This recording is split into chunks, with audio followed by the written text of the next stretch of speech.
"Where's the butter, Unc Nunky?" asked Ojo. Unc looked out of the window and stroked his long beard. Then he turned to the Munchkin boy and shook his head. "Isn't," said he. "Isn't any butter, that's too bad, Unc. Where's the jam then?" inquired Ojo, standing on a stool so he could look through all the shelves of the cupboard. But Unc Nunky shook his head again. "Gone," he said. "No jam either, and no cacchino gelino apple snothing, but bread." "All," said Unc again, stroking his beard as he gazed from the window. The little boy brought the stool and sat beside his uncle, munching the dry bread slowly and seeming in deep thought. "Nothing grows in our yard but the bread tree," he mused, "and there are only 2 more loaves on that tree, and they're not ripe. Yet tell me, Unc, why are we so poor?" The old Munchkin turned and looked at Ojo. He had kindly eyes, but he hadn't smiled or laughed in so long that the boy had forgotten that Unc Nunky could look any other way than solemn, and Unc never spoke any more words than he was obliged to, so his little nephew, who lived alone with him, had learned to understand a great deal from one word. "Why are we so poor, Unc?" repeated the boy. "Not," said the old Munchkin. "I think we are declared. Ojo, what have we got?"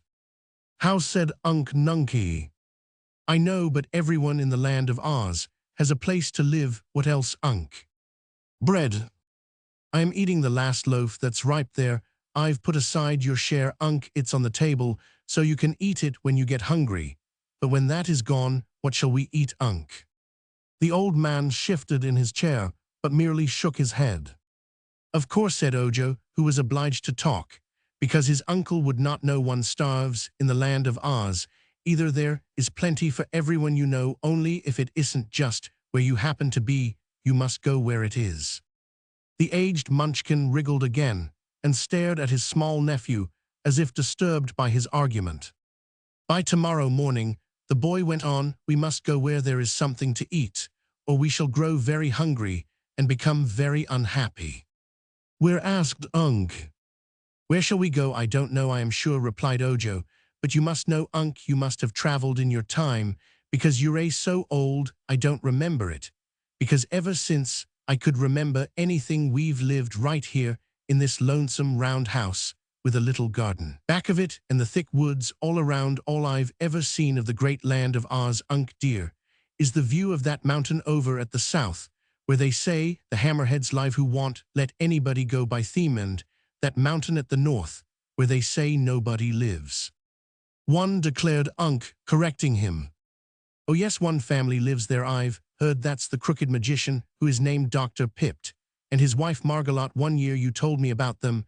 I think it took you a whole year, Unc, to say as much as I've just said about the crooked magician. And his wife, they live high up on the mountain, and the good Munchkin country, where the fruits and flowers grow, is just the other side. It's funny you and I should live here all alone in the middle of the forest, isn't it?" "Yes," said Unc. "Then let's go away and visit the Munchkin country, and its jolly good-natured people. I'd love to get a sight of something besides woods, Unc Nunky." "Too little," said Unc. "Why, I'm not so little as I used to be," answered the boy earnestly. "I think I can walk as far and as fast through the woods as you can, Unc. And now that nothing grows in our backyard that is good to eat, we must go where there is food." Unc Nunky made no reply for a time. Then he shut down the window and turned his chair to face the room, for the sun was sinking behind the treetops, and it was growing cool. By and by Ojo lighted the fire, and the logs blazed freely in the broad fireplace. The two sat in the firelight, a long-timeth old white-bearded Munchkin and the little boy. Both were thinking. When it grew quite dark outside, Ojo said, "Eat your bread, Unc, and then we will go to bed." But Unc Nunky did not eat the bread, neither did he go directly to bed. Long after his little nephew was sound asleep in the corner of the room, the old man sat by the fire thinking. The Crooked Magician. Chapter 2. Just at dawn next morning, Unc Nunky laid his hand tenderly on Ojo's head and awakened him. "Come," he said. Ojo dressed. He wore blue silk stockings, blue knee-pants with gold buckles, a blue ruffled waist, and a jacket of bright blue braided with gold. His shoes were of blue leather and turned up at the toes which were pointed. His hat had a peaked crown and a flat brim, and around the brim was a row of tiny golden bells that tinkled when he moved. This was the native costume of those who inhabited the Munchkin country of the land of Oz, so Unc Nunkie's dress was much like that of his nephew. Instead of shoes, the old man wore boots with turnover tops, and his blue coat had wide cuffs of gold braid. The boy noticed that his uncle had not eaten the bread, and supposed the old man had not been hungry. Ojo was hungry, though, so he divided the piece of bread upon the table, and ate his half for breakfast, washing it down with fresh cool water from the brook. Unc put the other piece of bread in his jacket pocket, after which he again said, as he walked out through the doorway, "Come." Ojo was well pleased. He was dreadfully tired of living all alone in the woods, and wanted to travel and see people. For a long time he had wished to explore the beautiful land of Oz, in which they lived. When they were outside, Unc simply latched the door and started up the path. No one would disturb their little house, even if anyone came so far into the thick forest while they were gone. At the foot of the mountain that separated the country of the Munchkins from the country of the Gillikins, the path divided. One way led to the left, and the other to the right. Straight up the mountain, Unc Nunkie took this right-hand path, and Ojo followed without asking why. He knew it would take them to the house of the crooked magician, whom he had never seen, but who was their nearest neighbor. All the morning they trudged up the mountain path, and at noon Unc and Ojo sat on a fallen tree trunk and ate the last of the bread which the old Munchkin had placed in his pocket. Then they started on again, and 2 hours later came in sight of the house of Dr. Pipt. It was a big house, round, as were all the Munchkin houses, and painted blue, which is the distinctive color of the Munchkin country of Oz. There was a pretty garden around the house, where blue trees and blue flowers grew in abundance, and in one place were beds of blue cabbages, blue carrots, and blue lettuce, all of which were delicious to eat. In Dr. Pipt's garden grew bunches, cacatrees, cream puff bushes, blue buttercups, which yielded excellent blue butter, and a row of chocolate caramel plants. Paths of blue gravel divided the vegetable and flower beds, and a wider path led up to the front door. The place was in a clearing on the mountain, but a little way off was the grim forest, which completely surrounded it. Unc knocked at the door of the house, and a chubby, pleasant-faced woman, dressed all in blue, opened it and greeted the visitors with a smile. "Ah," said Ojo, "you must be Dame Margolotte, the good wife of Dr. Pipt." "I am, my dear, and all strangers are welcome to my home." "May we see the famous magician, madam?" "He is very busy just now," she said, shaking her head doubtfully, "but come in, and let me give you something to eat, for you must have traveled far in order to get to our lonely place." "We have," replied Ojo as he and Unc entered the house. "We have come from a far lonelier place than this." "A lonelier place, and in the Munchkin country," she exclaimed. "Then it must be somewhere in the blue forest." "It is, good Dame Margolotte." "Dear me," she said, looking at the man, "you must be Unc Nunkie, known as the Silent One." Then she looked at the boy. "And you must be Ojo the Unlucky," she added. "Yes," said Unc. "I never knew I was called the Unlucky," said Ojo soberly, "but it is really a good name for me." "Well," remarked the woman as she bustled around the room and set the table and brought food from the cupboard, "you were unlucky to live all alone in that dismal forest, which is much worse than the forest around here. But perhaps your luck will change now you are away from it. If during your travels you can manage to lose that "un" at the beginning of your name, Unlucky, you will then become Ojo the Lucky, which will be a great improvement." "How can I lose that "un," Dame Margolotte?" "I do not know how, but you must keep the matter in mind, and perhaps the chance will come to you," she replied. Ojo had never eaten such a fine meal in all his life. There was a savory stew smoking hot, a dish of blue peas, a bowl of sweet milk of a delicate blue tint, and a blue pudding with blue plums in it. When the visitors had eaten heartily of this fare, the woman said to them, "Do you wish to see Dr. Pipt on business or for pleasure?" Unc shook his head. "We are traveling," replied Ojo, "and we stopped at your house just to rest and refresh ourselves.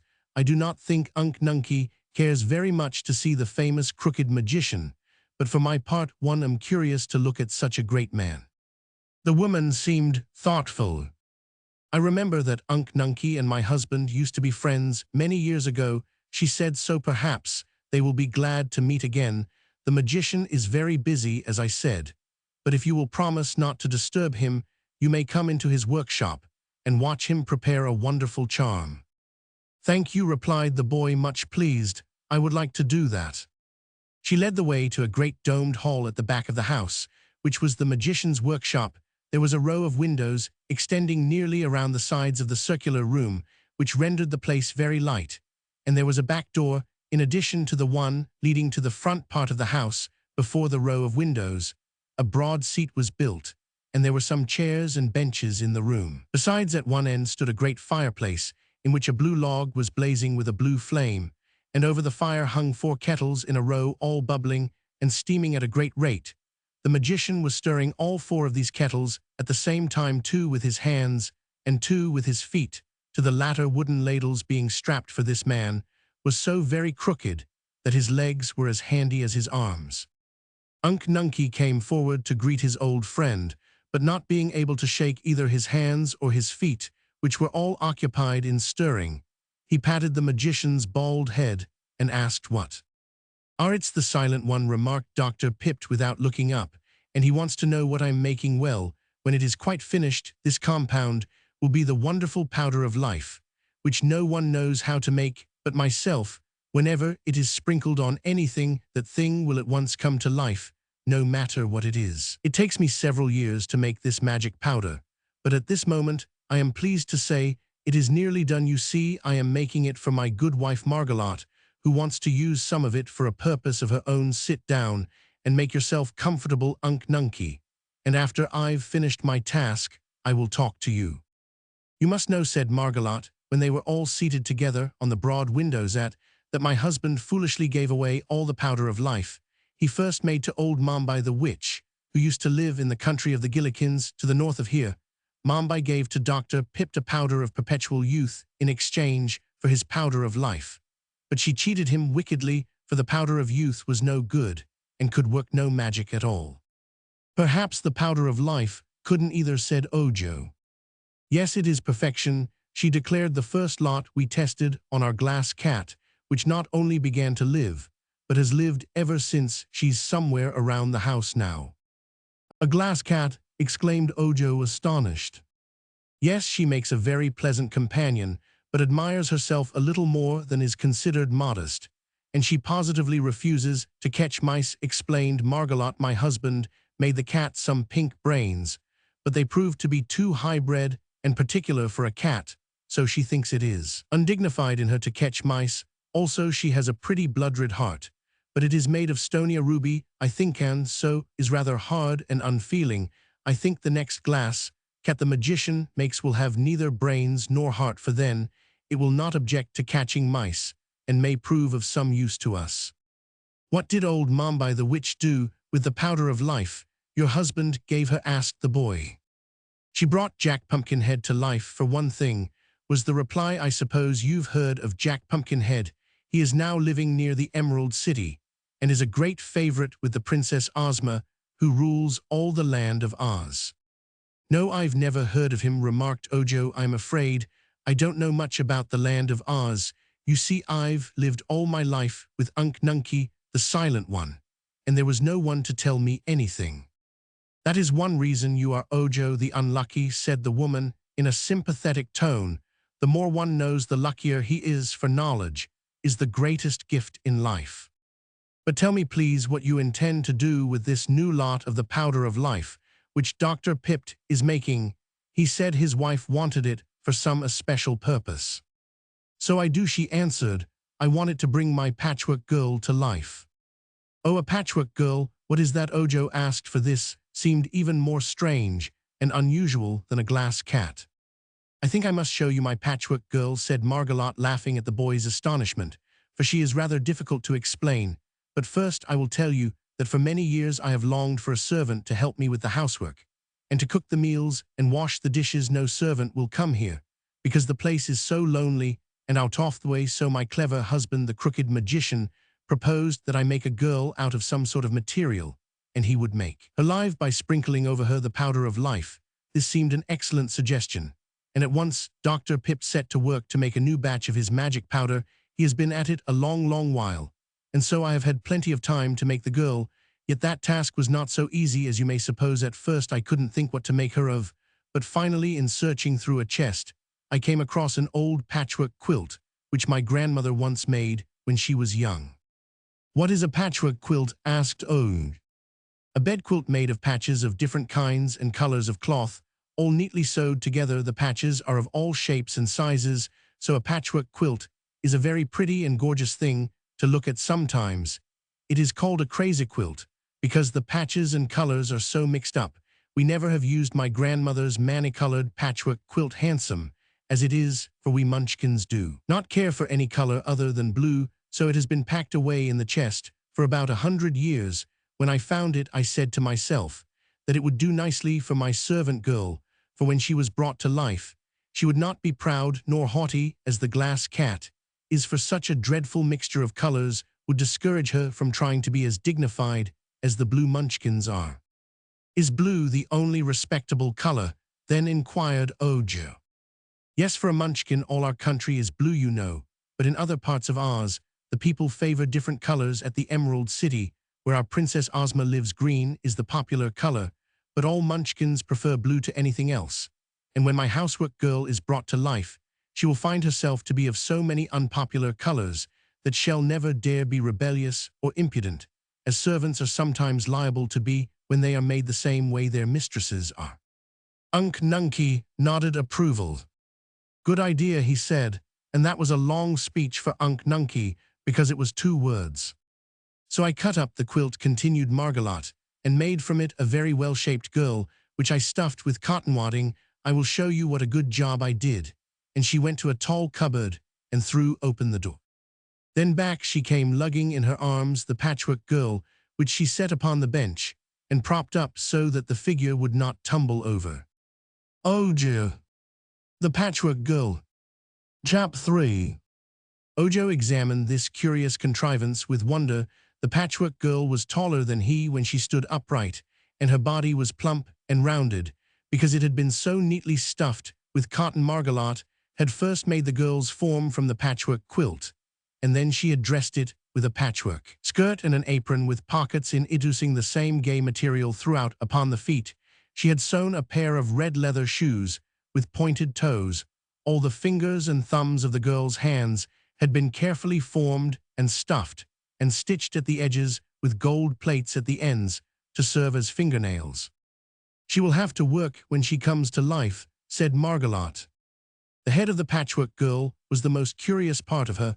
While she waited for her husband to finish making his powder of life, the woman had found ample time to complete the head as her fancy dictated, and she realized that a good servant's head must be properly constructed. The hair was of brown yarn and hung down on her neck in several neat braids. Her eyes were 2 silver suspender buttons cut from a pair of the magician's old trousers, and they were sewed on with black threads, which formed the pupils of the eyes. Margolot had puzzled over the ears for some time, for these were important if the servant was to hear distinctly, but finally she had made them out of thin plates of gold and attached them in place by means of stitches through tiny holes bored in the metal. Gold is the most common metal in the land of Oz and is used for many purposes because it is soft and pliable. The woman had cut a slit for the patchwork girl's mouth and sewn 2 rows of white pearls in it for teeth, using a strip of scarlet plush for a tongue. This mouth Ojo considered very artistic and lifelike, and Margolot was pleased when the boy praised it. There were almost too many patches on the face of the girl for her to be considered strictly beautiful, for one cheek was yellow, and the other red. Her chin blue, her forehead purple, and the center where her nose had been formed and padded a bright yellow. "You ought to have had her face all pink," suggested the boy. "I suppose so, but I had no pink cloth," replied the woman. "Still, I cannot see as it matters much, for I wish my patchwork girl to be useful rather than ornamental. If I get tired looking at her patched face, I can whitewash it." "Has she any brains?" asked Oj. "No, I forgot all about the brains," exclaimed the woman. "I am glad you reminded me of them, for it is not too late to supply them by any means. Until she is brought to life, I can do anything I please with this girl, but I must be careful not to give her too much brains, and those she has must be such as are fitted to the station she is to occupy in life. In other words, her brains mustn't be very good. Wrong, said Unc Nunky. No, I am sure I am right about that, returned the woman. He means, explained Ojo, that unless your servant has good brains, she won't know how to obey you properly, nor do the things you ask her to do. Well, that may be true, agreed Margolot, but on the contrary, a servant with too much brains is sure to become independent and high and mighty and feel above her work. This is a very delicate task, as I said, and I must take care to give the girl just the right quantity of the right sort of brains. I want her to know just enough, but not too much. With this she went to another cupboard, which was filled with shelves. All the shelves were lined with blue glass bottles, neatly labeled by the magician to show what they contained. One whole shelf was marked brain furniture, and the bottles on this shelf were labeled as follows: obedience, cleverness, judgment, courage, ingenuity, amiability, learning, truth, poesy, self-reliance. Let me see, said Margolot, of those qualities, she must have obedience first of all, and she took down the bottle bearing that label and poured from it upon a dish several grains of the contents. Amiability is also good, and truth. She poured into the dish a quantity from each of these bottles. I think that will do, she continued, for the other qualities are not needed in a servant. Unc Nunky, who with Ojo stood beside her, touched the bottle marked cleverness. Little, said he. A little cleverness, well, perhaps you are right, sir, said she, and was about to take down the bottle when the crooked magician suddenly called to her excitedly from the fireplace. Quick, Margolot, come and help me. She ran to her husband's side at once and helped him lift the 4 kettles from the fire.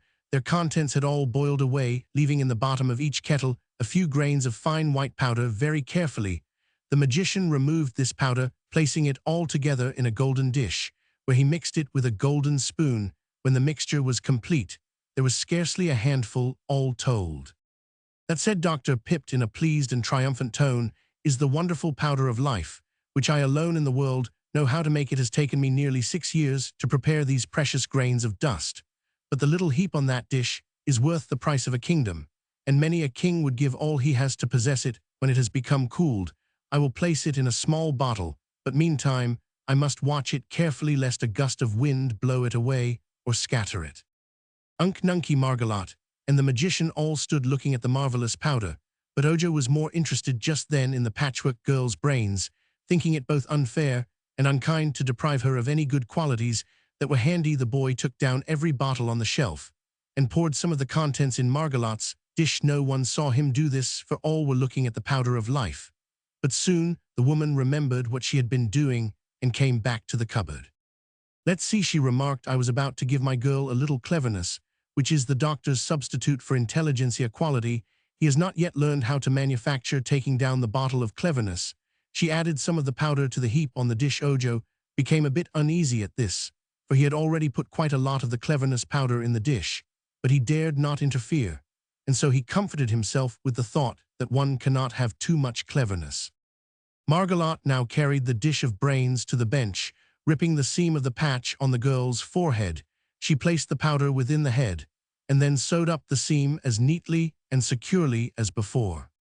My girl is all ready for your powder of life, my dear, she said to her husband, but the magician replied, This powder must not be used before tomorrow morning, but I think it is now cool enough to be bottled.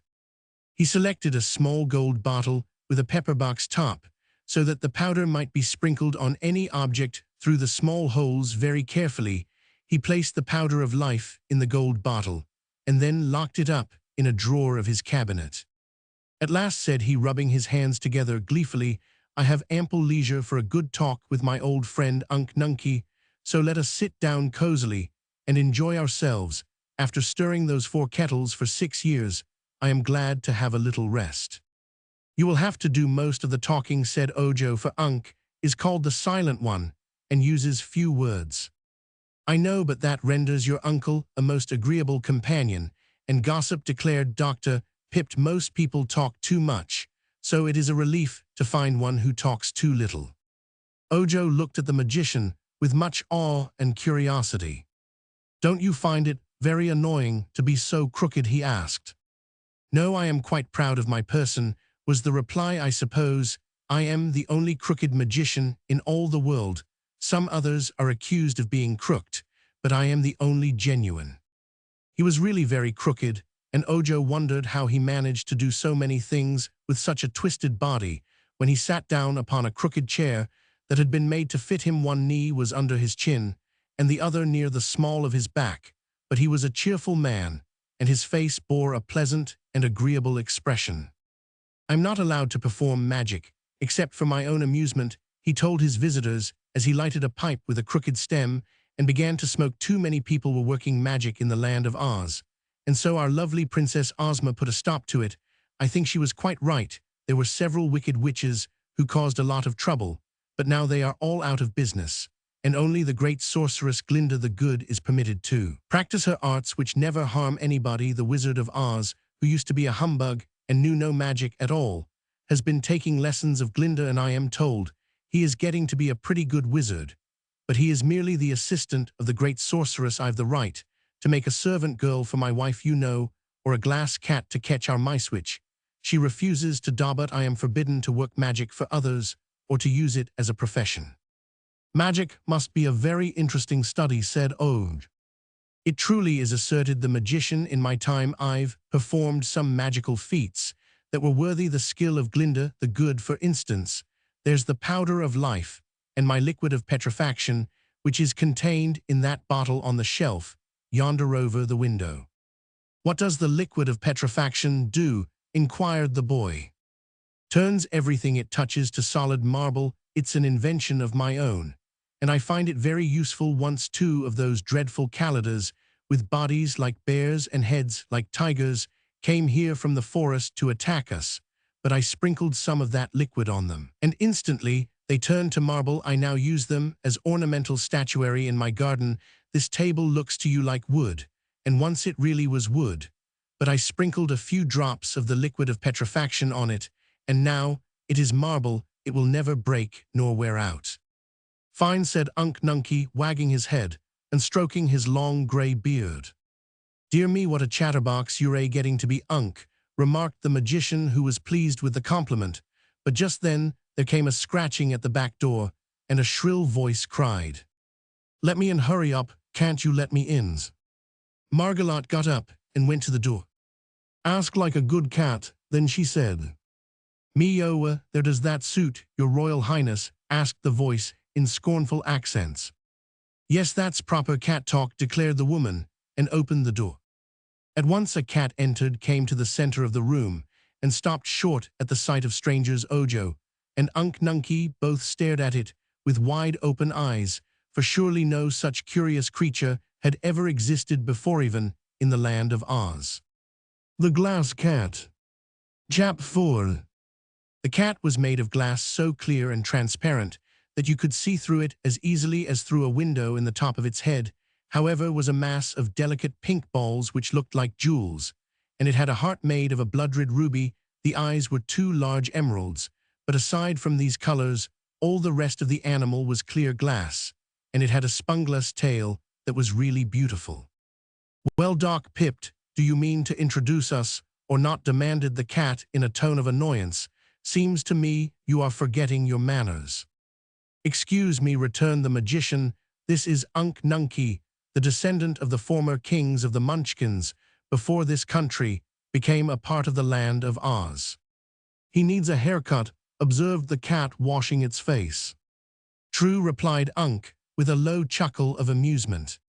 "But he has lived alone in the heart of the forest for many years," the magician explained, "and although that is a barbarous country, there are no barbers there." "Who is the dwarf?" asked the cat. "That is not a dwarf, but a boy," answered the magician. "You have never seen a boy before. He is now small, because he is young. With more years, he will grow big and become as tall as Unc Nunkie." "Oh, is that magic?" the glass animal inquired. "Yes, but it is nature's magic, which is more wonderful than any art known to man. For instance, my magic made you and made you live, and it was a poor job, because you are useless and a bother to me, but I can't make you grow. You will always be the same sizing, the same saucy, inconsiderate glass cat with pink brains and a hard ruby heart." No one can regret more than I the fact that you made me, asserted the cat, crouching upon the floor and slowly swaying its spungless tail from side to side. Your world is a very uninteresting place. I've wandered through your gardens and in the forest until I am tired of it all, and when I come into the house, the conversation of your fat wife and of yourself bores me dreadfully. That is because I gave you different brains from those we ourselves possess, and much too good for a cat, returned Dr. Pipt. Can't you take him out then and replace M with pebbles so that I won't feel above my station in life? Asked the cat pleadingly. Perhaps so. I'll try it after I've brought the Patchwork Girl to life, he said. The cat walked up to the bench on which the Patchwork Girl reclined and looked at her attentively. Are you going to make that dreadful thing live? She asked. The magician nodded. It is intended to be my wife's servant maid, he said. When she is alive, she will do all our work and mind the house, but you are not to order her around bungle as you do us. You must treat the Patchwork Girl respectfully. I couldn't respect such a bundle of scraps under any circumstances. If you don't, there will be more scraps than you will like, cried Margolot angrily. Why didn't you make her pretty to look at? Asked the cat. You made me pretty, very pretty indeed, and I love to watch my pink brains roll around when they're a-working and to see my precious red heart beat. She went to a long mirror as she said this, and stood before it looking at herself with an air of much pride. But that poor Patch thing will hate herself when she's once alive, continued the cat. If I were you, I'd use her for a mop and make another servant that is prettier. You have a perverted taste, snapped Margolot, much annoyed at this frank criticism. I think the Patchwork Girl is beautiful considering what she's made of. Even the rainbow hasn't as many colors, and you must admit that the rainbow is a pretty thing. The glass cat yawned and stretched herself upon the floor. Have your own way, she said. I'm sorry for the Patchwork Girl, that's all. Ojo and Unk Nunky slept that night in the magician's house, and the boy was glad to stay because he was anxious to see the Patchwork Girl brought to life. The glass cat was also a wonderful creature to little Ojo, who had never seen or known anything of magic before, although he had lived in the fairyland of Oz ever since he was born back there in the woods. Nothing unusual ever happened. Unk Nunky, who might have been king of the Munchkins, had not his people united with all the other countries of Oz in acknowledging Ozma as their sole ruler, had retired into this forgotten forest nook with his baby nephew, and they had lived all alone there, only that the neglected garden had failed to grow food for them. They would always have lived in the solitary blue forest, but now they had started out to mingle with other people, and the first place they came to proved so interesting that Ojo could scarcely sleep a wink all night. Margolot was an excellent cook, and gave them a fine breakfast while they were all engaged in eating. The good woman said, "This is the last meal I shall have to cook for some time, for right after breakfast Dr. Pipt has promised to bring my new servant to life. I shall let her wash the breakfast dishes and sweep and dust the house. What a relief it will be." "It will indeed relieve you of much drudgery," said the magician. "By the way, Margolot, I thought I saw you getting some brains from the cupboard. While I was busy with my kettles, what qualities have you given your new servant?" "Only those that an humble servant requires," she answered. "I do not wish her to feel above her station, as the glass cat does. That would make her discontented and unhappy, for of course she must always be a servant." Ojo was somewhat disturbed as he listened to this, and the boy began to fear he had done wrong in adding all those different qualities of brains to the lot Margolot had prepared for the servant. But it was too late now for regret, since all the brains were securely sewn up inside the Patchwork Girl's head. He might have confessed what he had done, and thus allowed Margolot and her husband to change the brains, but he was afraid of incurring their anger. He believed that Unk had seen him add to the brains, and Unk had not said a word against it. But then Unk never did say anything unless it was absolutely necessary. As soon as breakfast was over, they all went into the magician's big workshop, where the glass cat was lying before the mirror, and the Patchwork Girl lay limp and lifeless upon the bench. "Now then," said Dr. Pipt in a brisk tone, "we shall perform one of the greatest feats of magic possible to man, even in this marvelous land of Oz. In no other country could it be done at all. I think we ought to have a little music. while the Patchwork Girl comes to life. It is pleasant to reflect that the first sounds her golden ears will hear will be delicious music. As he spoke, he went to a phonograph, which was screwed fast to a small table, and wound up the spring of the instrument and adjusted the big gold horn. "The music my servant will usually hear," remarked Margolot, "will be my orders to do her work, but I see no harm in allowing her to listen to this unseen band. While she wakens to her first realization of life, my orders will beat the band afterward." The phonograph was now playing a stirring march tune, and the magician unlocked his cabinet and took out the gold bottle containing the powder of life. They all bent over the bench, on which the Patchwork Girl reclined. Nunky and Margolot stood behind near the window's Ojo at one side, and the magician in front, where he would have freedom to sprinkle the powder. The glass cat came near, too curious to watch the important scene. "All ready?" asked Dr. Pipt. "All is ready," answered his wife. So the magician leaned over and shook from the bottle some grains of the wonderful powder, and they fell directly on the Patchwork Girl's head and arms. "A terrible accident. Jab." "It will take a few minutes for this powder to do its work," remarked the magician, sprinkling the body up and down with much care. But suddenly the Patchwork Girl threw up one arm, which knocked the bottle of powder from the crooked man's hand and sent it flying across the room. Nunky and Margolot were so startled that they both leaped backward and bumped together, and Unk's head joggled the shelf above them and upset the bottle containing the liquid of petrifaction. The magician uttered such a wild cry that Ojo jumped away, and the Patchwork Girl sprang after him and clasped her stuffed arms around him in terror. The glass cat snarled and hid under the table.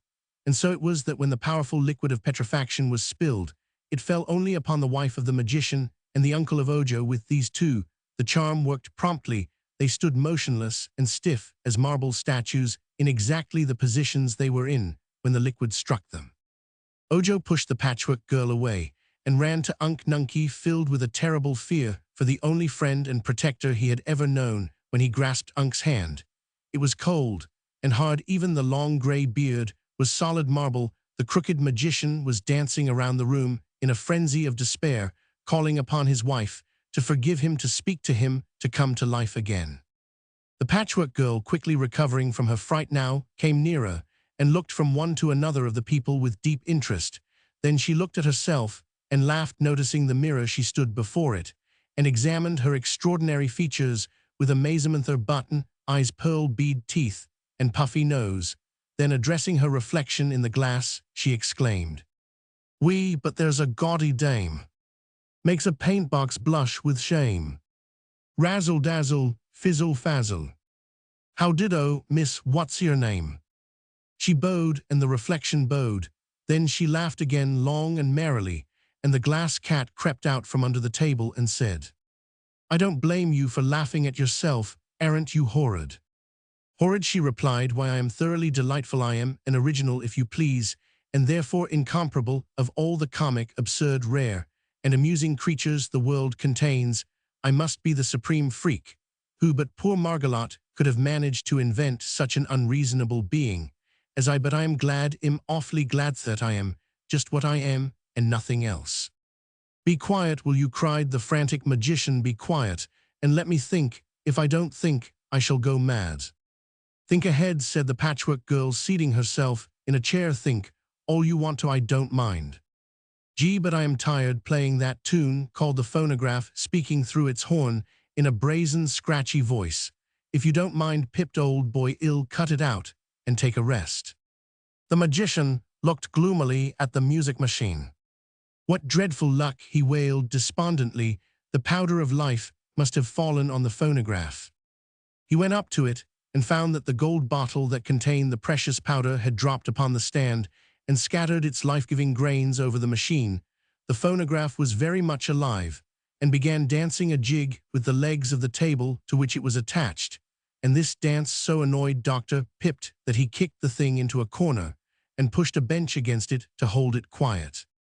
"You were bad enough before," said the magician resentfully, "but a live phonograph is enough to drive every sane person in the land of Oz stark crazy." No insults, please, answered the phonograph in a surly tone. You did it, my boy, don't blame me. You've bungled everything, Dr. Pipt, added the glass cat contemptuously. Except me, said the Patchwork Girl, jumping up to whirl merrily around the room. I think, said Ojo, almost ready to cry through grief over Unc Nunkey's sad fate. It must all be my fault in some way. I am called Ojo the Unlucky, you know. That's nonsense, Kitty, retorted the Patchwork Girl cheerfully. No one can be unlucky who has the intelligence to direct his own actions. The unlucky ones are those who beg for a chance to think, like poor Dr. Pipt here. What's the row about anyway, Mr. Magic Maker? The liquid of petrifaction has accidentally fallen upon my dear wife and Unc Nunkey, and turned them into marble, he sadly replied. Well, why don't you sprinkle some of that powder on them and bring them to life again? Asked the Patchwork Girl. The magician gave a jump. Why, I hadn't thought of that, he joyfully cried, and grabbed up the golden bottle, with which he ran to Margolot. Said the Patchwork Girl, Higgledy-piggledy-dee. What fools magicians be! His head's so thick, he can't think quick, so he takes advice from me. Standing upon the bench, for he was so crooked he could not reach the top of his wife's head in any other way, Dr. Pipt began shaking the bottle, but not a grain of powder came out. He pulled off the cover, glanced within, and then threw the bottle from him with a wail of despair. Gone, every bit gone, he cried, wasted on that miserable phonograph, when it might have saved my dear wife. Then the magician bowed his head on his crooked arms and began to cry. Ojo was sorry for him. He went up to the sorrowful man and said softly, You can make more powder of life, Dr. Pipt. Yes, but it will take me 6 long weary years of stirring 4 kettles with both feet and both hands, was the agonized reply. 6 years, while poor Margolot stands watching me as a marble image. Can't anything else be done? Asked the Patchwork Girl. The magician shook his head, then he seemed to remember something and looked up. There is one other compound that would destroy the magic spell of the liquid of petrifaction and restore my wife and Unc Nunkey to life, said he. It may be hard to find the things I need to make this magic compound, but if they were found, I could do in an instant what will otherwise take 6 long weary years of stirring kettles with both hands and both feet. All right, let's find the things, then, suggested the Patchwork Girl.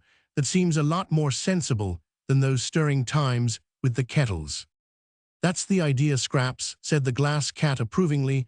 I am glad to find you have decent brains. Mine are exceptionally good. You can see work, they're a pink. Scraps, repeated the girl. Did you call me Scraps? Is that my name? I believe my poor wife had intended to name you Angeline, said the magician. But I like Scraps best, she replied with a laugh. It fits me better, for my patchwork is all scraps and nothing else. Thank you for naming me Miss Cat. Have you any name of your own? I have a foolish name that Margolot once gave me, but which is quite undignified for one of my importance, answered the cat. She called me Bungle. Yes, sighed the magician, you were a sad bungle. Taken all in all, I was wrong to make you as I did, for a more useless, conceited, and brittle thing never before existed. I'm not so brittle as you think, retorted the cat. I've been alive a good many years, for Dr. Pipt experimented on me with the first magic powder of life he ever made, and so far I've never broken or cracked or chipped any part of me. You seem to have a chip on your shoulder, laughed the Patchwork Girl, and the cat went to the mirror to see. Tell me, pleaded Ojo, speaking to the crooked magician, what must we find to make the compound that will save Unc Nunkey? First, was the reply, I must have a 6-leaved clover that can only be found in the green country around the Emerald City, and 6-leaved clovers are very scarce even there. I'll find it for you, promised Ojo. The next thing, continued the magician, is the left wing of a yellow butterfly. That color can only be found in the yellow country of the Winkies, west of the Emerald City. I'll find it, declared Ojo. Is that all? Oh no, I'll get my book of recipes and see what comes next. Saying this, the magician unlocked a drawer of his cabinet and drew out a small book covered with blue leather.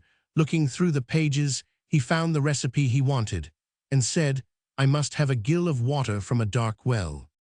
"What kind of a well is that, sir?" asked the boy. "One where the light of day never penetrates. The water must be put in a gold bottle and brought to me without any light ever reaching it." "I'll get the water from the dark well," said Ojo. "Then I must have 3 hairs from the tip of a woozy's tail and a drop of oil from a live man's body." Ojo looked grave at this. "What is a woozy, please?" he inquired. "Some sort of an animal. I've never seen one, so I can't describe it," replied the magician. "If I can find a woozy, I'll get the hairs from its tail," said Ojo. "But is there ever any oil in a man's body?" The magician looked in the book again to make sure. "That's what the recipe calls for," he replied. "And of course we must get everything that is called for, or the charm won't work. The book doesn't say blood, it says oil, and there must be oil somewhere in a live man's body, or the book wouldn't ask for it." "All right," returned Ojo, trying not to feel discouraged. "I'll try to find it." The magician looked at the little munchkin boy in a doubtful way and said, "All this will mean a long journey for you, perhaps several long journeys, for you must search through several of the different countries of Oz in order to get the things I need." "I know it, sir, but I must do my best to save Unc Nunky. And also my poor wife Margalat. If you save one, you will save the other, for both stand there together, and the same compound will restore them both to life. Do the best you can, Ojo. And while you are gone, I shall begin the 6 years' job of making a new batch of the powder of life. Then, if you should unluckily fail to secure any one of the things needed, I will have lost no time. But if you succeed, you must return here as quickly as you can, and that will save me much tiresome stirring of 4 kettles with both feet and both hands." "I will start on my journey at once, sir," said the boy. "And I will go with you," declared the Patchwork Girl. "No, no," exclaimed the magician, "you have no right to leave this house. You are only a servant and have not been discharged." Scraps, who had been dancing up and down the room, stopped and looked at him. "What is a servant?" she asked. "One who serves our sort of slave," he explained. "Very well," said the Patchwork Girl. "I am going to serve you and your wife by helping Ojo find the things you need. You need a lot, you know, such as are not easily found." "It is true," sighed Dr. Pipt. "I am well aware that Ojo has undertaken a serious task." Scraps laughed, and resuming her dance, she said, "Here's a job for a boy of brains. A drop of oil from a live man's veins. A 6-leaved clover, 3 nice hairs from a woozy's tail, the book declares, are needed for the magic spell. And water from a pitch-dark well. The yellow wing of a butterfly. To find must Ojo also try. And if he gets them without harm, Doc Pipt will make the magic charm. But if he doesn't get Unc, will always stand a marble chunk." The magician looked at her thoughtfully. "Poor Margalat must have given you some of the quality of poesy by mistake," he said. "And if that is true, I didn't make a very good article when I prepared it, or else you got an overdose or an underdose. However, I believe I shall let you go with Ojo, for my poor wife will not need your services until she is restored to life. Also, I think you may be able to help the boy, for your head seems to contain some thoughts I did not expect to find in it.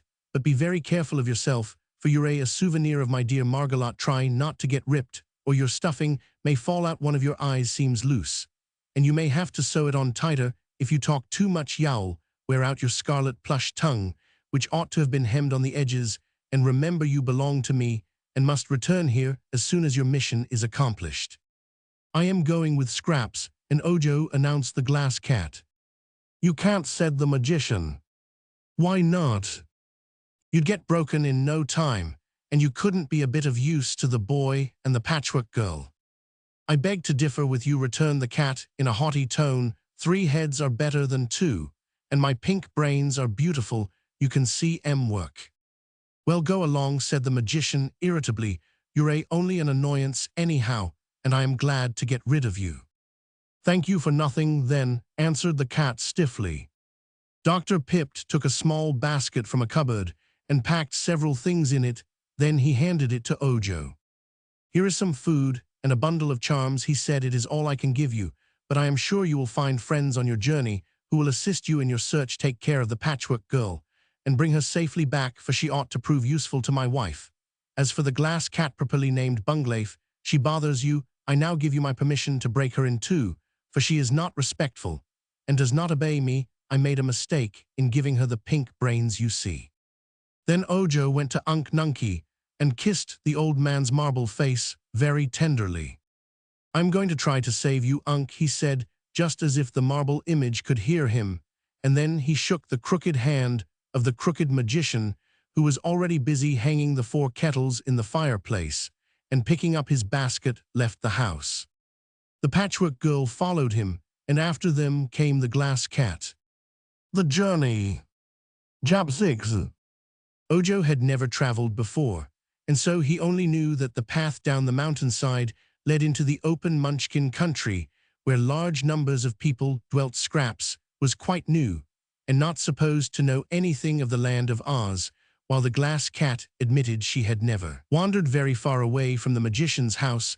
There was only one path before them at the beginning, so they could not miss their way, and for a time they walked through the thick forest in silent thought, each one impressed with the importance of the adventure they had undertaken.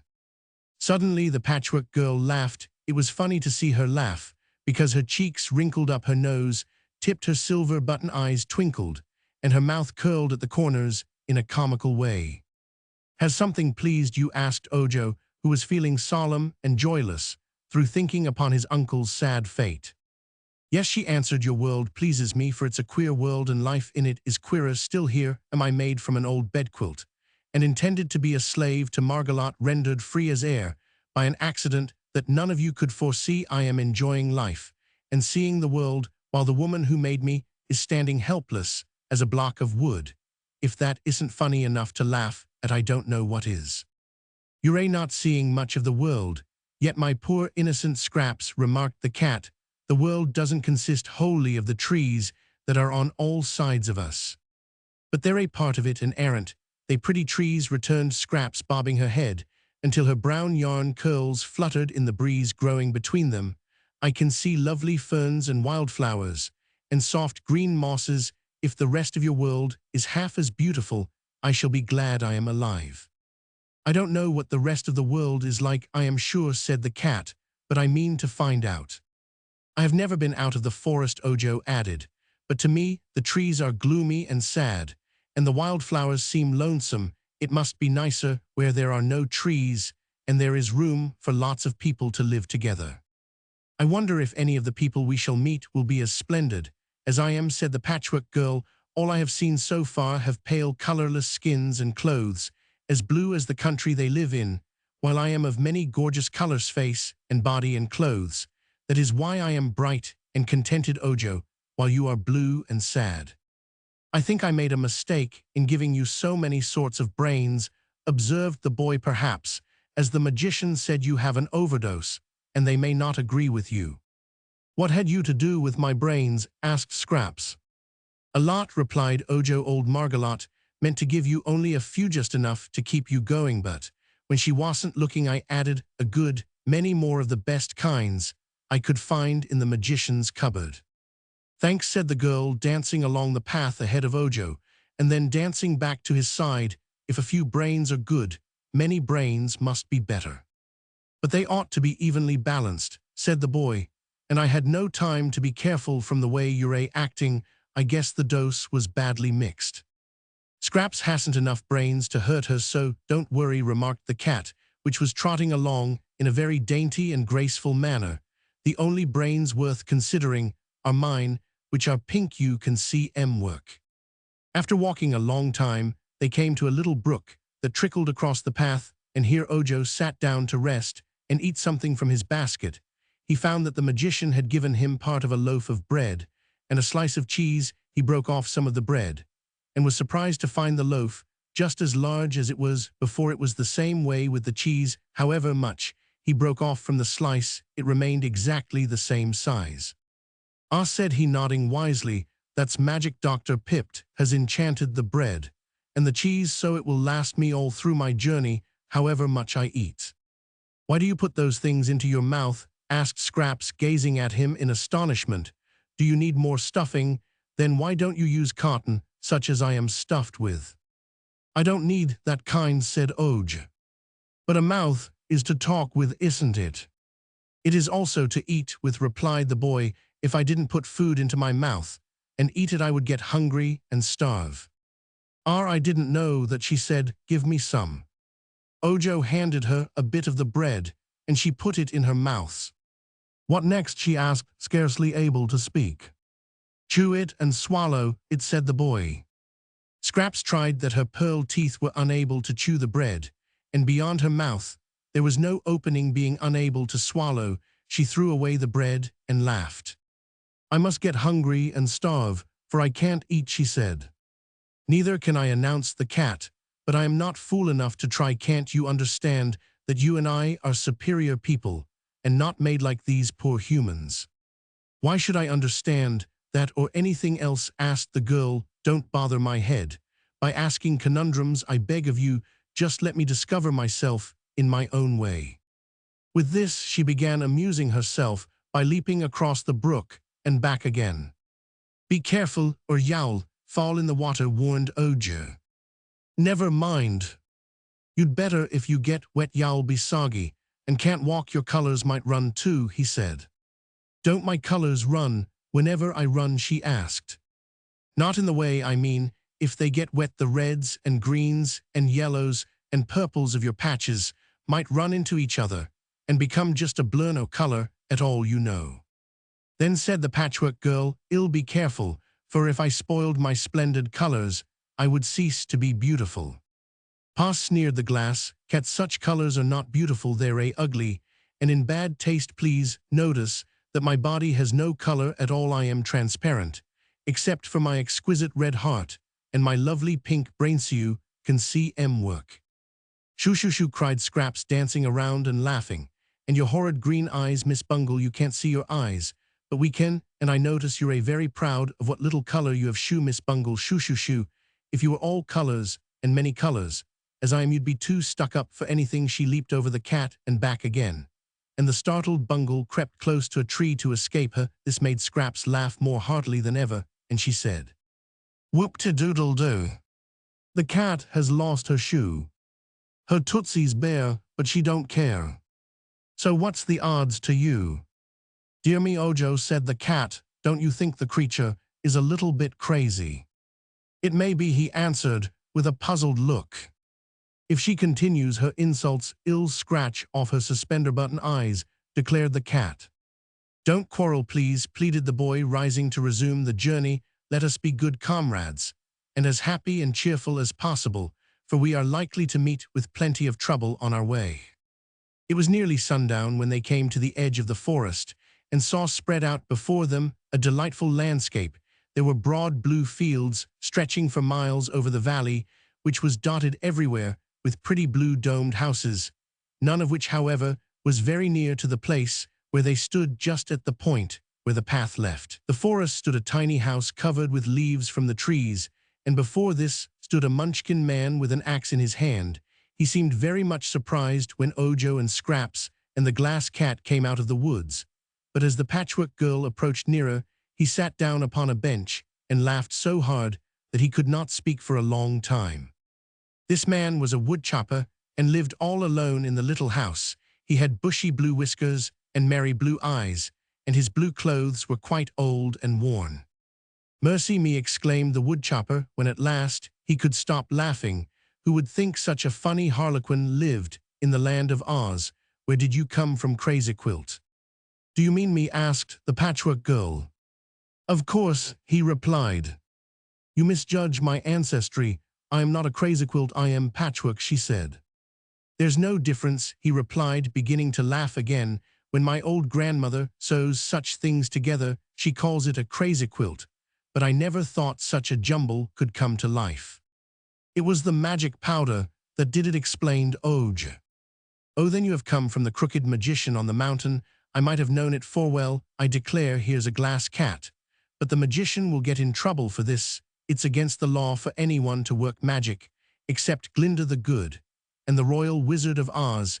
If you peoplier thinkser glass spectacleser crazy quiltser, whatever you are go near the Emerald City, y'all be arrested." "We're going there, anyhow," declared Scraps, sitting upon the bench and swinging her stuffed legs. "If any of us takes a rest, we'll be arrested sure, and get no restitution. 'Cause the rest we must endure." "I see," said the woodchopper, nodding. "You're as crazy as the crazy quilt you're made of." "She really is crazy," remarked the glass cat, "but that isn't to be wondered at when you remember how many different things she's made of. For my part, I am made of pure glass except my jewel heart and my pretty pink brains. Did you notice my brains, stranger? You can see 'em work." "So I can," replied the woodchopper, "but I can't see that they accomplish much. A glass cat is a useless sort of thing, but a patchwork girl is really useful. She makes me laugh, and laughter is the best thing in life. There was once a woodchopper, a friend of mine, who was made all of tin, and I used to laugh every time I saw him." "A tin woodchopper," said Ojo. "That is strange." "My friend wasn't always tin," said the man, "but he was careless with his axe, and used to chop himself very badly. Whenever he lost an arm or a leg, he had it replaced with tin, so after a while he was all tin." "And could he chop wood then?" asked the boy. "He could if he didn't rust his tin joints, but one day he met Dorothy in the forest and went with her to the Emerald City, where he made his fortune. He is now one of the favorites of Princess Ozma, and she has made him the emperor of the Winkest country, where all is yellow." "Who is Dorothy?" inquired the Patchwork Girl. "A little maid who used to live in Kansas, but is now a princess of Oz. She's Ozma's best friend, they say, and lives with her in the royal palace." "Is Dorothy made of tin?" inquired Ojo. "Is she patchwork, like me?" inquired Scraps. "No," said the man. "Dorothy is flesh, just as I am. I know of only one tin person, and that is Nick Chopper the Tin Woodman, and there will never be but one patchwork girl, for any magician that sees you will refuse to make another one like you." "I suppose we shall see the Tin Woodman, for we are going to the country of the Winkies," said the boy. "What for?" asked the woodchopper. "To get the left wing of a yellow butterfly." "It is a long journey," declared the man, "and you will go through lonely parts of Oz and cross rivers and traverse dark forests before you get there." "Suits me all right," said Scraps. "I'll get a chance to see the country." "You're a crazy girl. Better crawl into a rag bag and hide there, or give yourself to some little girl to play with. Those who travel are likely to meet trouble. That's why I stay at home." The woodchopper then invited them all to stay the night at his little hut, but they were anxious to get on, and so left him and continued along the path, which was broader now and more distinct. They expected to reach some other house before it grew dark, but the twilight was brief, and Ojo soon began to fear they had made a mistake in leaving the woodchopper. "I can scarcely see the path," he said at last. "Can you see it, Scraps?" "No," replied the Patchwork Girl, who was holding fast to the boy's arm so he could guide her. "I can see," declared the glass cat. "My eyes are better than yours, and my pink brains." "Never mind your pink brains, please," said Ojo hastily. "Just run ahead and show us the way. Wait a minute, and I'll tie a string to you, for then you can lead us." He got a string from his pocket and tied it around the cat's neck, and after that the creature guided them along the path. They had proceeded in this way for about an hour, when a twinkling blue light appeared ahead of them. "Good, there's a house at last," cried Ojo. "When we reach it, the good people will surely welcome us and give us a night's lodging." But however far they walked, the light seemed to get no nearer. So by and by the cat stopped short, saying, "I think the light is traveling too, and we shall never be able to catch up with it. But here is a house by the roadside, so why go farther?" "Where is the house, Bungle?" "Just here beside us, Scraps." Ojo was now able to see a small house near the pathway. It was dark and silent, but the boy was tired and wanted to rest, so he went up to the door and knocked.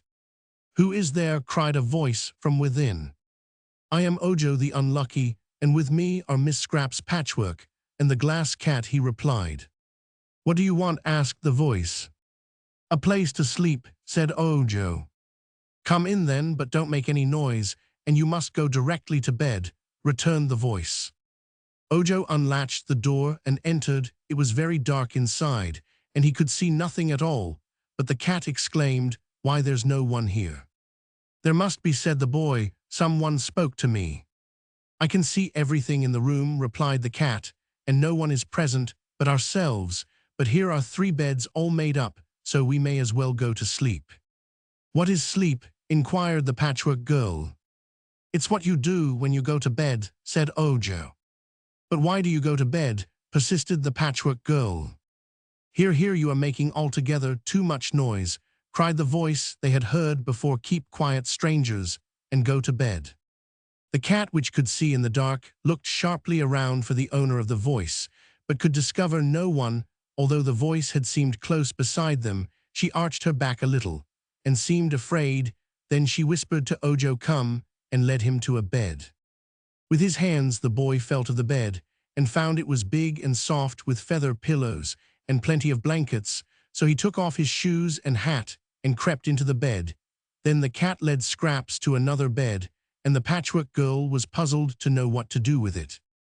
"Lie down and keep quiet," whispered the cat warningly. "Can't I sing?" asked Scraps. "No." "Can't I whistle?" asked Scraps. "No." "Can't I dance till morning if I want to?" asked Scraps. "You must keep quiet," said the cat in a soft voice. "I don't want to," replied the Patchwork Girl, speaking as loudly as usual. "What right have you to order me around if I want to talk or yell or whistle?" Before she could say anything more, an unseen hand seized her firmly and threw her out of the door, which closed behind her with a sharp slam. She found herself bumping and rolling in the road, and when she got up and tried to open the door of the house again, she found it locked. "What has happened to Scraps?" asked Ojo. "Never mind, let's go to sleep, or something will happen to us," answered the Glass Cat. So Ojo snuggled down in his bed and fell asleep, and he was so tired that he never wakened until broad daylight. The Troublesome Phonograph. Chapter 7. When the boy opened his eyes next morning, he looked carefully around the room. These small Munchkin houses seldom had more than one room in them. That in which Ojo now found himself had 3 beds set all in a row on one side of it. The Glass Cat lay asleep on one bed. Ojo was in the second, and the third was neatly made up and smoothed for the day. On the other side of the room was a round table on which breakfast was already placed, smoking hot. Only one chair was drawn up to the table, where a place was set for one person. No one seemed to be in the room except the boy and Bungle. Ojo got up and put on his shoes, finding a toilet stand at the head of his bed. He washed his face and hands and brushed his hair.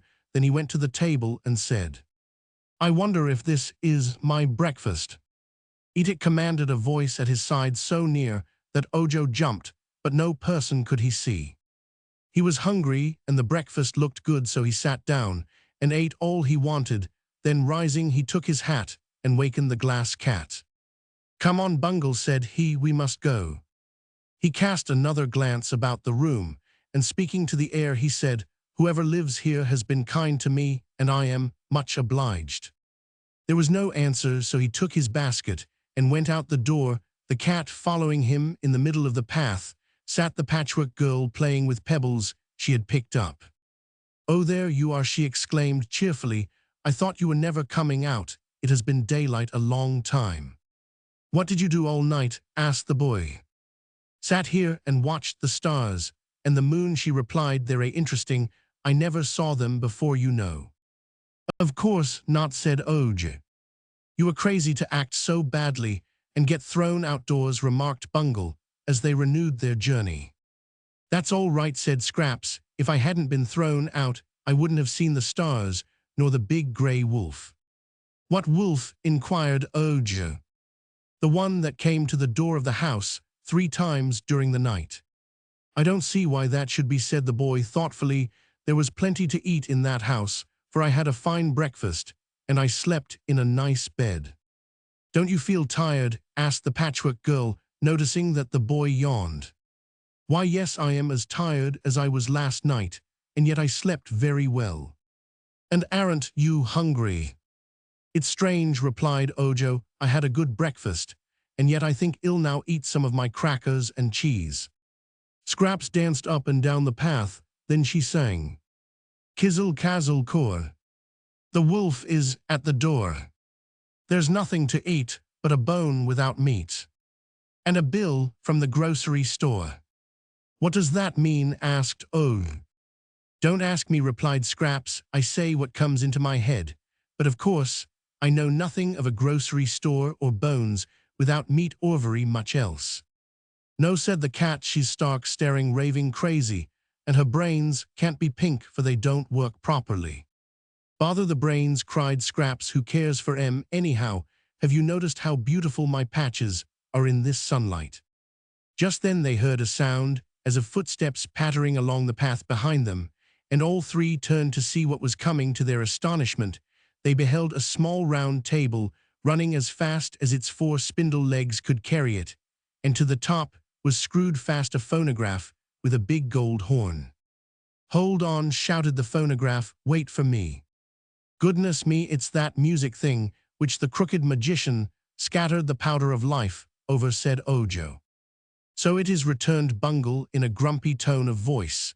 And then, as the phonograph overtook them, the glass cat added sternly, "What are you doing here anyhow?" "I've run away," said the music thing, "after you left old Dr. Pipt, and I had a dreadful quarrel, and he threatened to smash me to pieces if I didn't keep quiet. Of course, I wouldn't do that because a talking machine is supposed to talk and make a noise in sometimes music, so I slipped out of the house while the magician was stirring his 4 kettles, and I've been running after you all night now that I've found such pleasant company I can talk and play tunes all I want to." Ojo was greatly annoyed by this unwelcome addition to their party. At first, he did not know what to say to the newcomer, but a little thought decided him not to make friends. "We are traveling on important business," he declared, "and y'all excuse me if I say we can't be bothered." "How very impolite," exclaimed the phonograph. "I am sorry, but it's true," said the boy. "Y'all have to go somewhere else." "This is very unkind treatment, I must say," whined the phonograph in an injured tone. "Everyone seems to hate me, and yet I was intended to amuse people." "It isn't you we hate especially," observed the glass cat. "It's your dreadful music. When I lived in the same room with you, I was much annoyed by your squeaky horn. It growls and grumbles and clicks and scratches, so it spoils the music, and your machinery rumbles, so that the racket drowns every tune you attempt." "That isn't my fault, it's the fault of my records. I must admit that I haven't a clear record," answered the machine. "Just the same, y'all have to go away," said Ojo. "Wait a minute," cried Scraps. "This music thing interests me. I remember to have heard music when I first came to life, and I would like to hear it again. What is your name, my poor abused phonograph?" "Victor Columbia Edison," it answered. "Well, I shall call you Vic for short," said the Patchwork Girl. "Go ahead and play something."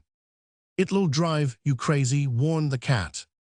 "I am crazy. Now, according to your statement, loosen up and reel out the music. Roman 104. "The only record I have with me," explained the phonograph, "is one the magician attached just before we had our quarrel. It's a highly classical composition." "A what?" inquired Scraps. "It is classical music, and is considered the best and most puzzling ever manufactured. You're supposed to like it whether you do or not, and if you don't, the proper thing is to look as if you Roman 999 understand." "Not in the least," said Scraps. "Then listen." At once the machine began to play, and in a few minutes Ojo put his hands to his ears to shut out the sounds, and the cat snarled and Scraps began to laugh. "Cut it out, Vic," she said. "That's enough." But the phonograph continued playing the dreary tune, so Ojo seized the crank, jerked it free, and threw it into the road. However, the moment the crank struck the ground, it bounded back to the machine again and began winding it up, and still the music played. "Let's run," cried Scraps, and they all started and ran down the path as fast as they could go, but the phonograph was right behind them, and could run and play at the same time. It called out reproachfully, "What's the matter? Don't you love classical music?" "No, Vic," said Scraps, halting. "We will passicle the classical, and preserve what joy we have left. I haven't any nerves, thank goodness, but your music makes my cotton shrink." "Then turn over my record. There's a ragtime tune on the other side," said the machine. "What's ragtime?" "The opposite of classical." "All right," said Scraps, and turned over the record.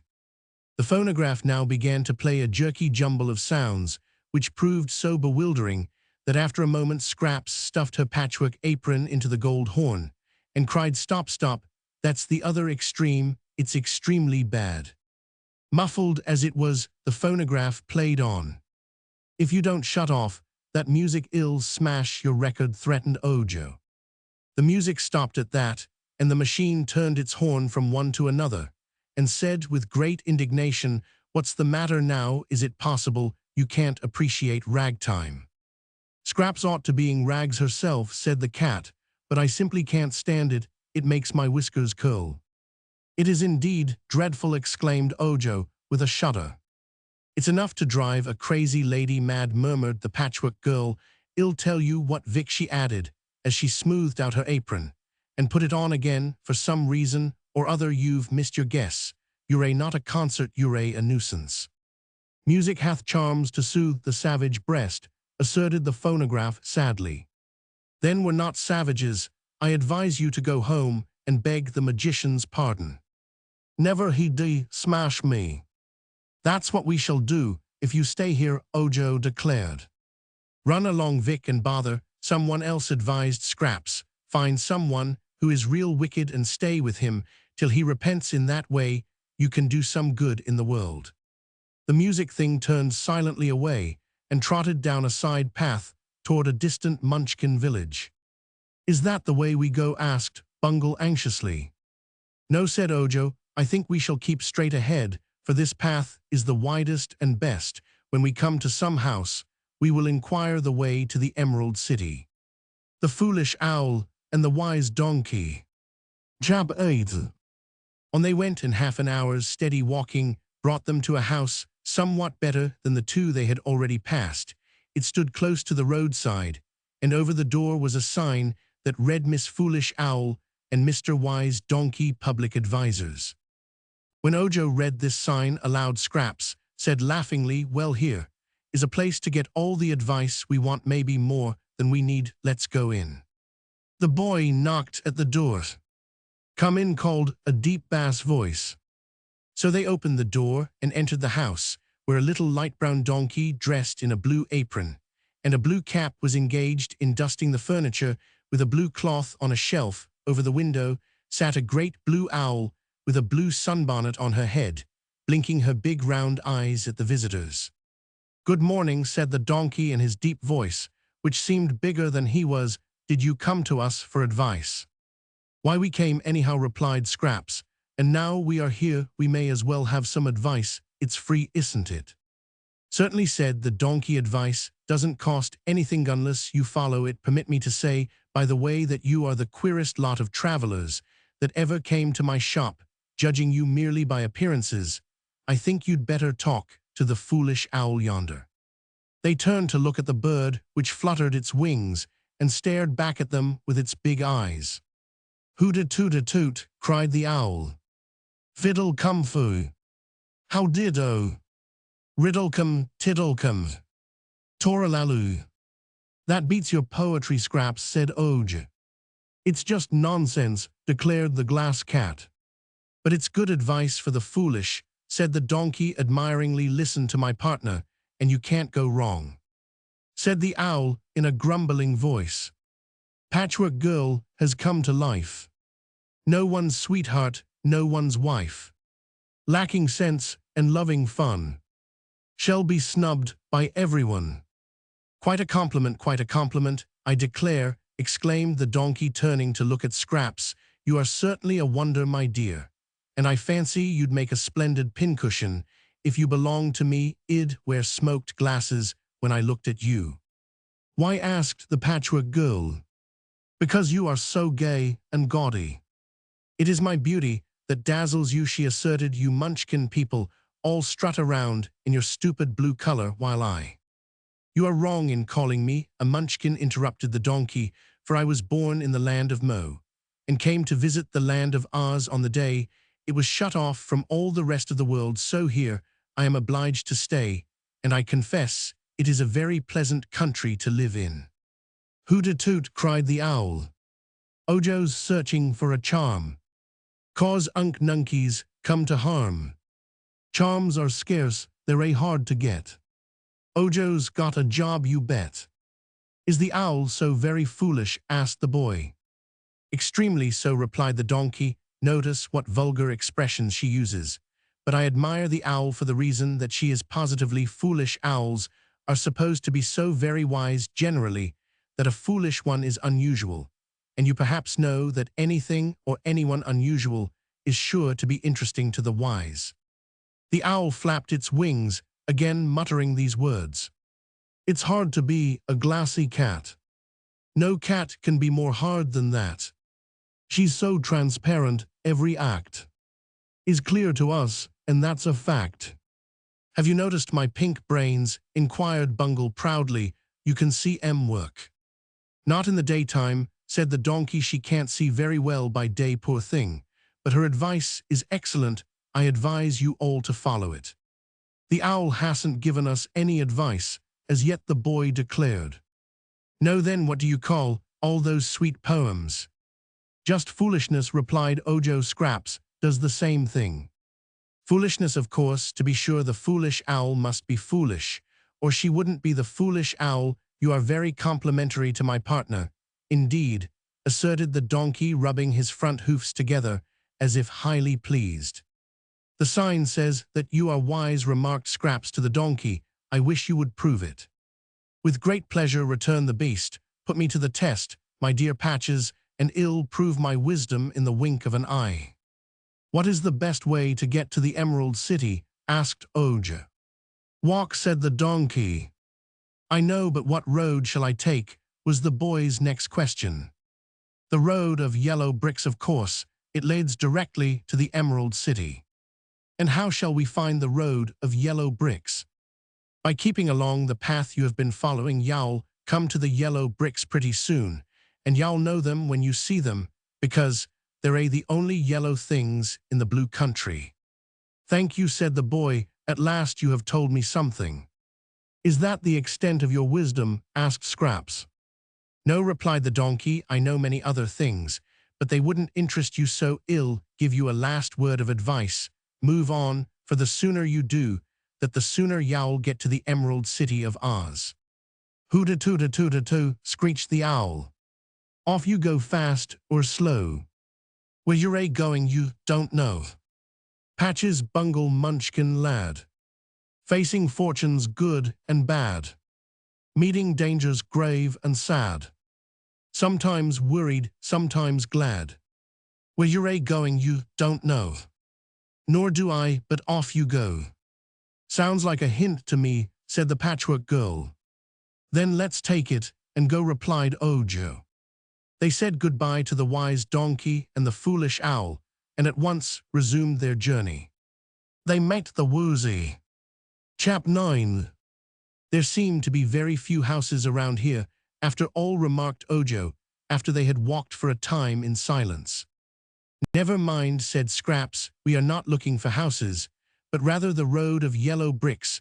Won't it be funny to run across something yellow in this dismal blue country?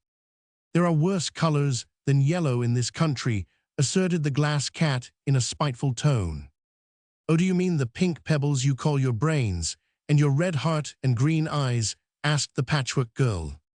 No, I mean you, if you must know it, growled the cat. You're jealous, laughed Scraps. You'd give your whiskers for a lovely variegated complexion like mine. I wouldn't, retorted the cat. I've the clearest complexion in the world, and I don't employ a beauty doctor either. I see you don't, said Scraps. Please don't quarrel, begged Ojo. This is an important journey, and quarreling makes me discouraged. To be brave, one must be cheerful, so I hope you will be as good-tempered as possible." They had traveled some distance when suddenly they faced a high fence, which barred any further progress straight ahead. It ran directly across the road and enclosed a small forest of tall trees set close together. When the group of adventurers peered through the bars of the fence, they thought this forest looked more gloomy and forbidding than any they had ever seen before.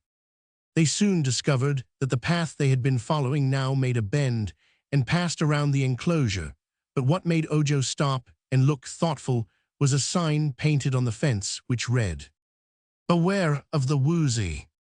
"That means," he said, "that there's a woozy inside that fence, and the woozy must be a dangerous animal, or they wouldn't tell people to beware of it."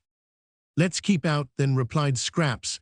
"That path is outside the fence, and Mr. Woozy may have all his little forest to himself for all we care. But one of our errands is to find a woozy Ojo. Explain, the magician wants me to get 3 hairs from the end of a woozy's tail." "Let's go on and find some other woozy," suggested the cat. "This one is ugly and dangerous, or they wouldn't cage him up. Maybe we shall find another that is tame and gentle." "Perhaps there isn't any other at all," answered Ojo. "The sign doesn't say beware a woozy, it says beware the woozy, which may mean there's only one in all the land of Oz." Then said Scraps, "Suppose we go in and find him. Very likely, if we ask him politely to let us pull 3 hairs out of the tip of his tail, he won't hurt us." "It would hurt him, I am sure, and that would make him cross," said the cat. "You needn't worry, Bungle," remarked the Patchwork Girl, "for if there is danger you can climb a tree, Ojo, and I am not afraid a wee o." "I am a little," the boy admitted, "but this danger must be faced. If we intend to save poor Unc Nunky, how shall we get over the fence?" "Climb," answered Scraps, and at once she began climbing up the rows of bars. Ojo followed, and found it more easy than he had expected. When they got to the top of the fence, they began to get down on the other side, and soon were in the forest. The glass cat, being small, crept between the lower bars and joined them. Here there was no path of any sort, so they entered the woods, the boy leading the way, and wandered through the trees until they were nearly in the center of the forest. They now came upon a clear space in which stood a rocky cave. So far they had met no living creature, but when Ojo saw the cave he knew it must be the den of the woozy. It is hard to face any savage beast without a sinking of the heart, but still more terrifying is it to face an unknown beast which you have never seen even a picture of. So there is little wonder that the pulses of the Munchkin boy beat fast as he and his companions stood facing the cave. The opening was perfectly square and about big enough to admit a goat. "I guess the woozy is asleep," said Scraps. "Shall I throw in a stone to waken him?" "No, please don't," answered Ojo, his voice trembling a little. "I am in no hurry." But he had not long to wait, for the woozy heard the sound of voices and came trotting out of his cave. As this is the only woozy that has ever lived either in the land of Oz or out of it, I must describe it to you. The creature was all squares and flat surfaces and edges. Its head was an exact square, like one of the building blocks a child plays with. Therefore it had no ears, but heard sounds through 2 openings in the upper corners. Its nose, being in the center of a square surface, was flat, while the mouth was formed by the opening of the lower edge of the block. The body of the woozy was much larger than its head, but was likewise block-shaped, being twice as long as it was wide, and high. The tail was square and stubby and perfectly straight, and the 4 legs were made in the same way, each being 4-sided. The animal was covered with a thick, smooth skin, and had no hair at all, except at the extreme end of its tail, where there grew exactly 3 stiff, stubby hairs. The beast was dark blue in color, and his face was not fierce nor ferocious in expression, but rather good-humored and droll. Seeing the strangers, the woozy folded his hind legs as if they had been hinged, and sat down to look his visitors over. "Well, well," he exclaimed, "what a queer lot you are. At first I thought some of those miserable Munchkin farmers had come to annoy me, but I am relieved to find you in their stead. It is plain to me that you are a remarkable group, as remarkable in your way as I am in mine. So you are welcome to my domain. Nice place, isn't it? But lonesome, dreadfully lonesome." "Why did they shut you up here?" asked Scraps, who was regarding the queer square creature with much curiosity. Because I eat up all the honeybees, which the Munchkin farmers who live around here keep to make them honey. Are you fond of eating honeybees? Inquired the boy. Very, they are really delicious, but the farmers did not like to lose their bees, and so they tried to destroy me. Of course, they couldn't do that. Why not? My skin is so thick and tough that nothing can get through it to hurt me, so finding they could not destroy me, they drove me into this forest and built a fence around me. Unkind, wasn't it? But what do you eat now? Asked Oj. Nothing at all. I've tried the leaves from the trees and the mosses and creeping vines, but they don't seem to suit my taste, so there being no honeybees here, I've eaten nothing for years. You must be awfully hungry, said the boy. I've got some bread and cheese in my basket. Would you like that kind of food? Give me a nibble, and I will try it, then I can tell you better whether it is grateful to my appetite, returned the woozy. So the boy opened his basket and broke a piece off the loaf of bread. He tossed it toward the woozy, who cleverly caught it in his mouth and ate it in a twinkling. That's rather good, declared the animal. Any more? Try some cheese, said Ojo, and threw down a piece. The woozy ate that too, and smacked its long, thin lips. That's mighty good it, exclaimed Any more. Plenty, replied Ojo, so he sat down on a stump and fed the woozy bread and cheese for a long time, for no matter how much the boy broke off the loaf, and the slice remained just as big. That'll do, said the woozy at last. I am quite full, I hope. The strange food won't give me indigestion. I hope not, said Ojo. It's what I eat. Well, I must say I am much obliged, and I'm glad you came, announced the beast. Is there anything I can do in return for your kindness? Yes, said Ojo earnestly. You have it in your power to do me a great favor if you will. What is it? Asked the woozy. Name the favor, and I will grant it.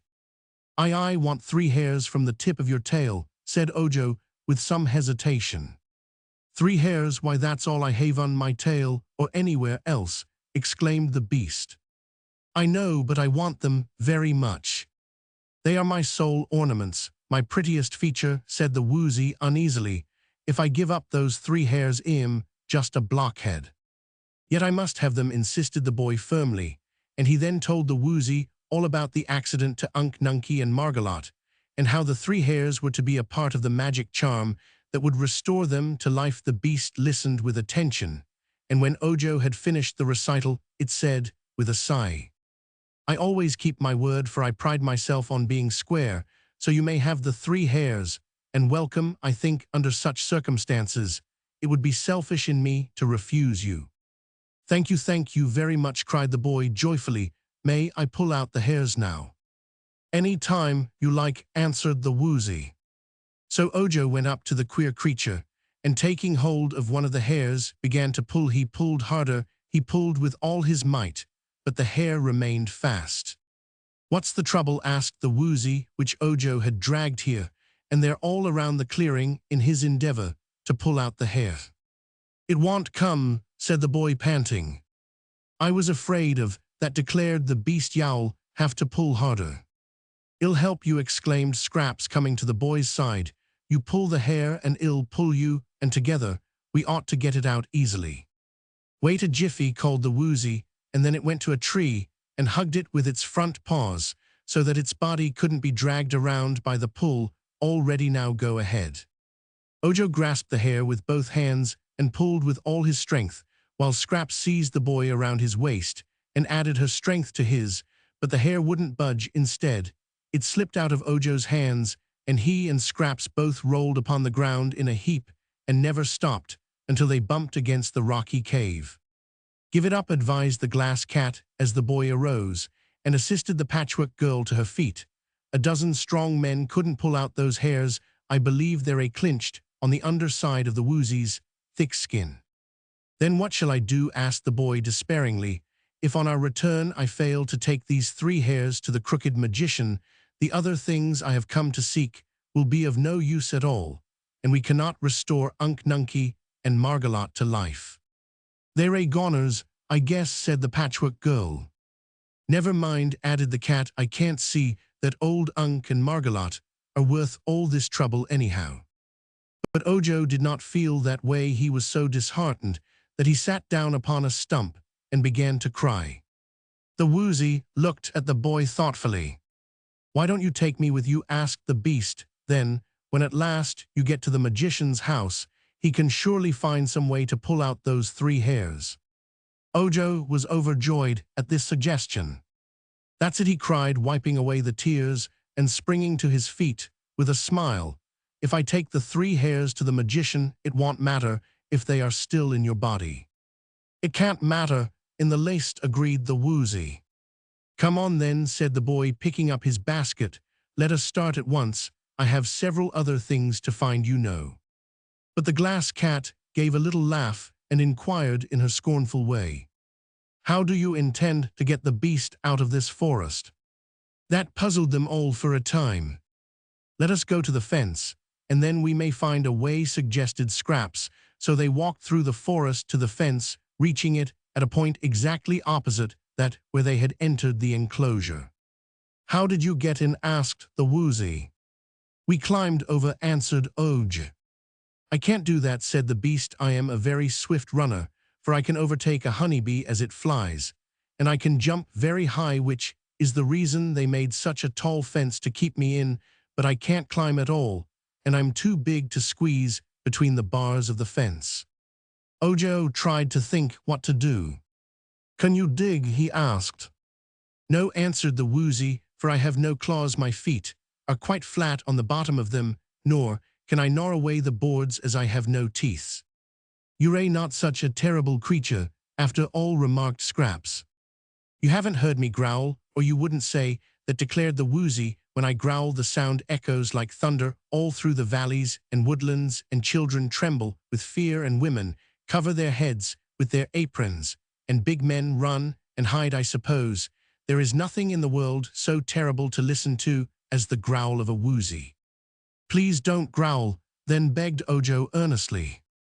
"There is no danger of my growling, for I am not angry. Only when angry do I utter my fearful, ear-splitting, soul-shuddering growl. Also, when I am angry, my eyes flash fire, whether I growl or not." "Real fire?" asked Ojo. "Of course real fire. Do you suppose they'd flash imitation fire?" inquired the Woozy in an injured tone. "In that case, I've solved the riddle," cried Scraps, dancing with glee. "Those fence boards are made of wood, and if the Woozy stands close to the fence and lets his eyes flash fire, they might set fire to the fence and burn it up. Then he could walk away with us, easily being free." "Or I have never thought of that plan, or I would have been free long ago," said the Woozy. "But I cannot flash fire from my eyes unless I am very angry." "Can't you get angry 'bout something, please?" asked Oj. "I'll try. You just say 'Crizzle Crew' to me." "Will that make you angry?" inquired the boys. "Terribly angry." "What does it mean?" asked Scraps. "I don't know. That's what makes me so angry," replied the Woozy. He then stood close to the fence with his head near one of the boards, and Scraps called out, "Crizzle Crew." Then Ojo said, "Crizzle Crew," and the glass cat said, "Crizzle Crew." The Woozy began to tremble with anger, and small sparks darted from his eyes. Seeing this, they all cried, "Crizzle Crew," together, and that made the beast's eyes flash fire so fiercely that the fence board caught the sparks and began to smoke. Then it burst into flame, and the Woozy stepped back and said triumphantly, "Aha, that did the business all right. It was a happy thought for you to yell all together, for that made me as angry as I have ever been. Fine sparks, weren't they?" "Reglar fireworks," replied Scraps admiringly. In a few moments, the board had burned to a distance of several feet, leaving an opening big enough for them all to pass through. Ojo broke some branches from a tree, and with them whipped the fire until it was extinguished. "We don't want to burn the whole fence down," said he, "for the flames would attract the attention of the Munchkin farmers, who would then come and capture the Woozy again. I guess they'll be rather surprised when they find he's escaped." "So they will," declared the Woozy, chuckling gleefully. "When they find I'm gone, the farmers will be badly scared, for they'll expect me to eat up their honeybees as I did before." "That reminds me," said the boy, "that you must promise not to eat honeybees while you are in our company." "None at all. Not a bee. You would get us all into trouble, and we can't afford to have any more trouble than is necessary. I'll feed you all the bread and cheese you want, and that must satisfy you." "All right, I'll promise," said the woozy cheerfully, "and when I promise anything you can depend on it, 'cause I am square." "I don't see what difference that makes," observed the Patchwork Girl as they found the path and continued their journey. "The shape doesn't make a thing honest, does it?" "Of course it does," returned the woozy very decidedly. "No one could trust that crooked magician, for instance, just because he is crooked, but a square woozy couldn't do anything crooked if he wanted to." "I am neither square nor crooked," said Scraps, looking down at her plump body. "No, you're a round, so you're a liable to do anything," asserted the woozy. "Do not blame me, Miss Gorgeous, if I regard you with suspicion. Many a satin ribbon has a cotton back." Scraps didn't understand this, but she had an uneasy misgiving that she had a cotton back herself. It would settle down at times and make her squat and dumpy, and then she had to roll herself in the road until her body stretched out again. Shaggy Man to the rescue. Chapter 10. They had not gone very far before Bungle, who had run on ahead, came bounding back to say that the road of yellow bricks was just before them. At once they hurried forward to see what this famous road looked like. It was a broad road, but not straight, for it wandered over hill and dale, and picked out the easiest places to go. All its length and breadth was paved with smooth bricks of a bright yellow color, so it was smooth and level, except in a few places where the bricks had crumbled or been removed, leaving holes that might cause the unwary to stumble. "I wonder," said Ojo, looking up and down the road, "which way to go." "Where are you bound for?" asked the woozy. "The Emerald City," he replied. "Then go west," said the woozy. "I know this road pretty well, for I've chased many a honeybee over it." "Have you ever been to the Emerald City?" asked Scraps. "No, I am very shy by nature, as you may have noticed, so I haven't mingled much in society." "Are you afraid of men?" inquired the Patchwork Girl. "Me with my heartrending growl, me horrible shudderful growl. I should say not. I am not afraid of anything," declared the woozy. "I wish I could say the same," sighed Ojo. "I don't think we need be afraid when we get to the Emerald City, for Unc Nunky has told me that Ozma, our girl ruler, is very lovely and kind, and tries to help everyone who is in trouble, but they say there are many dangers lurking on the road to the great fairy city, and so we must be very careful." "I hope nothing will break me," said the Glass Cat in a nervous voice. "I am a little brittle, you know, and can't stand many hard knocks. If anything should fade the colors of my lovely patches, it would break my heart," said the Patchwork Girl. "I am not sure you have a heart," Ojo reminded her. "Then it would break my cotton," persisted Scraps. "Do you think they are all fast colors, Ojo?" she asked anxiously. "They seem fast enough when you run," he replied, and then looking ahead of them, he exclaimed, "Oh, what lovely trees!" They were certainly pretty to look upon, and the travelers hurried forward to observe them more closely. "Why, they are not trees at all," said Scraps. "They are just monstrous plants." That is what they really were, masses of great broad leaves, which rose from the ground far into the air, until they towered twice as high as the top of the Patchwork Girl's head, who was a little taller than Ojo. The plants formed rows on both sides of the road, and from each plant rose a dozen or more of the big broad leaves, which swayed continually from side to side, although no wind was blowing. But the most curious thing about the swaying leaves was their color. They seemed to have a general groundwork of blue, but here and their other colors glinted at times through the blue, gorgeous yellows, turning to pink, purple, orange, and scarlet, mingled with more sober browns and grays, each appearing as a blotch or stripe anywhere on a leaf, and then disappearing to be replaced by some other color of a different shape. The changeful coloring of the great leaves was very beautiful, but it was bewildering as well, and the novelty of the scene drew our travelers close to the line of plants, where they stood watching them with rapt interest. Suddenly a leaf bent lower than usual and touched the Patchwork Girl swiftly. It enveloped her in its embrace, covering her completely in its thick folds, and then it swayed back upon its stem. "Why, she's gone," gasped Ojo in amazement, and listening carefully, he thought he could hear the muffled screams of Scraps coming from the center of the folded leaf. But before he could think what he ought to do to save her, another leaf bent down and captured the glass cat, rolling around the little creature until she was completely hidden, and then straightening up again upon its stem. "Look out," cried the woozy, "run, run fast, or you are lost." Ojo turned and saw the woozy running swiftly up the road, but the last leaf of the row of plants seized the beast even as he ran, and instantly he disappeared from sight. The boy had no chance to escape. Half a dozen of the great leaves were bending toward him from different directions, and as he stood hesitating, one of them clutched him in its embrace. In a flash, he was in the dark. Then he felt himself gently lifted until he was swaying in the air with the folds of the leaf hugging him on all sides. At first he struggled hard to escape, crying out in anger, let me go," but neither struggles nor protests had any effect. Whatever the leaf held him firmly, and he was a prisoner.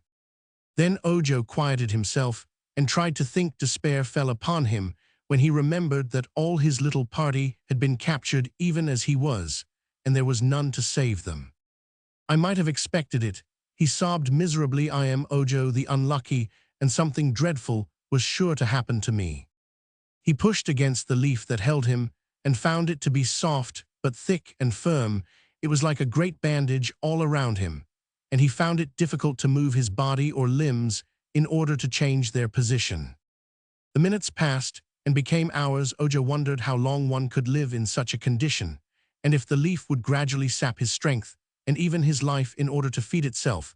The little Munchkin boy had never heard of any person dying in the land of Oz, but he knew one could suffer a great deal of pain. His greatest fear at this time was that he would always remain imprisoned in the beautiful leaf and never see the light of day again. No sound came to him through the leaf. All around was intense silence. Ojo wondered if Scraps had stopped screaming, or if the folds of the leaf prevented his hearing her. By and by, he thought he heard a whistle, as of someone whistling a tune. Yes, it really must be someone whistling, he decided, for he could follow the strains of a pretty Munchkin melody that Unc Nunkie used to sing to him. The sounds were low and sweet, and although they reached Ojo's ears very faintly, they were clear and harmonious. Could the leaf whistle? Ojo wondered. Nearer and nearer came the sounds, and then they seemed to be just the other side of the leaf that was hugging him. Suddenly the whole leaf toppled and fell, carrying the boy with it, and while he sprawled at full length, the folds slowly relaxed and set him free. He scrambled quickly to his feet and found that a strange man was standing before him, a man so curious in appearance that the boy stared with round eyes. He was a big man with shaggy whiskers, shaggy eyebrows, shaggy hair, but kindly blue eyes that were gentle as those of a cow. On his head was a green velvet hat with a jeweled band, which was all shaggy around the brim. Rich but shaggy laces were at his throat. A coat with shaggy edges was decorated with diamond buttons. The velvet breeches had jeweled buckles at the knees, and shags all around the bottoms. On his breast hung a medallion bearing a picture of Princess Dorothy of Oz, and in his hand, as he stood looking at Ojo, was a sharp knife shaped like a dagger. "Oh!" exclaimed Ojo, greatly astonished at the sight of this stranger, and then he added, "Who has saved me, sir?" "Can't you see?" replied the other, with a smile. "I am the Shaggy Man." "Yes, I can see that," said the boy, nodding. "Was it you who rescued me from the leaf?" "None other, you may be sure, but take care, or I shall have to rescue you again." Ojo gave a jump, for he saw several broad leaves leaning toward him, but the Shaggy Man began to whistle again, and at the sound, the leaves all straightened up on their stems and kept still. The man now took Ojo's arm and led him up the road past the last of the great plants, and not till he was safely beyond their reach did he cease his whistling. "You see, the music charms em," said he, "singing or whistling it doesn't matter which makes em behave, and nothing else will I always whistle as I go by em. And so they always let me alone today. As I went by whistling I saw a leaf curled, and knew there must be something inside it. I cut down the leaf with my knife and out you popped. Lucky I passed by, wasn't it?" "You were very kind," said Ojo, "and I thank you. Will you please rescue my companions also?" "What companions?" asked the Shaggy Man. "The leaves grabbed them all," said the boy. "There's a patchwork girl, and—" "A what?" "A girl made of patchwork. You know she's alive, and her name is Scraps. and there's a glass cat." "Glass?" asked the Shaggy Man. "All glass? And alive?" "Yes," said Ojo, "she has pink brains, and there's a woozy." "What's a woozy?" inquired the Shaggy Man. "Why, I can't describe it," answered the boy, greatly perplexed, "but it's a queer animal with 3 hairs on the tip of its tail that won't come out." "And what won't come out?" asked the Shaggy Man. "The tail. The hairs won't come out, but y'all see the woozy if y'all please rescue it, and then y'all know just what it is." "Of course," said the Shaggy Man, nodding his shaggy head, and then he walked back among the plants, still whistling, and found the 3 leaves, which were curled around Ojo's traveling companions. The first leaf he cut down released Scraps, and on seeing her the Shaggy Man threw back his shaggy head, opened wide his mouth, and laughed so shaggily, and yet so merrily, that Scraps liked him at once. Then he took off his hat and made her a low bow, saying, "My dear, you're a wonder. I must introduce you to my friend, the Scarecrow." When he cut down the second leaf, he rescued the glass cat, and Bungle was so frightened that she scampered away like a streak, and soon had joined Ojo when she sat beside him panting and trembling. The last plant of all the row had captured the woozy, and a big bunch in the center of the curled leaf showed plainly where he was. With his sharp knife, the Shaggy Man sliced off the stem of the leaf, and as it fell and unfolded out trotted the woozy, and escaped beyond the reach of any more of the dangerous plants. A good friend. Chap 11. Soon the entire party was gathered on the road of yellow bricks, quite beyond the reach of the beautiful but treacherous plants. The Shaggy Man, staring first at one and then at the other, seemed greatly pleased and interested. "I've seen queer things since I came to the land of Oz," said he, "but never anything queerer than this band of adventurers. Let us sit down a while and have a talk and get acquainted." "Haven't you always lived in the land of Oz?" asked the Munchkin boy. "No, I used to live in the big outside world, but I came here once with Dorothy and Ozma let me stay." "How do you like Oz?" asked Scraps. "Isn't the country and the climate grand?" "It's the finest country in all the world, even if it is a fairyland, and I am happy every minute I live in it," said the Shaggy Man. "But tell me something about yourselves." So Ojo related the story of his visit to the house of the Crooked Magician, and how he met there the glass cat, and how the Patchwork Girl was brought to life, and of the terrible accident to Unc Nunkie and Margolot. Then he told how he had set out to find the 5 different things which the magician needed to make a charm that would restore the marble figures to life, one requirement being 3 hairs from a woozy's tail. "We found the woozy," explained the boy, "and he agreed to give us the 3 hairs, but we couldn't pull them out, so we had to bring the woozy along with us." "I see," returned the Shaggy Man, who had listened with interest to the story, "but perhaps I, who am big and strong, can pull those 3 hairs from the woozy's tail." "Try it if you like," said the woozy. So the Shaggy Man tried it, but pull as hard as he could, he failed to get the hairs out of the woozy's tail. So he sat down again and wiped his shaggy face with a shaggy silk handkerchief and said, "It doesn't matter if you can keep the woozy. Until you get the rest of the things you need, you can take the beast and his 3 hairs to the Crooked Magician, and let him find a way to extract them. What are the other things you are to find?" "One," said Ojo, "is a 6-leaved clover." "You ought to find that in the fields around the Emerald City," said the Shaggy Man. "There is a law against picking 6-leaved clovers, but I think I can get Ozma to let you have one." "Thank you," replied Ojo. "The next thing is the left wing of a yellow butterfly. For that you must go to the Winky Country." The Shaggy Man declared, "I've never noticed any butterflies there, but that is the yellow country of Oz, and it's ruled by a good friend of mine, the Tin Woodman." "Oh, I've heard of him," exclaimed Ojo. "He must be a wonderful man." "So he is, and his heart is wonderfully kind. I am sure the Tin Woodman will do all in his power to help you to save your Unc Nunkie and poor Margolot." "The next thing I must find," said the Munchkin boy, "is a gill of water from a dark well." "Indeed, well, that is more difficult," said the Shaggy Man, scratching his left ear in a puzzled way. "I've never heard of a dark well, have you?" "No," said Ojo. "Do you know where one may be found?" inquired the Shaggy Man. "I can't imagine," said Ojo. Then we must ask the Scarecrow. The Scarecrow, but surely, sir, a Scarecrow can't know anything.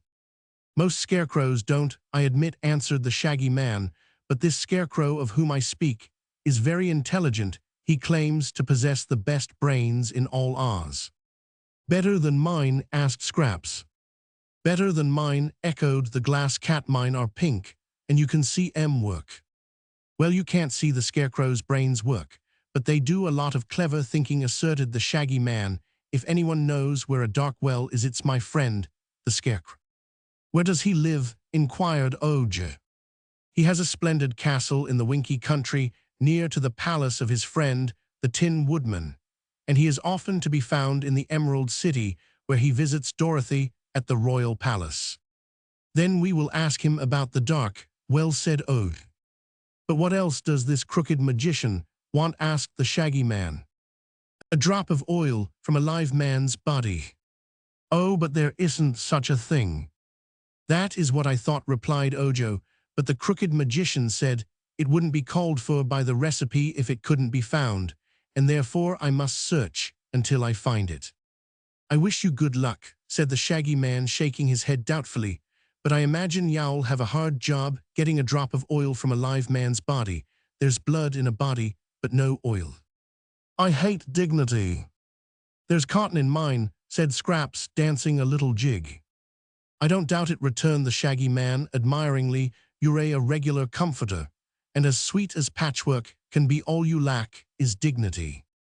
I hate dignity, cried Scraps, kicking a pebble high in the air, and then trying to catch it as it fell. Half the fools and all the wise folks are dignified, and I am neither the one nor the other.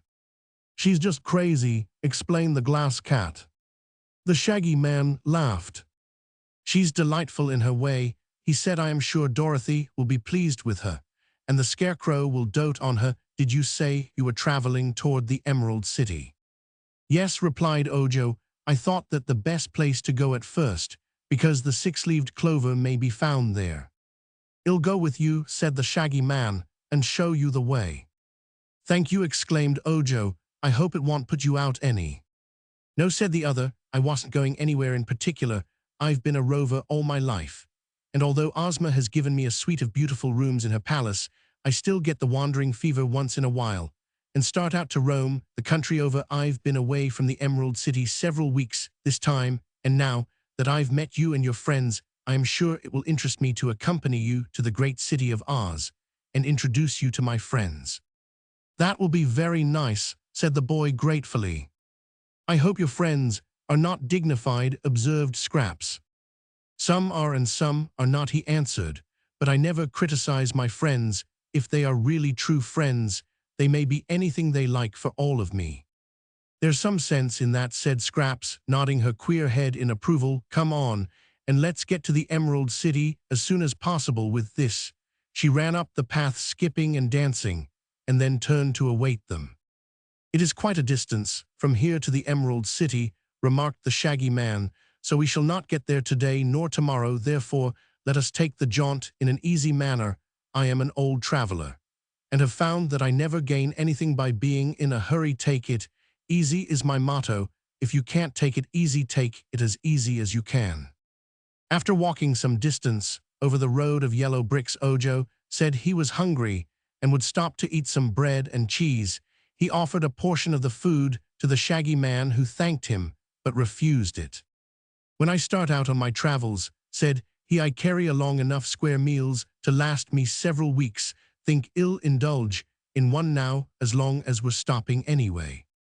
Saying this, he took a bottle from his pocket and shook from it a tablet about the size of one of Ojo's fingernails.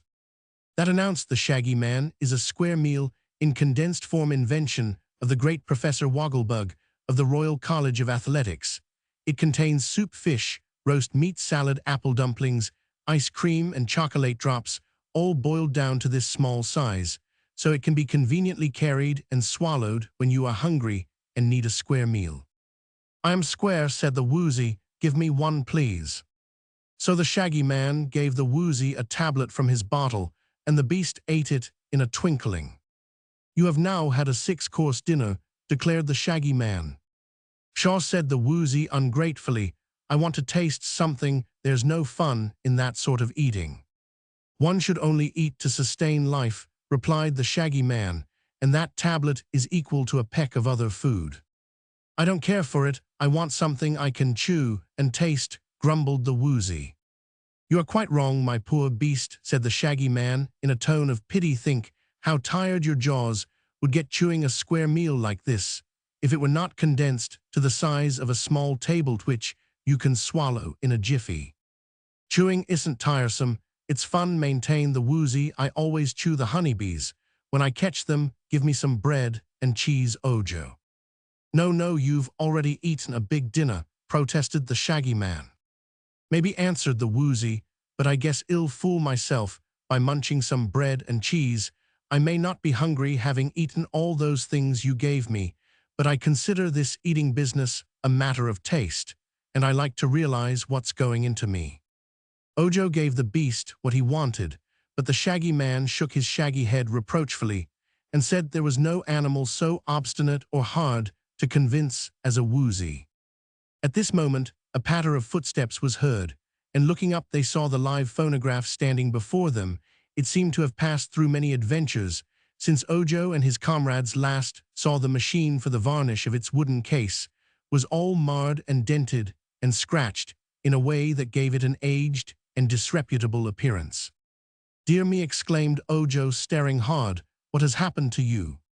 Nothing much, replied the phonograph in a sad and depressed voice. I've had enough things thrown at me since I left you to stock a department store and furnish half a dozen bargain counters. Are you so broken up that you can't play? Asked Scraps. No, I still am able to grind out delicious music. Just now I've a record on tap that is really superb, said the phonograph, growing more cheerful.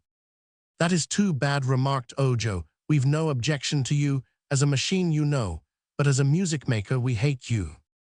Then why was I ever invented? Demanded the machine in a tone of indignant protest. They looked at one another inquiringly, but no one could answer such a puzzling question. Finally, the shaggy man said, I'd like to hear the phonograph play. Ojo sighed. We've been very happy since we met you, sir, he said.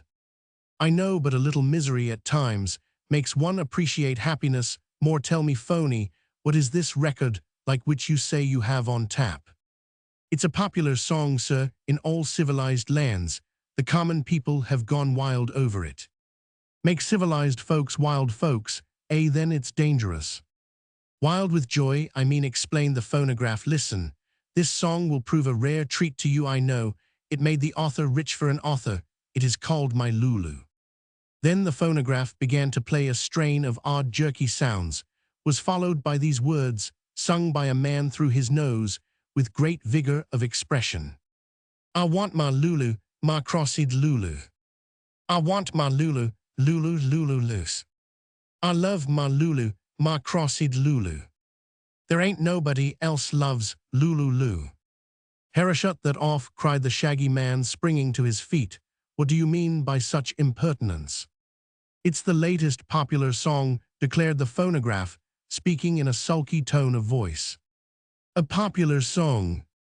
Yes, one that the feeble-minded can remember the words of, and those ignorant of music can whistle or sing. That makes a popular song popular, and the time is coming when it will take the place of all other songs. That time won't come to us just yet, said the shaggy man sternly. I am something of a singer myself, and I don't intend to be throttled by any Lulus like your cross-eyed one. I shall take you all apart, Mr. Phony, and scatter your pieces far and wide over the country, as a matter of kindness to the people you might meet. If allowed to run around loose, having performed this painful duty, I shall. But before he could say more, the phonograph turned and dashed up the road as fast as its 4 table legs could carry it, and soon it had entirely disappeared from their view. The shaggy man sat down again and seemed well pleased. Someone else will save me the trouble of scattering that phonograph, said he, for it is not possible that such a music maker can last long in the land of Oz. When you are rested, friends, let us go on our way. During the afternoon, the travelers found themselves in a lonely and uninhabited part of the country. even the fields were no longer cultivated, and the country began to resemble a wilderness. The road of yellow bricks seemed to have been neglected, and became uneven and more difficult to walk upon. Scrubby underbrush grew on either side of the way, while huge rocks were scattered around in abundance. But this did not deter Ojo and his friends from trudging on, and they beguiled the journey with jokes and cheerful conversation.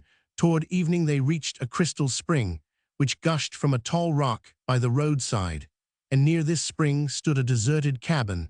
Said the Shaggy Man, halting here.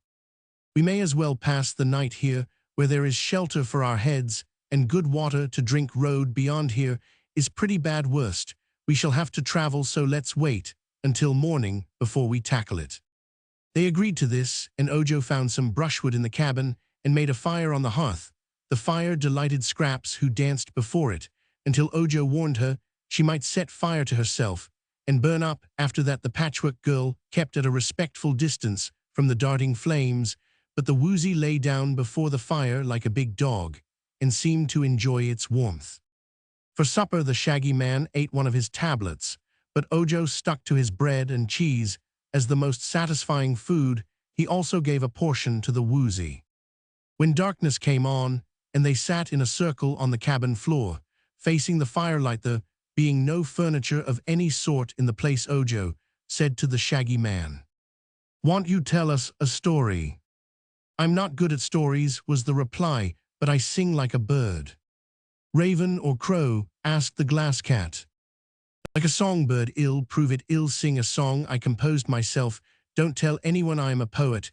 They might want me to write a book. Don't tell 'em I can sing, or they'd want me to make records for that awful phonograph. Haven't time to be a public benefactor. So I'll just sing you this little song for your own amusement." They were glad enough to be entertained and listened with interest, while the Shaggy Man chanted the following verses to a tune that was not unpleasant.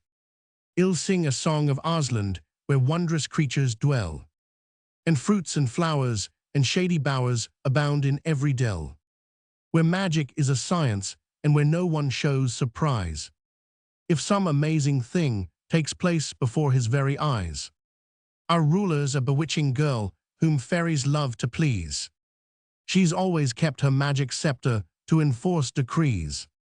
To make her people happy, for her heart is kind and true, and to aid the needy and distressed is what she longs to do. And then there's Princess Dorothy, as sweet as any rose. A lass from Kansas, where they don't grow fairies, I suppose. And there's the brainy Scarecrow, with a body stuffed with straw, who utters words of wisdom rare that fill us all with awe. I'll not forget Nick Chopper, the woodman made of tin, whose tender heart thinks killing time is quite a dreadful sin. Nor old Professor Wogglebug, who's highly magnified and looks so big to everyone that he is filled with pride. Jack Pumpkinhead's a dear old chum who might be called a chump, but won renown by riding round upon a magic gump. The Sawhorse is a splendid steed, and though he's made of wood, he does as many thrilling stunts as any meat horse could. And now I'll introduce a beast that everyone adores.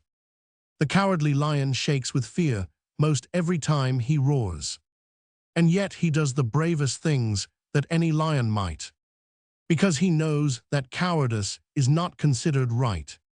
There's Tick-Tock's a clockwork man, and quite a funny sight. He talks and walks mechanically when he's wound up tight. And we've a hungry tiger who would babies love to eat, but never does because we feed him other kinds of meat. It's hard to name all of the freaks this noble land's acquired. 'Twould make my song so very long that you would soon be tired. But give attention while I mention one wise yellow hen, and 9 fine tiny piglets living in a golden pen. Just search the whole world, oversail the seas from coast to coast. No other nation in creation queerer folks can boast. And now our rare museum will include a cat of glass, a woozy and last, but not least a crazy patchwork lass. Ojo was so pleased with this song that he applauded the singer by clapping his hands, and Scraps followed suit by clapping her padded fingers together, Although they made no noise, the cat pounded on the floor with her glass postulantly, so as not to break Theman the woozy, which had been asleep, woke up to ask what the row was about. I seldom sing in public for fear they might want me to start an opera company, remarked the shaggy man, who was pleased to know his effort was appreciated. Voice, just now, is a little out of training, rusty perhaps. Tell me, said the Patchwork Girl earnestly, do all those queer people you mention really live in the land of Oz? Every one of them. I even forgot one thing, Dorothy's pink kitten. For goodness sake, exclaimed Bungle, sitting up and looking interested. A pink kitten, how absurd is it, Glass? No, just ordinary kitten. Then it can't amount to much. I have pink brains, and you can see 'em work. Dorothy's kitten is all pink brains and all except blue eyes. Names Eureka, great favorite at the royal palace, said the shaggy man, yawning. The glass cat seemed annoyed. Do you think a pink kitten common meaties as pretty as I am? She asked. Can't say, tastes differ, you know, replied the shaggy man, yawning again. But here's a pointer that may be of service to you. Make friends with Eureka, and you'll be solid at the palace. I am solid, now solid, Glass.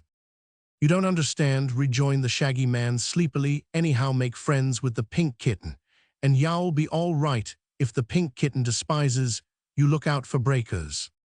Would anyone at the royal palace break a glass cat? Might you never can tell, advise you to purr soft and look humble if you can, and now I am going to bed. Bungle considered the shaggy man's advice so carefully that her pink brains were busy long after the others of the party were fast asleep. The Giant Porcupine. Chapter 12. Next morning they started out bright and early to follow the road of yellow bricks toward the Emerald City. The little Munchkin boy was beginning to feel tired from the long walk, and he had a great many things to think of and consider besides the events of the journey at the wonderful Emerald City, which he would presently reach. Were so many strange and curious people that he was half afraid of meeting them, and wondered if they would prove friendly and kind. Above all else, he could not drive from his mind the important errand on which he had come, and he was determined to devote every energy to finding the things that were necessary to prepare the magic recipe. He believed that until dear Unc Nunkie was restored to life, he could feel no joy in anything, and often he wished that Unc could be with him to see all the astonishing things Ojo was seeing. But alas, Unc Nunkie was now a marble statue in the house of the crooked magician, and Ojo must not falter in his efforts to save him. The country through which they were passing was still rocky and deserted, with here and there a bush or a tree to break the dreary landscape. Ojo noticed one tree especially because it had such long silky leaves and was so beautiful in shape. As he approached it, he studied the tree earnestly, wondering if any fruit grew on it or if it bore pretty flowers. Suddenly he became aware that he had been looking at that tree a long time, at least for 5 minutes, and it had remained in the same position, although the boy had continued to walk steadily on. So he stopped short, and when he stopped, the tree and all the landscape, as well as his companions, moved on before him and left him far behind. Ojo uttered such a cry of astonishment that it aroused the shaggy man, who also halted the others, then stopped too and walked back to the boy. What's wrong? Asked the shaggy man. Why, we're not moving forward a bit, no matter how fast we walk, declared Ojo. Now that we have stopped, we are moving backward. Can't you see? Just notice that rock. Scraps looked down at her feet and said, the yellow bricks are not moving. But the whole road is, answered Ojo. True, quite true, agreed the shaggy man. I know all about the tricks of this road, but I have been thinking of something else and didn't realize where we were. It will carry us back to where we started from, predicted Ojo, beginning to be nervous. No, replied the shaggy man, it won't do that, for I know a trick to beat this tricky road. I've traveled this way before, you know. Turn around, all of you, and walk backward. What good will that do? Asked the cat. You'll find out if you obey me, said the shaggy man. So they all turned their backs to the direction in which they wished to go and began walking backward. In an instant Ojo noticed they were gaining ground, and as they proceeded in this curious way, they soon passed the tree which had first attracted his attention to their difficulty. How long must we keep this up, Shags? Asked Scraps, who was constantly tripping and tumbling down, only to get up again with a laugh at her mishap. Just a little way farther, replied the Shaggy Man. A few minutes later, he called to them to turn about quickly and step forward, and as they obeyed the order, they found themselves treading solid ground. That task is well over, observed the Shaggy Man. It's a little tiresome to walk backward, but that is the only way to pass this part of the road, which has a trick of sliding back and carrying with it anyone who is walking upon it. With new courage and energy, they now trudged forward, and after a time came to a place where the road cut through a low hill, leaving high banks on either side of it. They were traveling along this cut, talking together, when the Shaggy Man seized Scraps with one arm and Ojo with another and shouted, "Stop!" "What's wrong now?" asked the Patchwork Girl. "See there," answered the Shaggy Man, pointing with his finger. Directly in the center of the road lay a motionless object that bristled all over with sharp quills, which resembled arrows. The body was as big as a 10-bushel basket, but the projecting quills made it appear to be 4 times bigger. "Well, what of it?" asked Scraps. "That is Kiss, who causes a lot of trouble along this road," was the reply. "Kiss? What is Kiss?" "I think it is merely an overgrown porcupine, but here in Oz they consider Kiss an evil spirit. He's different from a regular porcupine, because he can throw his quills in any direction, which an American porcupine cannot do. That's what makes old Kiss so dangerous. If we get too near, he'll fire those quills at us and hurt us badly." "Then we will be foolish to get too near," said Scraps. "I'm not afraid," declared the Woozy. "The Kiss is cowardly, I am sure, and if it ever heard my awful, terrible, frightful growl, it would be scared stiff." "Oh, can you growl?" asked the Shaggy Man. "That is the only ferocious thing about me," asserted the Woozy with evident pride. "My growl makes an earthquake blush, and the thunder ashamed of itself. If I growled at that creature you call Kiss, it would immediately think the world had cracked in two and bumped against the sun and moon, and that would cause the monster to run as far and as fast as its legs could carry it." "In that case," said the Shaggy Man, "you are now able to do us all a great favor. Please growl." "But you forget," returned the Woozy, "my tremendous growl would also frighten you, and if you happen to have heart disease, you might expire." "True, but we must take that risk," decided the Shaggy Man, bravely. "Being warned of what is to occur, we must try to bear the terrific noise of your growl, but Kiss won't expect it, and it will scare him away." The Woozy hesitated. "I am fond of you all, and I hate to shock you," it said. "Never mind," said Oj. "You may be made deaf. If so, we will forgive you." "Very well then," said the Woozy in a determined voice, and advanced a few steps toward the giant porcupine. Pausing to look back, it asked, "All ready?" "All ready," they answered. "Then cover up your ears and brace yourselves firmly. Now then, look out." The Woozy turned toward Kiss, opened wide its mouth, and said, "Queeg." "Go ahead and growl," said Scraps. "Why, I did growl," retorted the Woozy, who seemed much astonished. "What, that little squeak?" she cried. "It is the most awful growl that ever was heard on land or sea, in caverns or in the sky," protested the Woozy. "I wonder you stood the shock so well. Didn't you feel the ground tremble? I suppose Kiss is now quite dead with fright." The Shaggy Man laughed merrily. "Poor Wooz," said he, "your growl wouldn't scare a fly." The Woozy seemed to be humiliated and surprised. It hung its head a moment as if in shame or sorrow, but then it said, with renewed confidence, "Anyhow, my eyes can flash fire, and good fire, too good enough to set fire to a fence." "That is true," declared Scraps. "I saw it done myself, but your ferocious growl isn't as loud as the tick of a beetlier, one of Ojo's snores when he's fast asleep." "Perhaps," said the Woozy humbly, "I have been mistaken about my growl. It has always sounded very fearful to me, but that may have been because it was so close to my ears." "Never mind," Ojo said soothingly. "It is a great talent to be able to flash fire from your eyes. No one else can do that." As they stood hesitating what to do, Kiss stirred, and suddenly a shower of quills came flying toward them, almost filling the air. They were so many. Scraps realized in an instant that they had gone too near to kiss for safety, so she sprang in front of Ojo and shielded him from the darts, which stuck their points into her own body until she resembled one of those targets they shoot arrows at in archery games. The Shaggy Man dropped flat on his face to avoid the shower, but one quill struck him in the leg and went far in. As for the glass cat, the quills rattled off her body without making even a scratch, and the skin of the woozy was so thick and tough that he was not hurt at all. When the attack was over, they all ran to the Shaggy Man, who was moaning and groaning, and Scraps promptly pulled the quill out of his leg. Then up he jumped and ran over to Kiss, putting his foot on the monster's neck and holding it a prisoner. The body of the great porcupine was now as smooth as leather, except for the holes where the quills had been, for it had shot every single quill in that one wicked shower. "Let me go," it shouted angrily. "How dare you put your foot on Kiss?" "I am going to do worse than that, old boy," replied the Shaggy Man. "You have annoyed travelers on this road long enough, and now I shall put an end to you." "You can't," returned Kiss. "Nothing can kill me, as you know perfectly well." "Perhaps that is true," said the Shaggy Man in a tone of disappointment. "Seems to me I've been told before that you can't be killed. But if I let you go, what will you do?"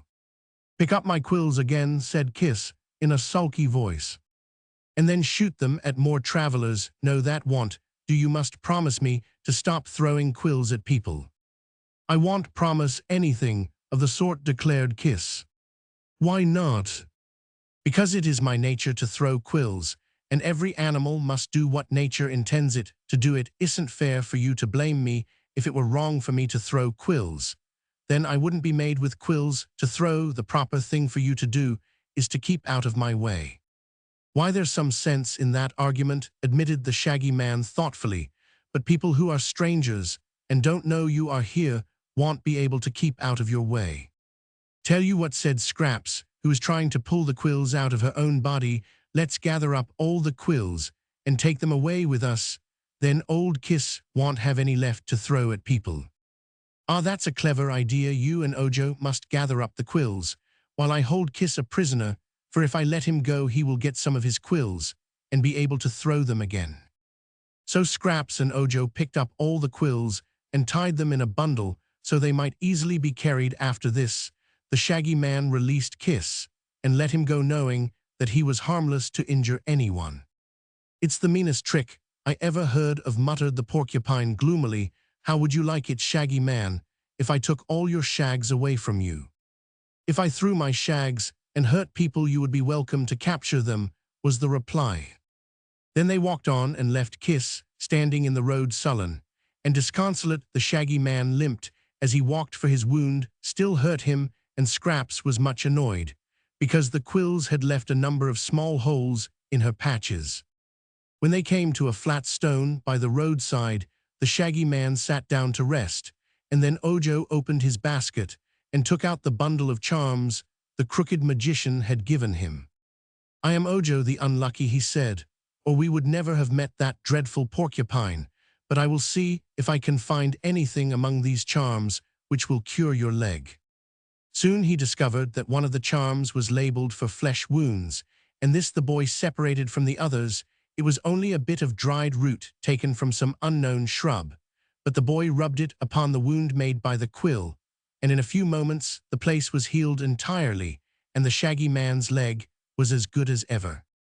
"Rub it on the holes in my patches," suggested Scraps, and Ojo tried it, but without any effect.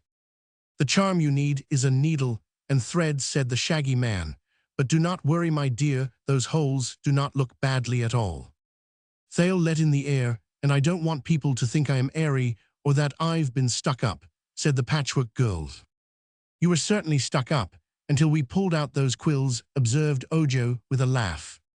So now they went on again, and coming presently to a pond of muddy water, they tied a heavy stone to the bundle of quills and sunk it to the bottom of the pond to avoid carrying it farther.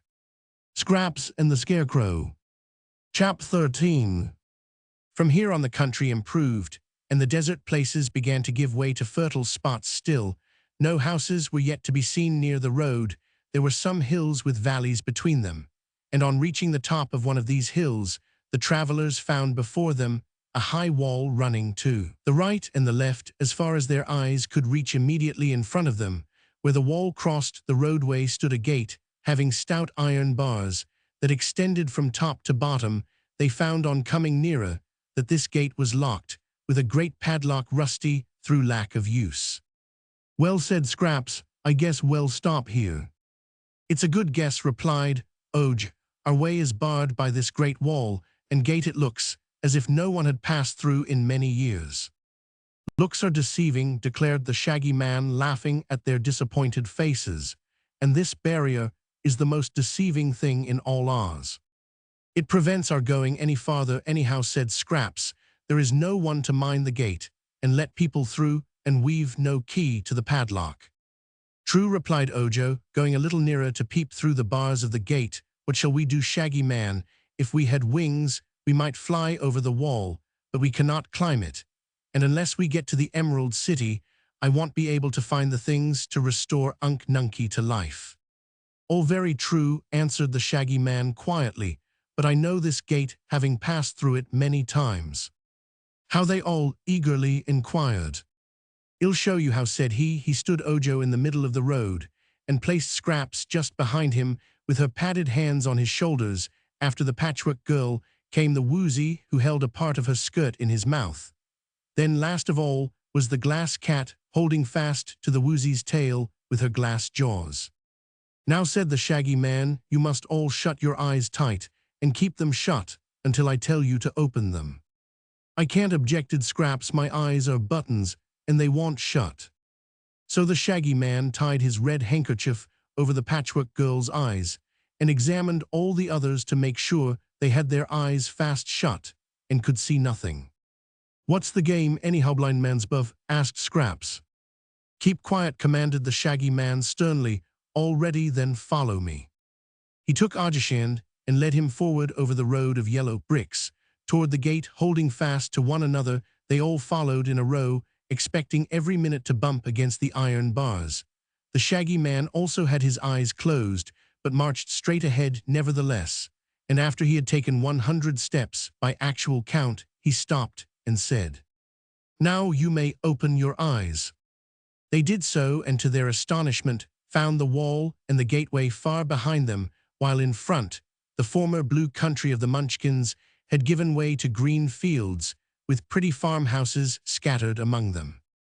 "That wall," explained the Shaggy Man, "is what is called an optical illusion. It is quite real while you have your eyes open, but if you are not looking at it, the barrier doesn't exist at all. It's the same way with many other evils in life. They seem to exist, and yet it's all seeming and not true. You will notice that the waller what we thought was a wall separates the Munchkin country from the green country that surrounds the Emerald City, which lies exactly in the center of Oz. There are 2 roads of yellow bricks through the Munchkin country, but the one we followed is the best of the 2. Dorothy once traveled the other way and met with more dangers than we. Roman 999. But all our troubles are over for the present, as another day's journey will bring us to the great Emerald City." They were delighted to know this, and proceeded with new courage. In a couple of hours, they stopped at a farmhouse where the people were very hospitable and invited them to dinner. The farm folk regarded Scraps with much curiosity, but no great astonishment, for they were accustomed to seeing extraordinary people in the land of Oz. The woman of this house got her needle and thread and sewed up the holes made by the porcupine quills in the Patchwork Girl's body, after which Scraps was assured she looked as beautiful as ever. "You ought to have a hat to wear," remarked the woman, "for that would keep the sun from fading the colors of your face. I have some patches and scraps put away, and if you will wait 2 or 3 days, I'll make you a lovely hat that will match the rest of you." "Never mind the hat," said Scraps, shaking her yarn braids. "It's a kind offer, but we can't stop. I can't see that my colors have faded a particle as yet, can you?" "Not much," replied the woman. "You are still very gorgeous, in spite of your long journey." The children of the house wanted to keep the Glass Cat to play with, so Bungle was offered a good home if she would remain, but the cat was too much interested in Ojo's adventures and refused to stop. Children are rough playmates, she remarked to the Shaggy Man, and although this home is more pleasant than that of the crooked magician, I fear I would soon be smashed to pieces by the boys and girls.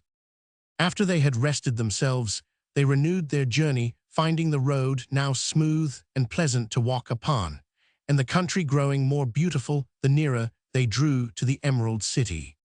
By and by Ojo began to walk on the green grass, looking carefully around him. "What are you trying to find?" asked Scraps. "A six-leaved clover," said he. "Don't do that," exclaimed the Shaggy Man earnestly. "It's against the law. To pick a six-leaved clover, you must wait until you get Ozma's consent." "She wouldn't know it," declared the boy.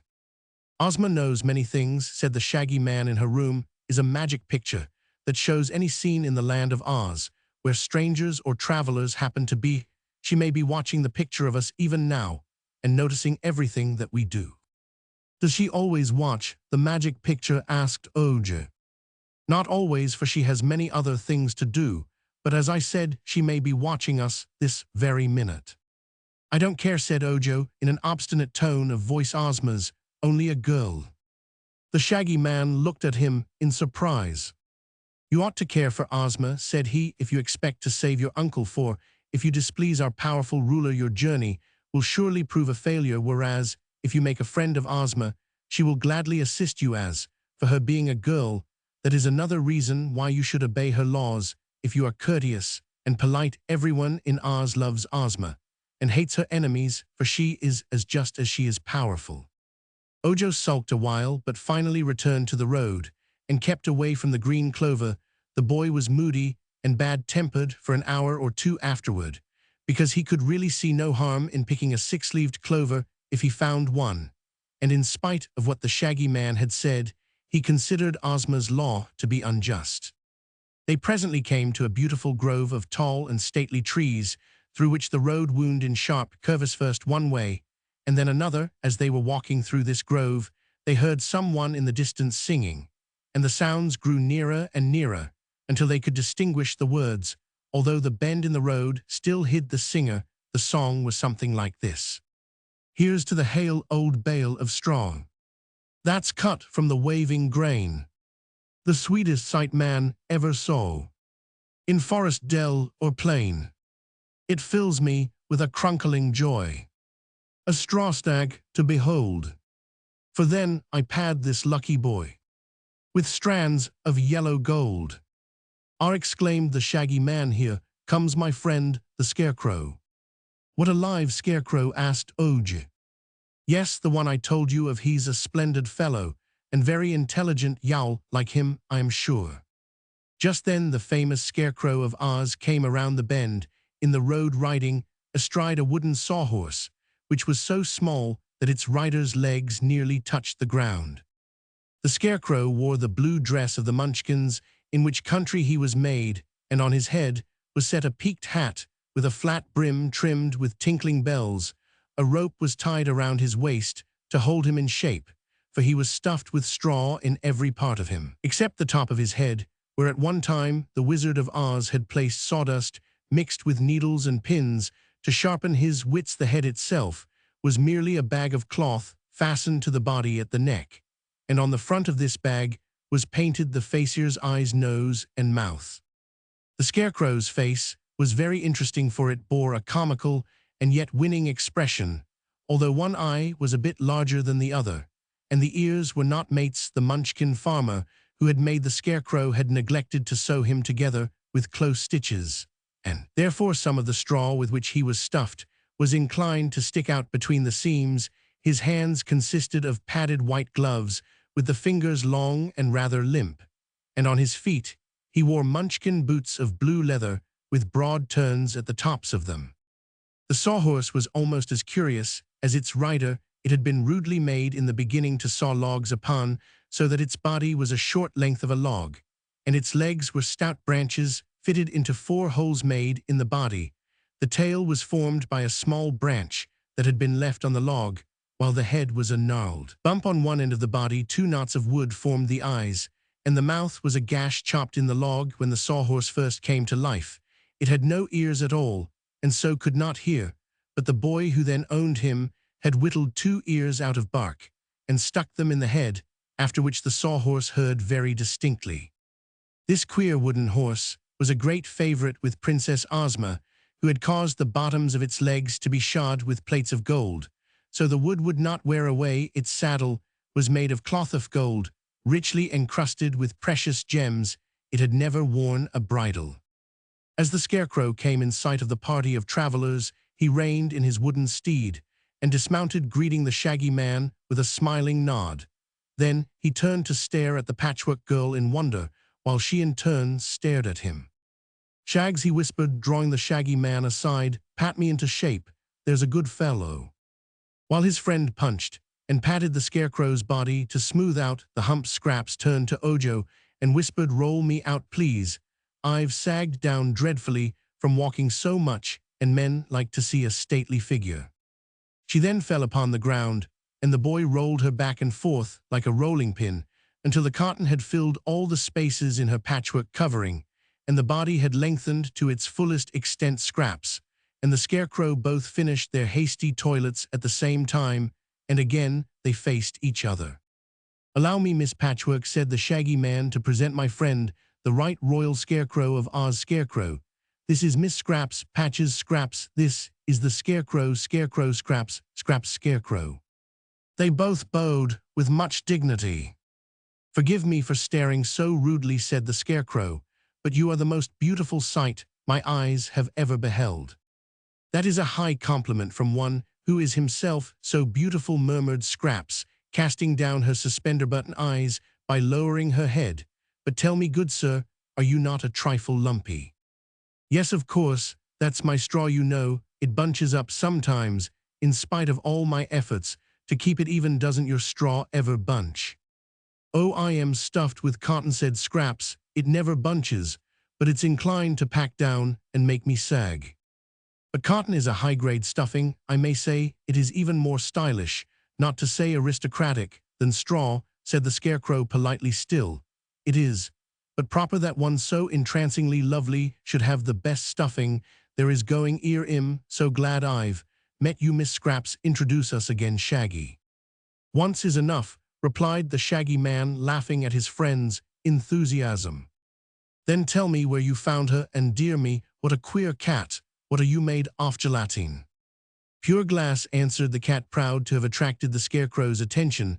"I am much more beautiful than the Patchwork Girl. I am transparent, and Scraps isn't. I've pink brains, so you can see work, and I've a ruby heart finely polished, while Scraps hasn't any heart at all." "No more have I," said the Scarecrow, shaking hands with Scraps, as if to congratulate her on the fact. "I've a friend, the Tin Woodman, who has a heart, but I find I get along pretty well without one. And so well, here's a little Munchkin boy too. Shake hands, my little man. How are you?" Ojo placed his hand in the flabby stuffed glove that served the Scarecrow for a hand, and the Scarecrow pressed it so cordially that the straw in his glove crackled. Meantime, the Woozy had approached the Sawhorse and begun to sniff at it. The Sawhorse resented this familiarity, and with a sudden kick, pounded the Woozy squarely on its head with one gold-shod foot. "Take that, you monster!" it cried angrily. The Woozy never even winked. "To be sure," he said, "I'll take anything I have to, but don't make me angry, you wooden beast, or my eyes will flash fire and burn you up." The Sawhorse rolled its knot eyes wickedly and kicked again, but the Woozy trotted away and said to the Scarecrow, "What a sweet disposition that creature has. I advise you to chop it up for kindling wood, and use me to ride upon. My back is flat, and you can't fall off." "I think the trouble is that you haven't been properly introduced," said the Scarecrow, regarding the Woozy with much wonder, for he had never seen such a queer animal before. "The Sawhorse is the favorite steed of Princess Ozma, the ruler of the land of Oz, and he lives in a stable decorated with pearls and emeralds at the rear of the royal palace. He is swift as the wind, untiring, and is kind too. His friends, all the people of Oz, respect the Sawhorse highly, and when I visit Ozma, she sometimes allows me to ride him, as I am doing today. Now, you know what an important personage the Sawhorse is, and if someone, perhaps yourself, will tell me your name, your rank and station, and your history, it will give me pleasure to relate them to the Sawhorse. this will lead to mutual respect and friendship." The woozy was somewhat abashed by this speech and did not know how to reply, but Ojo said, "This square beast is called the woozy, and he isn't of much importance, except that he has 3 hairs growing on the tip of his tail." The Scarecrow looked and saw that this was true. "But," said he in a puzzled way, "what makes those 3 hairs important? The Shaggy Man has thousands of hairs, but no one has ever accused him of being important." So Ojo related the sad story of Unc Nunkie's transformation into a marble statue, and told how he had set out to find the things the crooked magician wanted in order to make a charm that would restore his uncle to life. One of the requirements was 3 hairs from a woozy's tail, but not being able to pull out the hairs, they had been obliged to take the woozy with them. The Scarecrow looked grave as he listened, and he shook his head several times as if in disapproval. "We must see Ozma about this matter. He said that crooked magician is breaking the law by practicing magic without a license, and I am not sure Ozma will allow him to restore your uncle to life." "Already I have warned the boy of that," declared the Shaggy Man. At this Ojo began to cry. "I want my Unc Nunkie," he exclaimed. "I know how he can be restored to life, and I am going to do it, Ozma or no Ozma. What right has this girl ruler to keep my Unc Nunkie a statue forever?" "Don't worry about that just now," advised the Scarecrow. "Go on to the Emerald City, and when you reach it, have the Shaggy Man take you to see Dorothy. Tell her your story, and I am sure she will help you. Dorothy is Ozma's best friend, and if you can win her to your side, your uncle is pretty safe to live again." Then he turned to the woozy and said, "I'm afraid you are not important enough to be introduced to the Sawhorse after all." "I am a better beast than he is," retorted the woozy indignantly. "My eyes can flash fire and his can't." "Is this true?" inquired the Scarecrow, turning to the Munchkin boy. "Yes," said Ojo, and told how the woozy had set fire to the fence. "Have you any other accomplishments?" asked the Scarecrow. "I have a most terrible growl that is sometimes," said the woozy as Scraps laughed merrily, and the Shaggy Man smiled, but the Patchwork Girl's laugh made the Scarecrow forget all about the woozy. He said to her, "What an admirable young lady you are, and what jolly good company. We must be better acquainted, for never before have I met a girl with such exquisite coloring or such natural, artless manners." "No wonder they call you the wise Scarecrow," replied Scraps.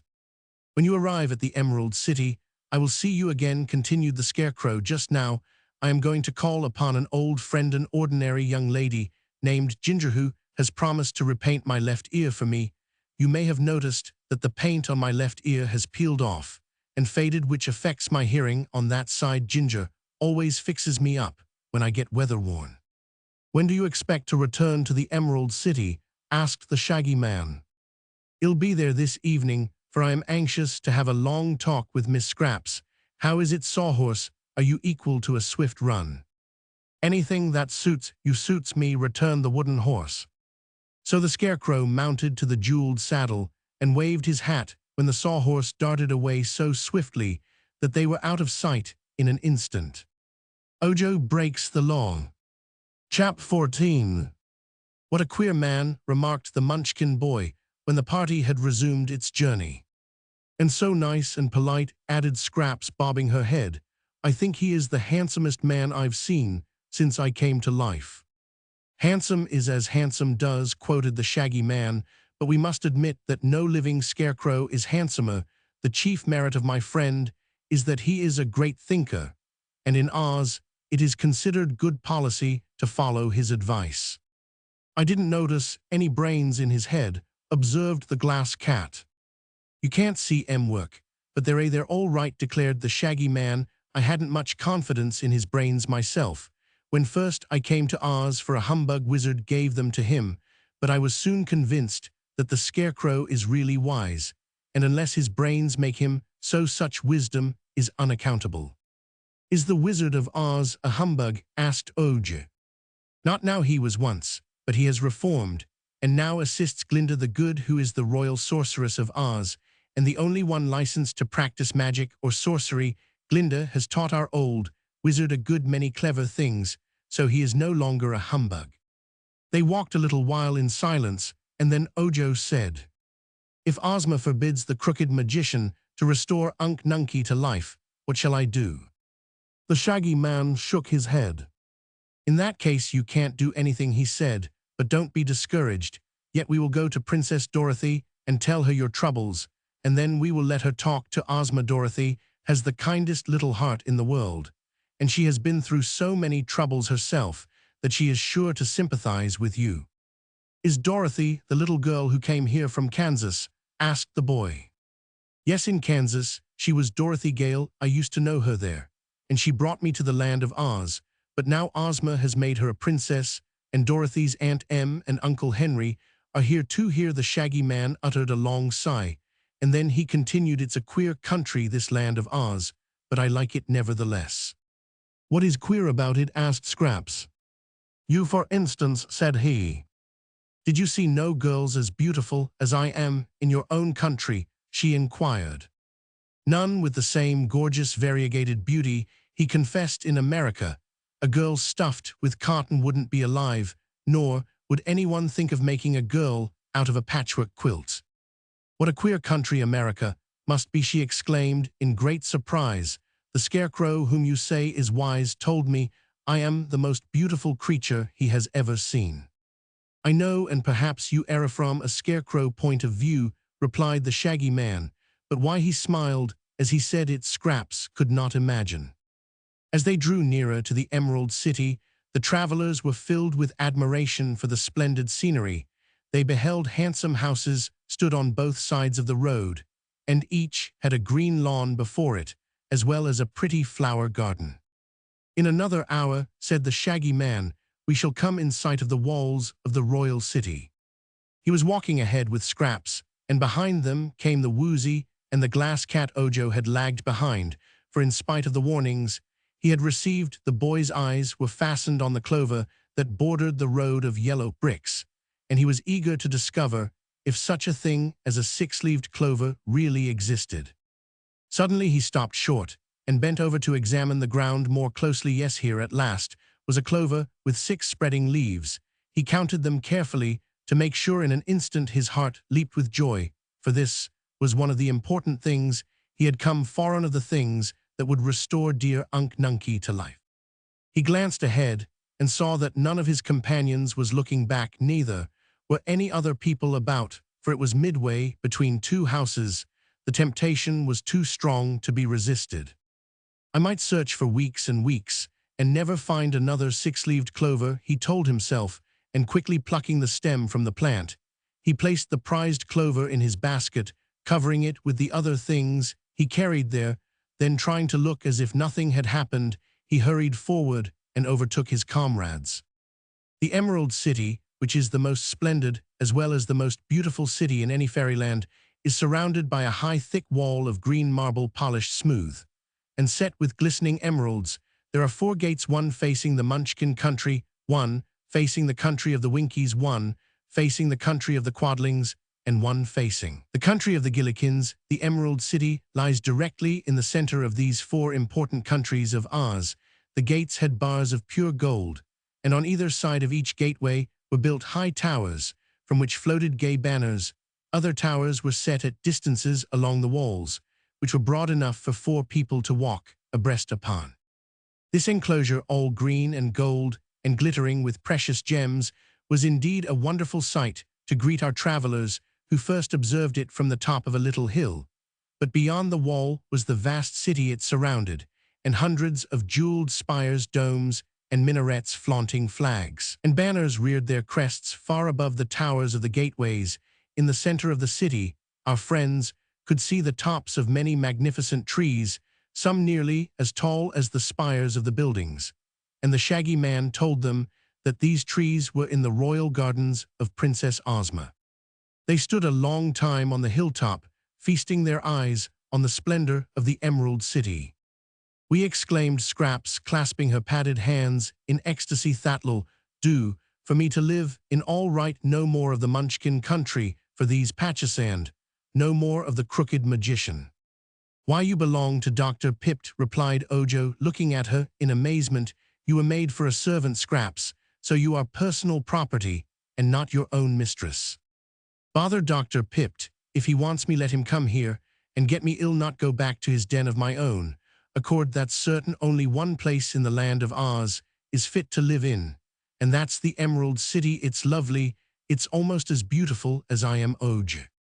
In this country, remarked the Shaggy Man, people live wherever our ruler tells them to. It wouldn't do to have everyone live in the Emerald City, you know, for some must plow the land and raise grains and fruits and vegetables, while others chop wood in the forests or fish in the rivers or herd the sheep and the cattle.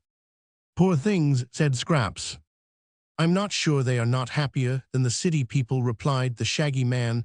There's a freedom and independence in country life that not even the Emerald City can give one. I know that lots of the city people would like to get back to the land the Scarecrow lives in. The country, and so do the Tin Woodman and Jack Pumpkinhead, yet all three would be welcome to live in Ozma's palace. If they cared to too much splendor becomes tiresome, you know. But if we're to reach the Emerald City before sundown, we must hurry, for it is yet a long way off. The entrancing sight of the city had put new energy into them all, and they hurried forward with lighter steps than before. There was much to interest them along the roadway, for the houses were now set more closely together, and they met a good many people who were coming or going from one place or another. All these seemed happy-faced, pleasant people who nodded graciously to the strangers as they passed and exchanged words of greeting. At last they reached the great gateway just as the sun was setting, and adding its red glow to the glitter of the emeralds on the green walls and spires somewhere inside the city, a band could be heard playing sweet music.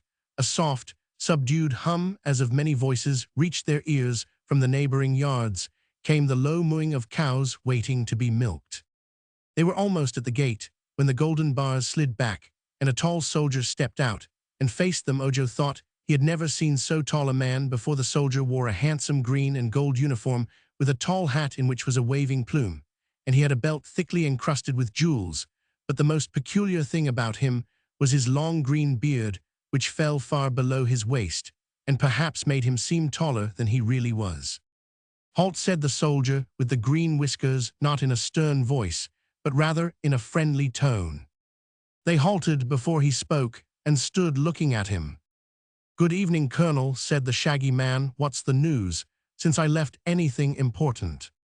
Billina has hatched out 13 new chickens, replied the soldier with the green whiskers, and they're the cutest little fluffy yellow balls you ever saw. The yellow hen is mighty proud of those children, I can tell you.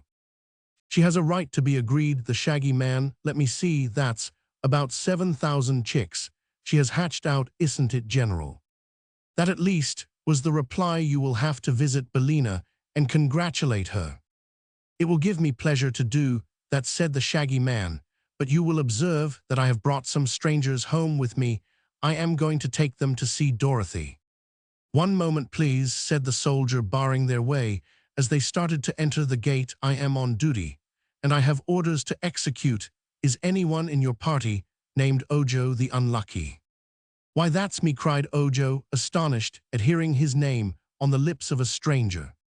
The soldier with the green whiskers nodded. I thought so, said he, and I am sorry to announce that it is my painful duty to arrest you. Arrest me, exclaimed the boy. What for? I haven't looked to see, answered the soldier. Then he drew a paper from his breast pocket and glanced at it. Oh yes, you are to be arrested for willfully breaking one of the laws of Oz. Breaking a law, said Scraps. Nonsense, soldier, you're joking. Not this time, returned the soldier with a sigh. My dear child, what, are you, a rummage sale, or a guess me quick in me? You behold the bodyguard of our gracious ruler, Princess Ozma, as well as the royal army of Oz, and the police force of the Emerald City. And only one man, exclaimed the Patchwork Girl. Only one, and plenty enough in my official positions. I've had nothing to do for a good many years, so long that I began to fear I was absolutely useless until today. An hour ago, I was called to the presence of Her Highness Ozma of Oz and told to arrest a boy named Ojo the Unlucky, who was journeying from the Munchkin country to the Emerald City and would arrive in a short time. This command so astonished me that I nearly fainted for it. is the first time anyone has merited arrest. Since I can remember, you are rightly named Ojo the Unlucky, my poor boy, since you have broken a law of Oz. But you are wrong, said Scraps. Ozma is wrong, you are all wrong, for Ojo has broken no law. Then he will soon be free again, replied the soldier with the green whiskers. Anyone accused of crime is given a fair trial by our ruler and has every chance to prove his innocence, but just now Ozma's orders must be obeyed. With this, he took from his pocket a pair of handcuffs made of gold and set with rubies and diamonds, and these he snapped over Ojo's wrists. Ozma's prisoner. Chap 15. The boy was so bewildered by this calamity that he made no resistance at all. He knew very well he was guilty, but it surprised him that Ozma also knew it. He wondered how she had found out so soon that he had picked the six-leaved clover. He handed his basket to Scraps and said, "Keep that until I get out of prison. If I never get out, take it to the crooked magician to whom it belongs." The Shaggy Man had been gazing earnestly in the boy's face, uncertain whether to defend him or not, but something he read in Ojo's expression made him draw back and refuse to interfere to save him. The Shaggy Man was greatly surprised and grieved, but he knew that Ozma never made mistakes, and so Ojo must really have broken the law of Oz. The soldier with the green whiskers now led them all through the gate, and into a little room built in the wall. Here sat a jolly little man richly dressed in green, and having around his neck a heavy gold chain, to which a number of great golden keys were attached. This was the guardian of the gate, and at the moment they entered his room, he was playing a tune upon a mouth organ. "Listen," he said, holding up his hand for silence. "I've just composed a tune called The Speckled Alligator. It's in patch time, which is much superior to ragtime, and I've composed it in honor of the Patchwork Girl who has just arrived." "How did you know I had arrived?" asked Scraps, much interested. "It's my business to know who's coming, for I am the guardian of the gate. Keep quiet while I play you The Speckled Alligator."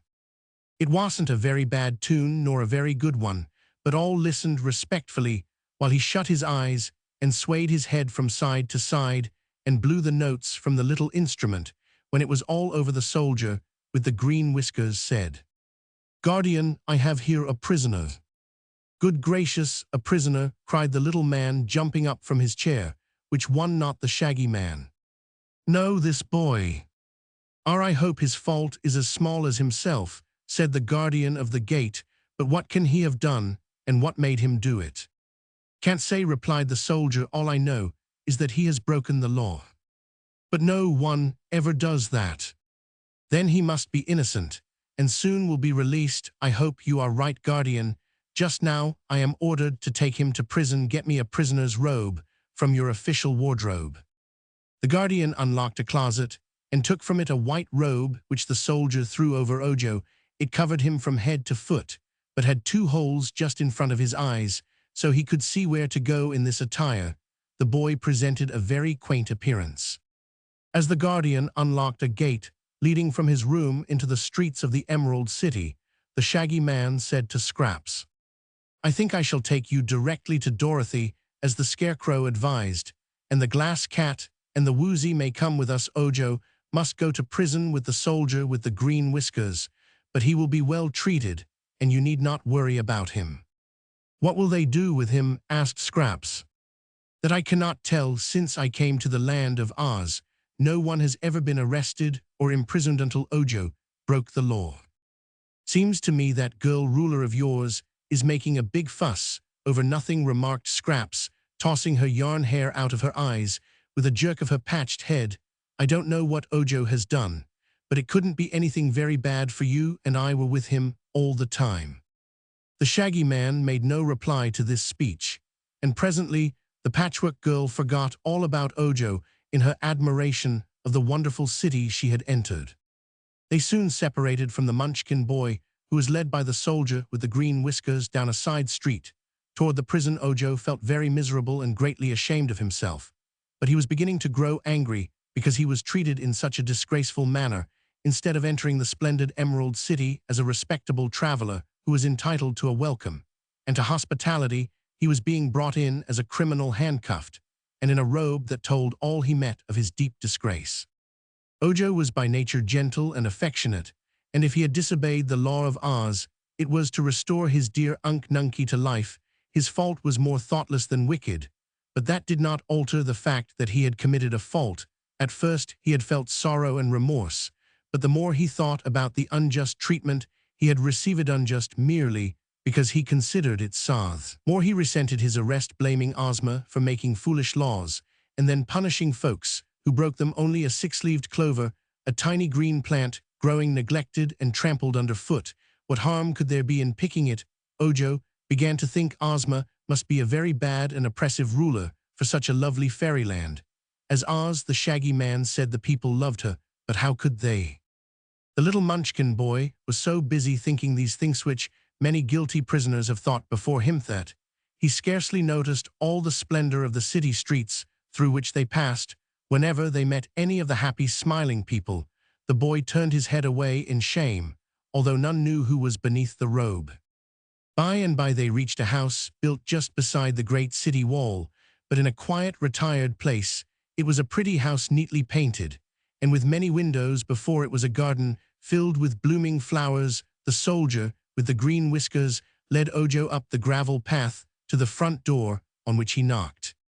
A woman opened the door, and seeing Ojo in his white robe, exclaimed, "Goodness me, a prisoner at last, but what a small one, soldier."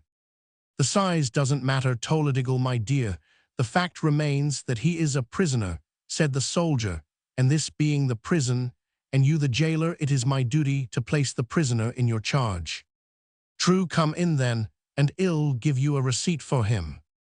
They entered the house, and passed through a hall to a large circular room, where the woman pulled the robe off from Ojo, and looked at him with kindly interest. The boy, on his part, was gazing around him in amazement, for never had he dreamed of such a magnificent apartment as this in which he stood. The roof of the dome was of colored glass, worked into beautiful designs. The walls were paneled with plates of gold, decorated with gems of great size and many colors, and upon the tiled floor were soft rugs delightful to walk upon. The furniture was framed in gold and upholstered in satin brocade, and it consisted of easy chairs, divans, and stools in great variety. Also there were several tables with mirror tops and cabinets filled with rare and curious things in one place.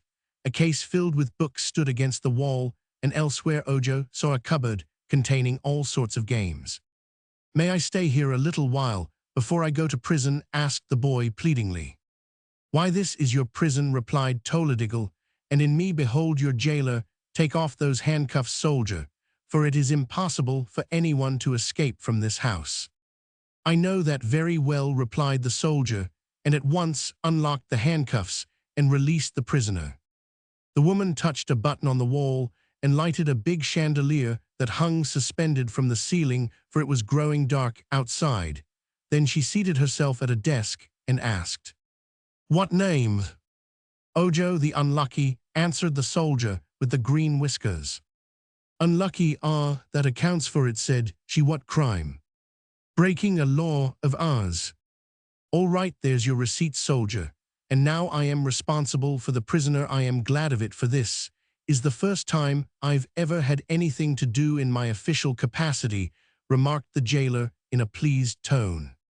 "It's the same with me," Toledigle laughed the soldier, "but my task is finished, and I must go and report to Ozma that I've done my duty like a faithful police force, a loyal army, and an honest bodyguard, as I hope I am." Saying this, he nodded farewell to Toledigle and Ojo and went away. "Now then," said the woman briskly, "I must get you some supper, for you are doubtless hungry. What would you prefer, planked whitefish omelette with jelly, or mutton chops with gravy?" Ojo thought about it. Then he said, "I'll take the chops, if you please." "Very well, amuse yourself. While I am gone I won't be long." And then she went out by a door and left the prisoner alone. Ojo was much astonished, for not only was this unlike any prison he had ever heard of, but he was being treated more as a guest than a criminal. There were many windows, and they had no locks. There were 3 doors to the room, and none were bolted. He cautiously opened one of the doors and found it led into a hallway, but he had no intention of trying to escape. If his jailer was willing to trust him in this way, he would not betray her trust, and moreover, a hot supper was being prepared for him, and his prison was very pleasant and comfortable. So he took a book from the case and sat down in a big chair to look at the pictures. This amused him until the woman came in with a large tray and spread a cloth on one of the tables. Then she arranged his supper, which proved the most varied and delicious meal Ojo had ever eaten in his life. Toledigle sat near him while he ate, sewing on some fancy work she held in her lap. When he had finished, she cleared the table and then read to him a story from one of the books. "Is this really a prison?" he asked when she had finished reading. "Indeed it is," she replied. "It is the only prison in the land of Oz." "And am I a prisoner?" "Bless the child, of course." "Then why is the prison so fine, and why are you so kind to me?" he earnestly asked. Toledigle seemed surprised by the question, but she presently answered, "We consider a prisoner unfortunate. He is unfortunate in two ways: because he has done something wrong, and because he is deprived of his liberty. Therefore we should treat him kindly because of his misfortune, for otherwise he would become hard and bitter, and would not be sorry he had done wrong. Ozma thinks that one who has committed a fault did so because he was not strong and brave. Therefore she puts him in prison to make him strong and brave. When that is accomplished, he is no longer a prisoner, but a good and loyal citizen, and everyone is glad that he is now strong enough to resist doing wrong. You see, it is kindness that makes one strong and brave, and so we are kind to our prisoners." Ojo thought this over very carefully. "I had an idea," said he, "that prisoners were always treated harshly to punish them." "That would be dreadful," cried Toledigle. "Isn't one punished enough in knowing he has done wrong? Don't you wish, Ojo, with all your heart, that you had not been disobedient and broken a law of Oz?" I hate to be different from other people," he admitted. "Yes, one likes to be respected as highly as his neighbors are," said the woman. "When you are tried and found guilty, you will be obliged to make amends in some way. I don't know just what Ozma will do to you, because this is the first time one of us has broken a law, but you may be sure she will be just and merciful. Here in the Emerald City, people are too happy and contented ever to do wrong. But perhaps you came from some faraway corner of our land, and having no love for Ozma, carelessly broke one of her laws." "Yes," said Ojo, "I've lived all my life in the heart of a lonely forest, where I saw no one but dear Unc Nunkie." "I thought so," said Toledigle, "but now we have talked enough, so let us play a game until bedtime." Princess Dorothy. Chapter 16. Dorothy Gale was sitting in one of her rooms in the royal palace, while curled up at her feet was a little black dog with a shaggy coat and very bright eyes. She wore a plain white frock without any jewels or other ornaments, except an emerald green hairband, for Dorothy was a simple little girl, and had not been in the least spoiled by the magnificence surrounding her. Once the child had lived on the Kansas prairies, but she seemed marked for adventure, for she had made several trips to the land of Oz before she came to live there for good. Her very best friend was the beautiful Ozma of Oz, who loved Dorothy so well that she kept her in her own palace, so as to be near her. The girl's Uncle Henry and Aunt Em, the only relatives she had in the world, had also been brought here by Ozma and given a pleasant home. Dorothy knew almost everybody in Oz, and it was she who had discovered the Scarecrow, the Tin Woodman, and the Cowardly Lion, as well as Tick-Tock, the Clockwork Man. Her life was very pleasant now, and although she had been made a Princess of Oz by her friend Ozma, she did not care much to be a princess, and remained as sweet as when she had been plain Dorothy Gale of Kansas. Dorothy was reading in a book this evening when Jellia Jam, the favorite servant maid of the palace, came to say that the Shaggy Man wanted to see her. "All right," said Dorothy, "tell him to come right up. But he has some queer creatures with him, some of the queerest I've ever laid eyes on," reported Jellia. "Never mind, let 'em all come up," replied Dorothy. But when the door opened to admit not only the Shaggy Man, but Scraps the Woozy and the Glass Cat, Dorothy jumped up and looked at her strange visitors in amazement. The Patchwork Girl was the most curious of all, and Dorothy was uncertain at first whether Scraps was really alive or only a dream or a nightmare. Toto, her dog, slowly uncurled himself, and going to the Patchwork Girl sniffed at her inquiringly, but soon he lay down again, as if to say he had no interest in such an irregular creation. "You're a new one to me," Dorothy said reflectively, addressing the Patchwork Girl. "I can't imagine where you've come from." "Whom?" asked Scraps, looking around the pretty room instead of at the girl. "Oh, I came from a bed quilt, I guess. That's what they say anyhow. Some call it a crazy quilt, and some a patchwork quilt, but my name is Scraps, and now you know all about me." "Not quite all," returned Dorothy, with a smile. "I wish you'd tell me how you came to be alive." "That's an easy job," said Scraps, sitting upon a big upholstered chair and making the springs bounce her up and down. "Margolot wanted a slave, so she made me out of an old bedquilt. She didn't use cotton stuffing, suspender button, eyes red velvet, tongue pearl beads for teeth. The crooked magician made a powder of life, sprinkled me with it, and here I am. Perhaps you've noticed my different colors. A very refined and educated gentleman named the Scarecrow, whom I met, told me I am the most beautiful creature in all Oz, and I believe it." "Oh, have you met our Scarecrow?" then asked Dorothy, a little puzzled to understand the brief history related. "Yes, isn't he jolly?" "The Scarecrow has many good qualities," replied Dorothy, "but I am sorry to hear all this about the crooked magician. Ozma'll be mad as hops when she hears he's been doing magic again. She told him not to." "He only practices magic for the benefit of his own family," explained Bungle, who was keeping at a respectful distance from the little black dog. "Dear me," said Dorothy, "I hadn't noticed you before. Are you glass or what?" "I am glass and transparent too, which is more than can be said of some folks," answered the cat. "Also, I have some lovely pink brains. You can see 'em work." "Oh, is that so? Come over here and let me see." The glass cat hesitated, eyeing the dog. "Send that beast away, and I will," she said. "Beast? Why, that's my dog Toto, and he's the kindest dog in all the world. Toto knows a good many things, too, most as much as I do, I guess." "Why doesn't he say anything?" asked Bungle. "He can't talk, not being a fairy dog," explained Dorothy. "He's just a common United States dog, but that's a good deal, and I understand him, and he understands me just as well as if he could talk." Toto at this got up and rubbed his head softly against Dorothy's hand, which she held out to him, and he looked up into her face as if he had understood every word she had said. "This cat, Toto," she said to him, "is made of glass, so you mustn't bother it or chase it any more than you do my pink kitten. It's probably brittle and might break if it bumped against anything." "Woof," said Toto, and that meant he understood. The glass cat was so proud of her pink brains that she ventured to come close to Dorothy in order that the girl might see em work. This was really interesting.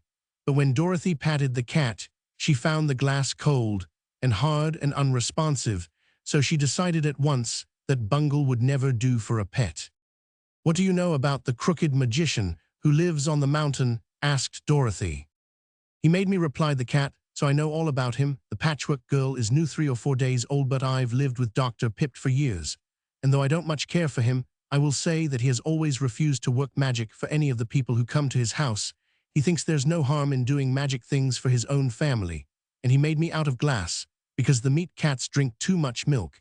He also made Scraps come to life so she could do the housework for his wife Margolot." "Then why did you both leave him?" asked Dorothy.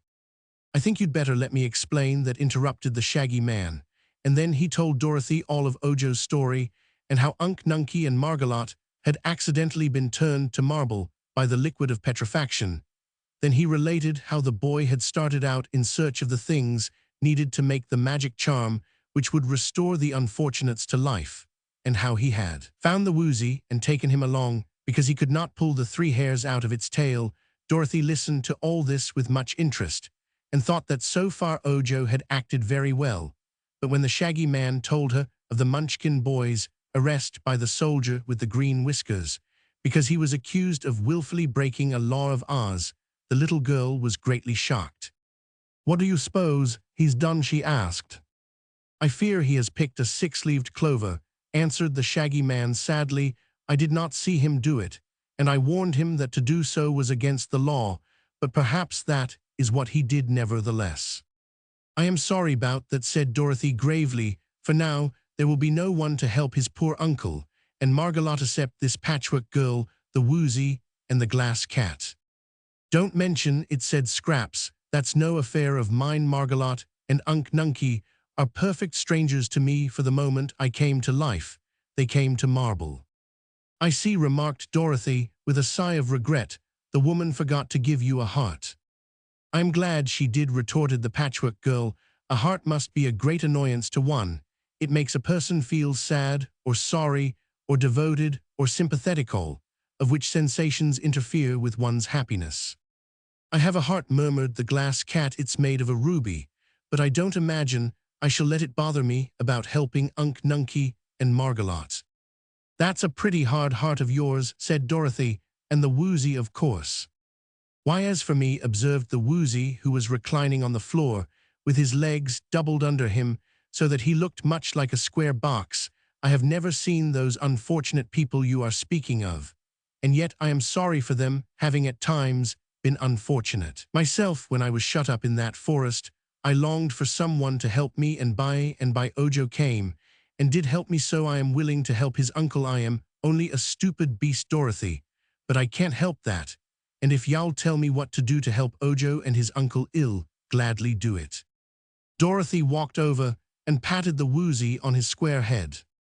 You're not pretty, she said, but I like you. What are you able to do? Anything special?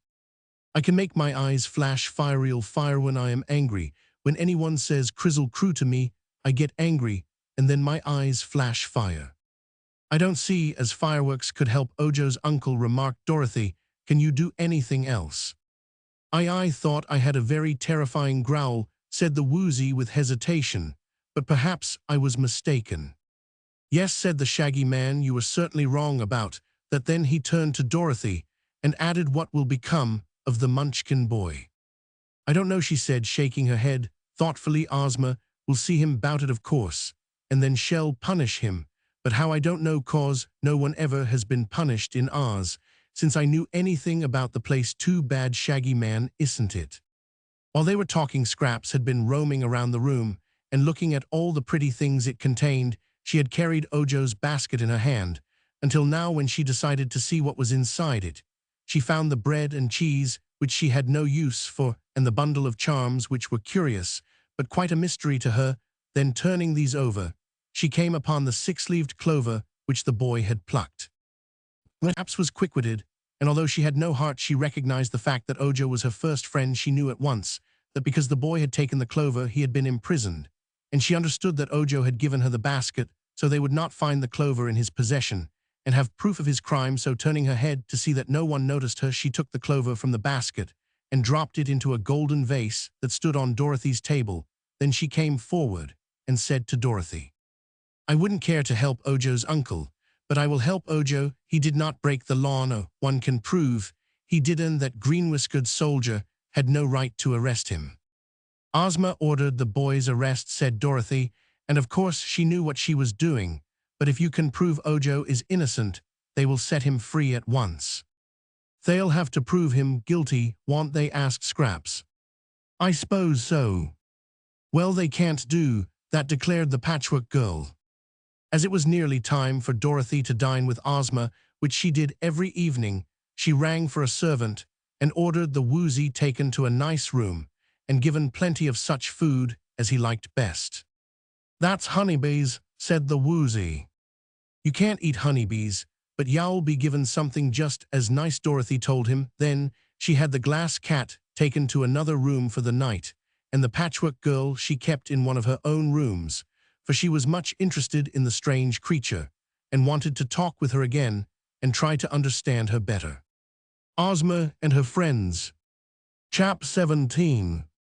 The Shaggy Man had a room of his own in the royal palace, so there he went to change his shaggy suit of clothes for another, just as shaggy, but not so dusty from travel. He selected a costume of pea-green and pink satin and velvet, with embroidered shags on all the edges and iridescent pearls for ornaments.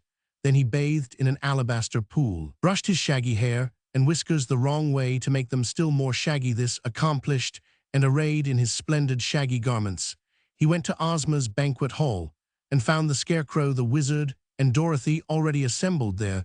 The Scarecrow had made a quick trip and returned to the Emerald City with his left ear freshly painted. A moment later, while they all stood in waiting, a servant threw open a door. The orchestra struck up a tune, and Ozma of Oz entered. Much has been told and written concerning the beauty of person and character of this sweet girl, ruler of the land of Oz, richest, the happiest, and most delightful fairyland of which we have any knowledge yet. With all her queenly qualities, Ozma was a real girl, and enjoyed the things in life that other real girls enjoy when she sat on her splendid emerald throne in the great throne room of her palace, and made laws and settled disputes, and tried to keep all her subjects happy and contented. She was as dignified and demure as any queen might be, but when she had thrown aside her jeweled robe of state and her scepter, and had retired to her private apartments, the girl, just light-hearted and free-replaced the sedate ruler. In the banquet hall tonight were gathered only old and trusted friends, so here Ozma was herself a mere girl. She greeted Dorothy with a kiss, the Shaggy Man with a smile, the little old wizard with a friendly handshake, and then she pressed the Scarecrow's stuffed arm and cried merrily, "What a lovely left ear! Why, it's 100 times better than the old one." "I'm glad you like it," replied the Scarecrow. "Well, please, Ginger did a neat job, didn't she? And my hearing is now perfect. Isn't it wonderful what a little paint will do if it's properly applied?" "It really is wonderful," she agreed, as they all took their seats. "But the Sawhorse must have made his legs twinkle to have carried you so far in one day. I didn't expect you back before tomorrow at the earliest." "Well," said the Scarecrow, "I met a charming girl on the road and wanted to see more of her, so I hurried back." Ozma laughed. "I know," she returned. "It's the Patchwork Girl. She is certainly bewildering, if not strictly beautiful." "Have you seen her, then?" the straw man eagerly asked. "Only in my magic picture, which shows me all scenes of interest in the land of Oz." "I fear the picture didn't do her justice," said the Scarecrow. "It seemed to me that nothing could be more gorgeous," declared Ozma. "Whoever made that patchwork quilt from which scraps was formed must have selected the gayest and brightest bits of cloth that ever were woven." "I am glad you like her," said the Scarecrow in a satisfied tone. Although the straw man did not eat, not being made, so he often dined with Ozma and her companions merely for the pleasure of talking with them. He sat at the table and had a napkin and plate, but the servants knew better than to offer him food. After a little while, he asked, "Where is the Patchwork Girl now?" "In my room," replied Dorothy. "I've taken a fancy to her. She's so queer and uncommon." "She's half crazy, I think," added the Shaggy Man. "But she is so beautiful," exclaimed the Scarecrow, as if that fact disarmed all criticism. They all laughed at his enthusiasm, but the Scarecrow was quite serious. Seeing that he was interested in scraps, they forbore to say anything against her. The little band of friends Ozma had gathered around her was so quaintly assorted that much care must be exercised to avoid hurting their feelings or making any one of them unhappy. It was this considerate kindness that held them close friends and enabled them to enjoy one another's society. Another thing they avoided was conversing on unpleasant subjects, and for that reason Ojo and his troubles were not mentioned during the dinner. The Shaggy Man, however, related his adventures with the monstrous plants which had seized and enfolded the travelers, and told how he had robbed Kiss, the giant porcupine, of the quills which it was accustomed to throw at people. Both Dorothy and Ozma were pleased with this exploit and thought it served Kiss right. Then they talked of the Woozy, which was the most remarkable animal any of them had ever before seen, except, perhaps, the live Sawhorse. Ozma had never known that her dominions contained such a thing as a Woozy, there being but one in existence, and this being confined in his forest for many years. Dorothy said she believed the Woozy was a good beast, honest and faithful, but she added that she did not care much for the glass cat. "Still," said the Shaggy Man, "the glass cat is very pretty, and if she were not so conceited over her pink brains, no one would object to her as a companion." The Wizard had been eating silently until now, when he looked up and remarked, "That powder of life which is made by the crooked magician is really a wonderful thing, but Dr. Pipt does not know its true value, and he uses it in the most foolish ways." "I must see about that," said Ozma gravely. Then she smiled again and continued in a lighter tone. "It was Dr. Pip's famous powder of life that enabled me to become the ruler of Oz." "I've never heard that story," said the Shaggy Man, looking at Ozma questioningly. "Well, when I was a baby girl, I was stolen by an old witch named Mombi and transformed into a boy," began the girl ruler. "I did not know who I was. And when I grew big enough to work, the witch made me wait upon her and carry wood for the fire and hoe in the garden. One day, she came back from a journey bringing some of the powder of life which Dr. Pip had given her. I had made a pumpkin-headed man and set it up in her path to frighten her, for I was fond of fun and hated the witch. But she knew what the figure was, and to test her powder of life, she sprinkled some of it on the man I had made. It came to life and is now our dear friend, Jack Pumpkinhead. That night, I ran away with Jack to escape punishment, and I took old Mombi's powder of life with me. During our journey, we came upon a wooden sawhorse standing by the road, and I used the magic powder to bring it to life. The sawhorse has been with me ever since. When I got to the Emerald City, the good sorceress Glinda knew who I was and restored me to my proper person when I became the rightful ruler of this land. So you see, had not old Mombi brought home the powder of life, I might never have run away from her and become Ozma of Oz, nor would we have had Jack Pumpkinhead and the sawhorse to comfort and amuse us." That story interested the Shaggy Man very much, as well as the others, who had often heard it before. The dinner being now concluded, they all went to Ozma's drawing room, where they passed a pleasant evening before it came time to retire. Glinda, Ojo is forgiven. Chapter 18.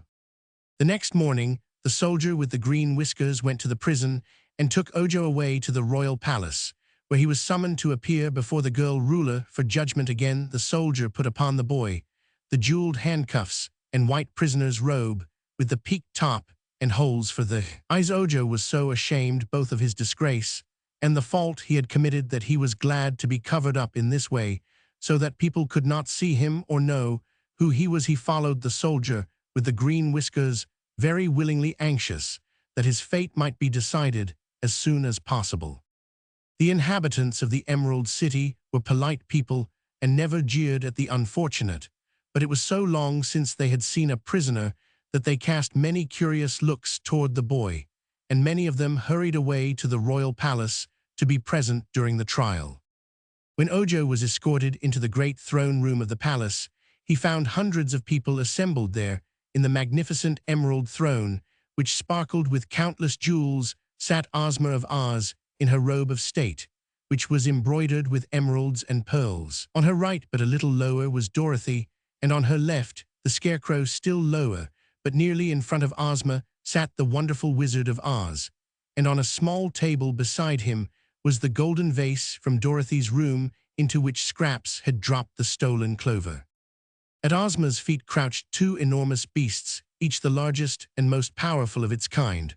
Although these beasts were quite free, no one present was alarmed by them, for the Cowardly Lion and the Hungry Tiger were well known and respected in the Emerald City, and they always guarded the ruler when she held high court. In the throne room, there was still another beast present, but this one Dorothy held in her arms, for it was her constant companion, the little dog Toto. Toto knew the Cowardly Lion and the Hungry Tiger, and often played and romped with them, for they were good friends. Seated on ivory chairs before Ozma, with a clear space between them and the throne, were many of the nobility of the Emerald City, lords and ladies in beautiful costumes and officials of the kingdom. In the royal uniforms of Oz behind these courtiers were others of less importance, filling the great hall to the very doors. At the same moment that the soldier with the green whiskers arrived with Ojo, the Shaggy Man entered from a side door, escorting the Patchwork Girl, the Woozy, and the Glass Cat. All these came to the vacant space before the throne and stood facing the ruler. "Hello, Ojo," said Scraps. "How are you?" "All right," he replied, but the scene awed the boy and his voice trembled a little with fear. Nothing could awe the Patchwork Girl, and although the Woozy was somewhat uneasy in these splendid surroundings, the Glass Cat was delighted with the sumptuousness of the court and the impressiveness of the occasion. Pretty big words, but quite expressive. At a sign from Ozma, the soldier removed Ojo's white robe, and the boy stood face to face with the girl who was to decide his punishment. He saw at a glance how lovely and sweet she was, and his heart gave a bound of joy, for he hoped she would be merciful. Ozma sat looking at the prisoner a long time, then she said gently, "One of the laws of Oz forbids anyone to pick a six-leaved clover. You are accused of having broken this law even after you had been warned not to do so. I demand that you set this poor Munchkin boy free." Ojo hung his head, and while he hesitated how to reply, the Patchwork Girl stepped forward and spoke for him. "All this fuss is about nothing at all," she said, facing Ozma unabashed. "You can't prove he picked the six-leaved clover, so you've no right to accuse him of it. Search him if you like, but you won't find the clover. Look in his basket, and you'll find it's not there. He hasn't got it, so I demand that you set this poor Munchkin boy free." The people of Oz listened to this defiance in amazement and wondered at the queer Patchwork Girl who dared talk so boldly to their ruler. But Ozma sat silent and motionless, and it was the little wizard who answered Scraps. "So the clover hasn't been picked, eh?" he said. "I think it has. I think the boy hid it in his basket, and then gave the basket to you. I also think you dropped the clover into this vase, which stood in Princess Dorothy's room, hoping to get rid of it, so it would not prove the boy guilty. You're a stranger here, Miss Patches, and so you don't know that nothing can be hidden from our powerful ruler's magic picture. From the watchful eyes of the humble Wizard of Oz, look, all of you." With these words, he waved his hands toward the vase on the table, which Scraps now noticed for the first time. From the mouth of the vase, a plant sprouted, slowly growing before their eyes until it became a beautiful bush, and on the topmost branch appeared the six-leaved clover, which Ojo had unfortunately picked. The Patchwork Girl looked at the clover and said, "Oh, so you've found it. Very well, prove he picked it if you can." Ozma turned to Ojo. "Did you pick the six-leaved clover?" she asked. "Yes," he replied. "I knew it was against the law, but I wanted to save Unc Nunky, and I was afraid if I asked your consent to pick it, you would refuse me." "What caused you to think that?" asked the ruler. "Why, it seemed to me a foolish law, unjust and unreasonable. Even now, I can see no harm in picking a six-leaved clover, and I had not seen the Emerald City then, nor you, and I thought a girl who would make such a silly law would not be likely to help anyone in trouble." Ozma regarded him musingly, her chin resting upon her hand, but she was not angry. On the contrary, she smiled a little at her thoughts, and then grew sober again. "I suppose a good many laws seem foolish to those people who do not understand them," she said, "but no law is ever made without some purpose, and that purpose is usually to protect all the people and guard their welfare. As you are a stranger, I will explain this law which to you seems so foolish. Years ago, there were many witches and magicians in the land of Oz, and one of the things they often used in making their magic charms and transformations was a six-leaved clover.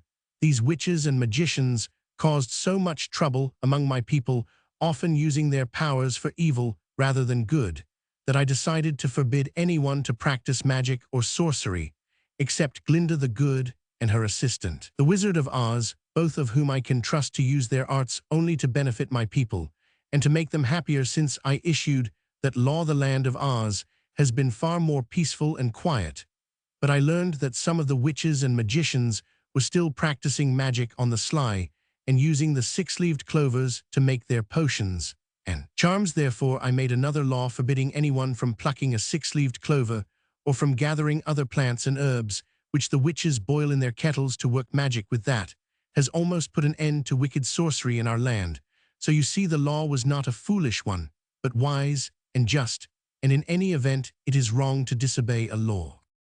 Ojo knew she was right and felt greatly mortified to realize he had acted and spoken so ridiculously, but he raised his head and looked Ozma in the face, saying, "I am sorry I have acted wrongly and broken your law. I did it to save Unc Nunky and thought I would not be found out, but I am guilty of this act, and whatever punishment you think I deserve, I will suffer willingly." Ozma smiled more brightly then and nodded graciously. "You are forgiven," she said, "for Although you have committed a serious fault, you are now penitent, and I think you have been punished enough. Soldier, release Ojo the lucky, and I beg your pardon, I am Ojo, the unlucky, said the boy. At this moment, you are lucky, said she. Release him, soldier, and let him go free. The people were glad to hear Ozma's decree and murmured their approval. As the royal audience was now over, they began to leave the throne room, and soon there were none remaining except Ojo and his friends and Ozma and her favorites. The girl ruler now asked Ojo to sit down and tell her all his story, which he did, beginning at the time he had left his home in the forest and ending with his arrival at the Emerald City and his arrest. Ozma listened attentively and was thoughtful for some moments. After the boy had finished speaking, then she said, "The crooked magician was wrong to make the glass cat, and the Patchwork Girl, for it was against the law, and if he had not unlawfully kept the bottle of liquid of petrifaction standing on his shelf, the accident to his wife Margalotte and to Unc Nunkie could not have occurred. I can understand, however, that Ojo, who loves his uncle, will be unhappy unless he can save him. Also, I feel it is wrong to leave those two victims standing as marble statues when they ought to be alive, so I propose we allow Dr. Pip to make the magic charm which will save them, and that we assist Ojo to find the things he is seeking. What do you think, wizard?" "That is perhaps the best thing to do," replied the wizard, "but after the crooked magician has restored those poor people to life, you must take away his magic powers." "I will," promised Ozma. "Now tell me, please, what magic things must you find?" continued the wizard, addressing Ojo. "The 3 hairs from the woozy's tail. I have said the boy, that is, I have the woozy, and the hairs are in his tail. The 6-leaved clover, aye. "You may take it and keep it," said Ozma. "That will not be breaking the law, for it is already picked, and the crime of picking it is forgiven." "Thank you," cried Ojo gratefully. Then he continued, "The next thing I must find is a gill of water from a dark well." The wizard shook his head, that said, "He will be a hard task, but if you travel far enough, you may discover it." "I am willing to travel for years, if it will save Unc Nunkie," declared Ojo earnestly. "Then you'd better begin your journey at once," advised the wizard. Dorothy had been listening with interest to this conversation. Now she turned to Ozma and asked, "May I go with Ojo to help him?" "Would you like to?" returned Ozma. "Yes, I know Oz pretty well, but Ojo doesn't know it at all. I am sorry for his uncle and poor Margalotte, and I'd like to help save them. May I go?" "If you wish to," replied Ozma. "If Dorothy goes, then I must go to take care of her," said the Scarecrow decidedly. "A dark well can only be discovered in some out-of-the-way place, and there may be dangers there." "You have my permission to accompany Dorothy," said Ozma, "and while you are gone, I will take care of the Patchwork Girl." "I'll take care of myself," announced Scraps, "for I am going with the Scarecrow and Dorothy. I promised Ojo to help him find the things he wants, and I'll stick to my promise." "Very well," replied Ozma, "but I see no need for Ojo to take the glass cat and the woozy." "I prefer to remain here," said the cat. "I've nearly been nicked half a dozen times already, and if they're going into dangers, it's best for me to keep away from them." "Let Jellia Jam keep her till Ojo returns," suggested Dorothy. "We won't need to take the woozy either, but he ought to be saved because of the 3 hairs in his tail." "Better take me along," said the woozy. "My eyes can flash fire, you know, and I can growl a little." "I'm sure you'll be safer here," Ozma decided, and the woozy made no further objection to the plan. After consulting together, they decided that Ojo and his party should leave the very next day to search for the gill of water from a dark well, so they now separated to make preparations for the journey. Ozma gave the Munchkin boy a room in the palace for that night, and the afternoon he passed with Dorothy getting acquainted, as she said, and receiving advice from the Shaggy Man as to where they must go. The Shaggy Man had wandered in many parts of Oz, and so had Dorothy, for that matter, yet neither of them knew where a dark well was to be found. "If such a thing is anywhere in the settled parts of Oz," said Dorothy, "we'd probably have heard of it long ago. If it's in the wild parts of the country, no one there would need a dark well. Perhaps there isn't such a thing." "Oh, there must be," returned Ojo positively, "or else the recipe of Dr. Pipt wouldn't call for it." "That's true," agreed Dorothy, "and if it's anywhere in the land of Oz, we're bound to find it." "Well, we're bound to search for it anyhow," said the Scarecrow. "As for finding it, we must trust to luck." "Don't do that," begged Ojo earnestly. "I am called Ojo, the unlucky, you know." Trouble with the Tartan Hearts. Chapter 19. A day's journey from the Emerald City brought the little band of adventurers to the home of Jack Pumpkinhead, which was a house formed from the shell of an immense pumpkin. Jack had made it himself, and was very proud of it. There was a door and several windows, and through the top was stuck a stovepipe that led from a small stove. Inside the door was reached by a flight of 3 steps, and there was a good floor on which was arranged some furniture that was quite comfortable. It is certain that Jack Pumpkinhead might have had a much finer house to live in had he wanted it, for Ozma loved the stupid fellow who had been her earliest companion, but Jack preferred his pumpkin house, as it matched himself very well, and in this he was not so stupid after all. The body of this remarkable person was made of wood, branches of trees of various sizes having been used for the purpose. This wooden framework was covered by a red shirt with white spots in it, blue trousers, a yellow vest, a jacket of green and gold, and stout leather shoes. The neck was a sharpened stick, on which the pumpkin head was set, and the eyes, ears, nose, and mouth were carved on the skin of the pumpkin, very like a child's jack-o'-lantern. The house of this interesting creation stood in the center of a vast pumpkin field, where the vines grew in profusion and bore pumpkins of extraordinary size, as well as those which were smaller. Some of the pumpkins now ripening on the vines were almost as large as Jack's house, and he told Dorothy he intended to add another pumpkin to his mansion. The travelers were cordially welcomed to this quaint domicile, and invited to pass the night there, which they had planned to do. The Patchwork Girl was greatly interested in Jack, and examined him admiringly. "You are quite handsome," she said, "but not as really beautiful as the Scarecrow." Jack turned at this to examine the Scarecrow critically, and his old friend slyly winked one painted eye at him. "There is no accounting for tastes," remarked the Pumpkinhead with a sigh. "An old crow once told me I was very fascinating, but of course the bird might have been mistaken. Yet I have noticed that the crows usually avoid the Scarecrow, who is a very honest fellow in his way. But stuffed, I am not stuffed. You will observe my body is good solid hickory." "I adore stuffing," said the Patchwork Girl. "Well, as for that, my head is stuffed with pumpkin seeds," declared Jack. "I use them for brains, and when they are fresh I am intellectual. Just now, I regret to say, my seeds are rattling a bit, so I must soon get another head." "Oh, do you change your head?" asked Oj. "To be sure, pumpkins are not permanent, more's the pity, and in time they spoil. That is why I grow such a great field of pumpkins, that I may select a new head whenever necessary." "Who carves the faces on them?" inquired the boy. "I do that myself. I lift off my old head, place it on a table before me, and use the face for a pattern to go by. Sometimes the faces I carve are better than others, more expressive and cheerful, you know, but I think they average very well."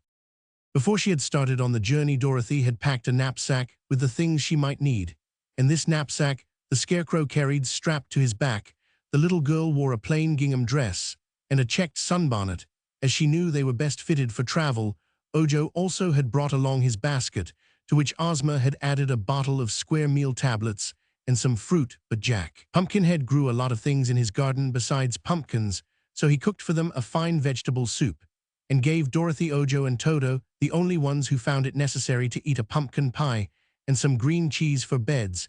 They must use the sweet dried grasses, which Jack had strewn along one side of the room, but that satisfied Dorothy and Ojo very well. Toto, of course, slept beside his little mistress. The Scarecrow, Scraps, and the Pumpkinhead were tireless and had no need to sleep, so they sat up and talked together all night. But they stayed outside the house under the bright stars and talked in low tones so as not to disturb the sleepers. During the conversation, the Scarecrow explained their quest for a dark well and asked Jack's advice where to find it. The Pumpkinhead considered the matter gravely. "That is going to be a difficult task," said he, "and if I were you, I'd take any ordinary well and enclose it so as to make it dark. I fear that wouldn't do, replied the Scarecrow. The well must be naturally dark, and the water must never have seen the light of day, for otherwise the magic charm might not work at all. How much of the water do you need? Asked Jack. A gill. How much is a gill? Why, a gill is a gill, of course, answered the Scarecrow, who did not wish to display his ignorance. I know, cried Scraps. Jack and Jill went up the hill to fetch. No, that's wrong, interrupted the Scarecrow. There are two kinds of gills. I think one is a girl, and the other is a gillyflower, said Jack. No, a measure. How big a measure? Well, asked Dorothy. So next morning they asked Dorothy, and she said, I don't just know how much a gill is, but I've brought along a gold flask that holds a pint that's more than a gill, I am sure, and the crooked magician may measure it to suit himself. But the thing that's bothering us most, Jack, is to find the well. Jack gazed around the landscape, for he was standing in the doorway of his house. This is a flat country, so you won't find any dark wells here, said he. You must go into the mountains where rocks and caverns are. And where is that? Asked Oge. In the Quadling country, which lies south of here, replied the Scarecrow. I've known all along that we must go to the mountains. So have I, said Dorothy. But goodness me, Quadling country is full of dangers, declared Jack. I've never been there myself, but I have, said the Scarecrow. I've faced the dreadful hammerheads, which have no arms and butt you like a goat, and I've faced the fighting trees, which bend down their branches to pound and whip you, and had many other adventures there. It's a wild country, remarked Dorothy soberly, and if we go there we're sure to have troubles of our own, but I guess we'll have to go if we want that gill of water from the dark well. So they said goodbye to the Pumpkinhead and resumed their travels, heading now directly toward the South Country, where mountains and rocks and caverns and forests of great trees abounded. This part of the land of Oz, while it belonged to Ozma and owed her allegiance, was so wild and secluded that many queer peoples hid in its jungles and lived in their own way without even a knowledge that they had a ruler in the Emerald City. If they were left alone, these creatures never troubled the inhabitants of the rest of Oz, but those who invaded their domains encountered many dangers from them. It was a 2 days' journey from Jack Pumpkinhead's house to the edge of the Quadling country, for neither Dorothy nor Ojo could walk very fast, and they often stopped by the wayside to rest. The first night they slept on the broad fields among the buttercups and daisies, and the Scarecrow covered the children with a gauze blanket taken from his knapsack so they would not be chilled by the night air. Toward evening of the second day they reached a sandy plain where walking was difficult, but some distance before them they saw a group of palm trees with many curious black dots under them, so they trudged bravely on to reach that place by dark and spend the night under the shelter of the trees. The black dots grew larger as they advanced, and although the light was dim, Dorothy thought they looked like big kettles turned upside down. Just beyond this place, a jumble of huge jagged rocks lay scattered, rising to the mountains behind them. Our travelers preferred to attempt to climb these rocks by daylight, and they realized that for a time this would be their last night on the plains. Twilight had fallen by the time they came to the trees beneath which were the black circular objects they had marked from a distance. Dozens of them were scattered around, and Dorothy bent near to one which was about as tall as she was to examine it more closely. As she did so, the top flew open, and out popped a small creature, rising its length into the air, and then plumping down upon the ground just beside the little girl. Another popped out of the circular pot-like dwelling, while from all the other black objects came popping more creatures, like jumping jacks when their boxes are unhooked. Until fully 100 stood gathered around our little group of travelers. By this time Dorothy had discovered they were people, tiny and curiously formed, but still people. Their hair stood straight up like wires and was brilliant scarlet in color. Their bodies were bare, except for skins fastened around their waists, and they wore bracelets on their ankles and wrists, and necklaces and great pendant earrings. Toto crouched beside his mistress and wailed as if he did not like these strange creatures.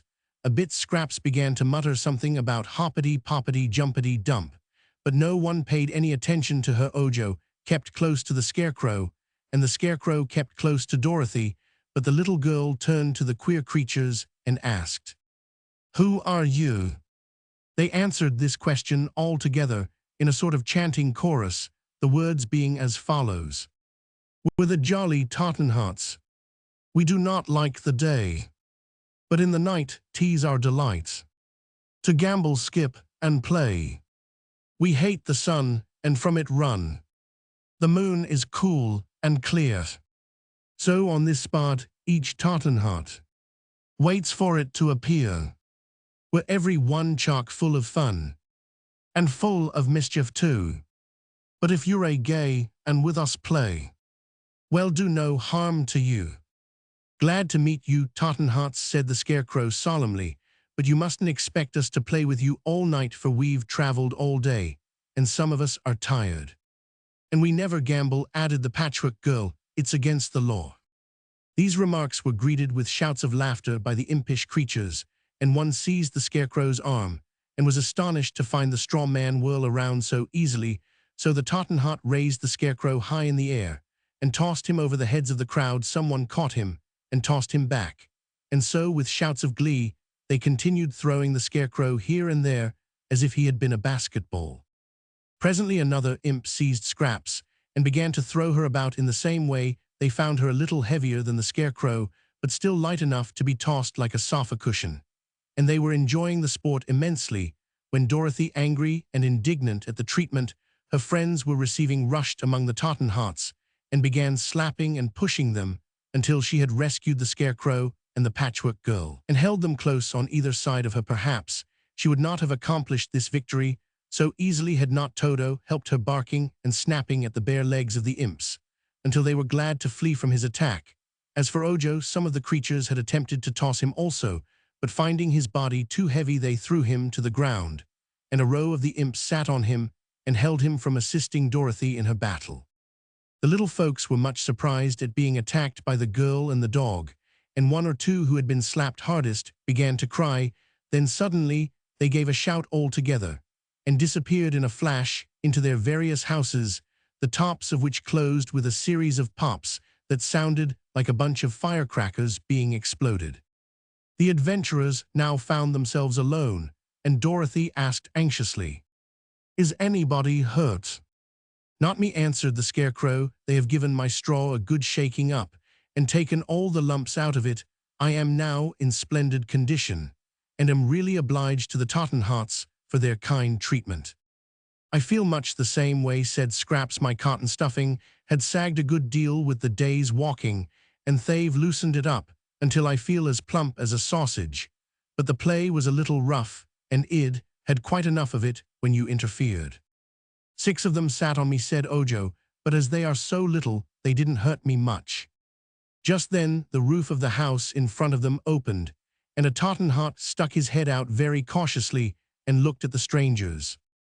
"Can't you take a joke?" he asked reproachfully. "Haven't you any fun in you at all?" "If I had such a quality," replied the Scarecrow, "your people would have knocked it out of me. But I don't bear grudges, I forgive you." "So do I," added Scraps, "that is, if you behave yourselves after this." "It was just a little rough house, that's all," said the Tottenhot. "But the question is not if we will behave, but if you will behave. We can't be shut up here all night, because this is our time to play, nor do we care to come out and be chewed up by a savage beast or slapped by an angry girl. That slapping hurts like 60. Some of my folks are crying about it. So here's the proposition: you let us alone, and we'll let you alone." "You began it," declared Dorothy. "Well, you ended it, so we won't argue the matter. May we come out again, or are you still cruel and slappy?" "Tell you what we'll do," said Dorothy. "We're all tired and want to sleep until morning. If you'll let us get into your house and stay there until daylight, you can play outside all you want to." "That's a bargain," cried the Tottenhot eagerly, and he gave a queer whistle that brought his people popping out of their houses on all sides. When the house before them was vacant, Dorothy and Ojo leaned over the hole and looked in, but could see nothing because it was so dark. But if the Tottenhots slept there all day, the children thought they could sleep there at night, so Ojo lowered himself down, and found it was not very deep. "There's a soft cushion all over," said he. "Come on in."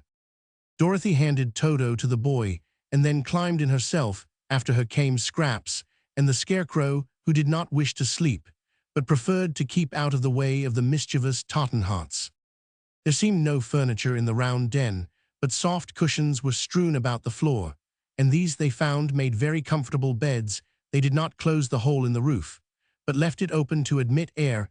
It also admitted the shouts and ceaseless laughter of the impish Tottenhots as they played outside, but Dorothy and Ojo, being weary from their journey, were soon fast asleep. Toto kept an eye open, however, and uttered low, threatening growls whenever the racket made by the creatures outside became too boisterous, and the Scarecrow and the Patchwork Girl sat leaning against the wall and talked in whispers all night long. No one disturbed the travelers until daylight, when in popped the Tottenhot who owned the place and invited them to vacate his premises. "Look out for Yoop, the captive Yoop." Chap 20. As they were preparing to leave, Dorothy asked, "Can you tell us where there is a dark well?" "Never heard of such a thing," said the Tottenhot. "We live our lives in the dark mostly and sleep in the daytime, but we've never seen a dark well or anything like one." "Does anyone live on those mountains beyond here?" asked the Scarecrow. "Lots of people, but you'd better not visit them. We never go there," was the reply.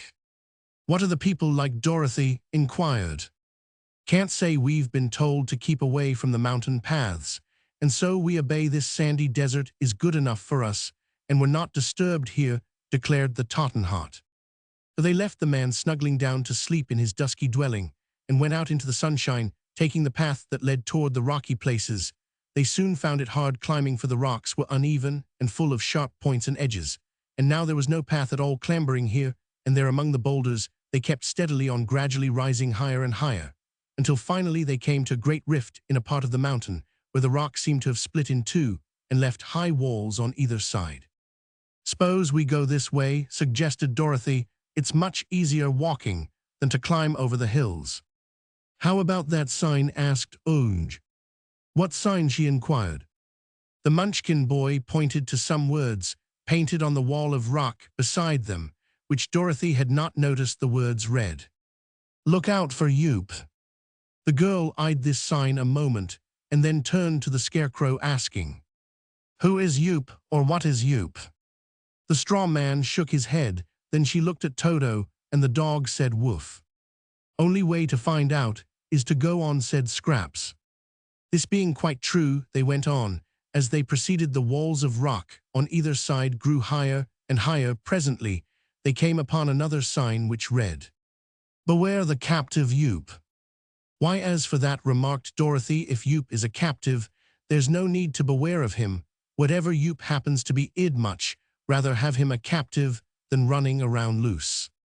"So had I," agreed the Scarecrow, with a nod of his painted head. "Still," said Scraps reflectively, "Yoop-te-hoop-te-loop-te-goop. Who put noodles in the soup? We may beware, but we don't care, and dare go where we scare the Yoop." "Dear me, aren't you feeling a little queer just now?" Dorothy asked the Patchwork Girl. "Not queer, but crazy," said Ojo. "When she says those things, I am sure her brains get mixed somehow and work the wrong way. I don't see why we are told to beware the Yoop unless he is dangerous," observed the Scarecrow in a puzzled tone. "Never mind, we'll find out all about him when we get to where he is," replied the little girl. The narrow canyon turned and twisted this way and that, and the rift was so small that they were able to touch both walls at the same time. By stretching out their arms, Toto had run on ahead, frisking playfully, when suddenly he uttered a sharp bark of fear and came running back to them with his tail between his legs, as dogs do when they are frightened. "Ah," said the Scarecrow, who was leading the way, "we must be near Yoop." Just then, as he rounded a sharp turn, the straw man stopped so suddenly that all the others bumped against him. "What is it?" asked Dorothy, standing on tiptoes to look over his shoulder, but then she saw what it was and cried "Oh!" in a tone of astonishment. In one of the rock walls that at their left was hollowed a great cavern, in front of which was a row of thick iron bars, the tops and bottoms being firmly fixed in the solid rock over this cavern was a big sign, which Dorothy read with much curiosity, speaking the words aloud that all might know what they said. Mr. Euphi's Cave. The largest untamed giant in captivity. Height 21 feet and, yet he has but 2 feet. Weight 1640 pounds, but he waits all the time. Age 400 years, and up as they say in the department store advertisements. Temper fierce and ferocious except when asleep. Appetite ravenous, prefers meat people and orange marmalade. Strangers approaching this cave do so at their own peril. P.S. Don't feed the giant yourself. Very well said Ojo, with a sigh. Let's go back. It's a long way back, declared Dorothy. So it is, remarked the Scarecrow, and it means a tedious climb over those sharp rocks. If we can't use this passage, I think it will be best to run by the giant's cave as fast as we can go. Mr. Yoop seems to be asleep just now.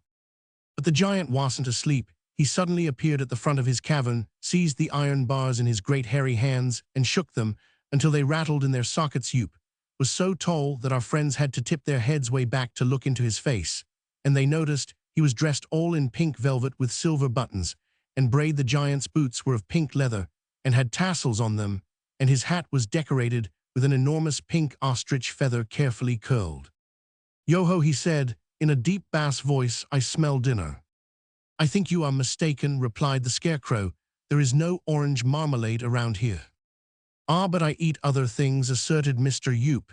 "That is, I eat them when I can get them. But this is a lonely place, and no good meat has passed by my cave for many years, so I am hungry." "Haven't you eaten anything in many years?" asked Dorothy. "Nothing except 6 ants and a monkey. I thought the monkey would taste like meat people, but the flavor was different. I hope you will taste better, for you seem plump and tender."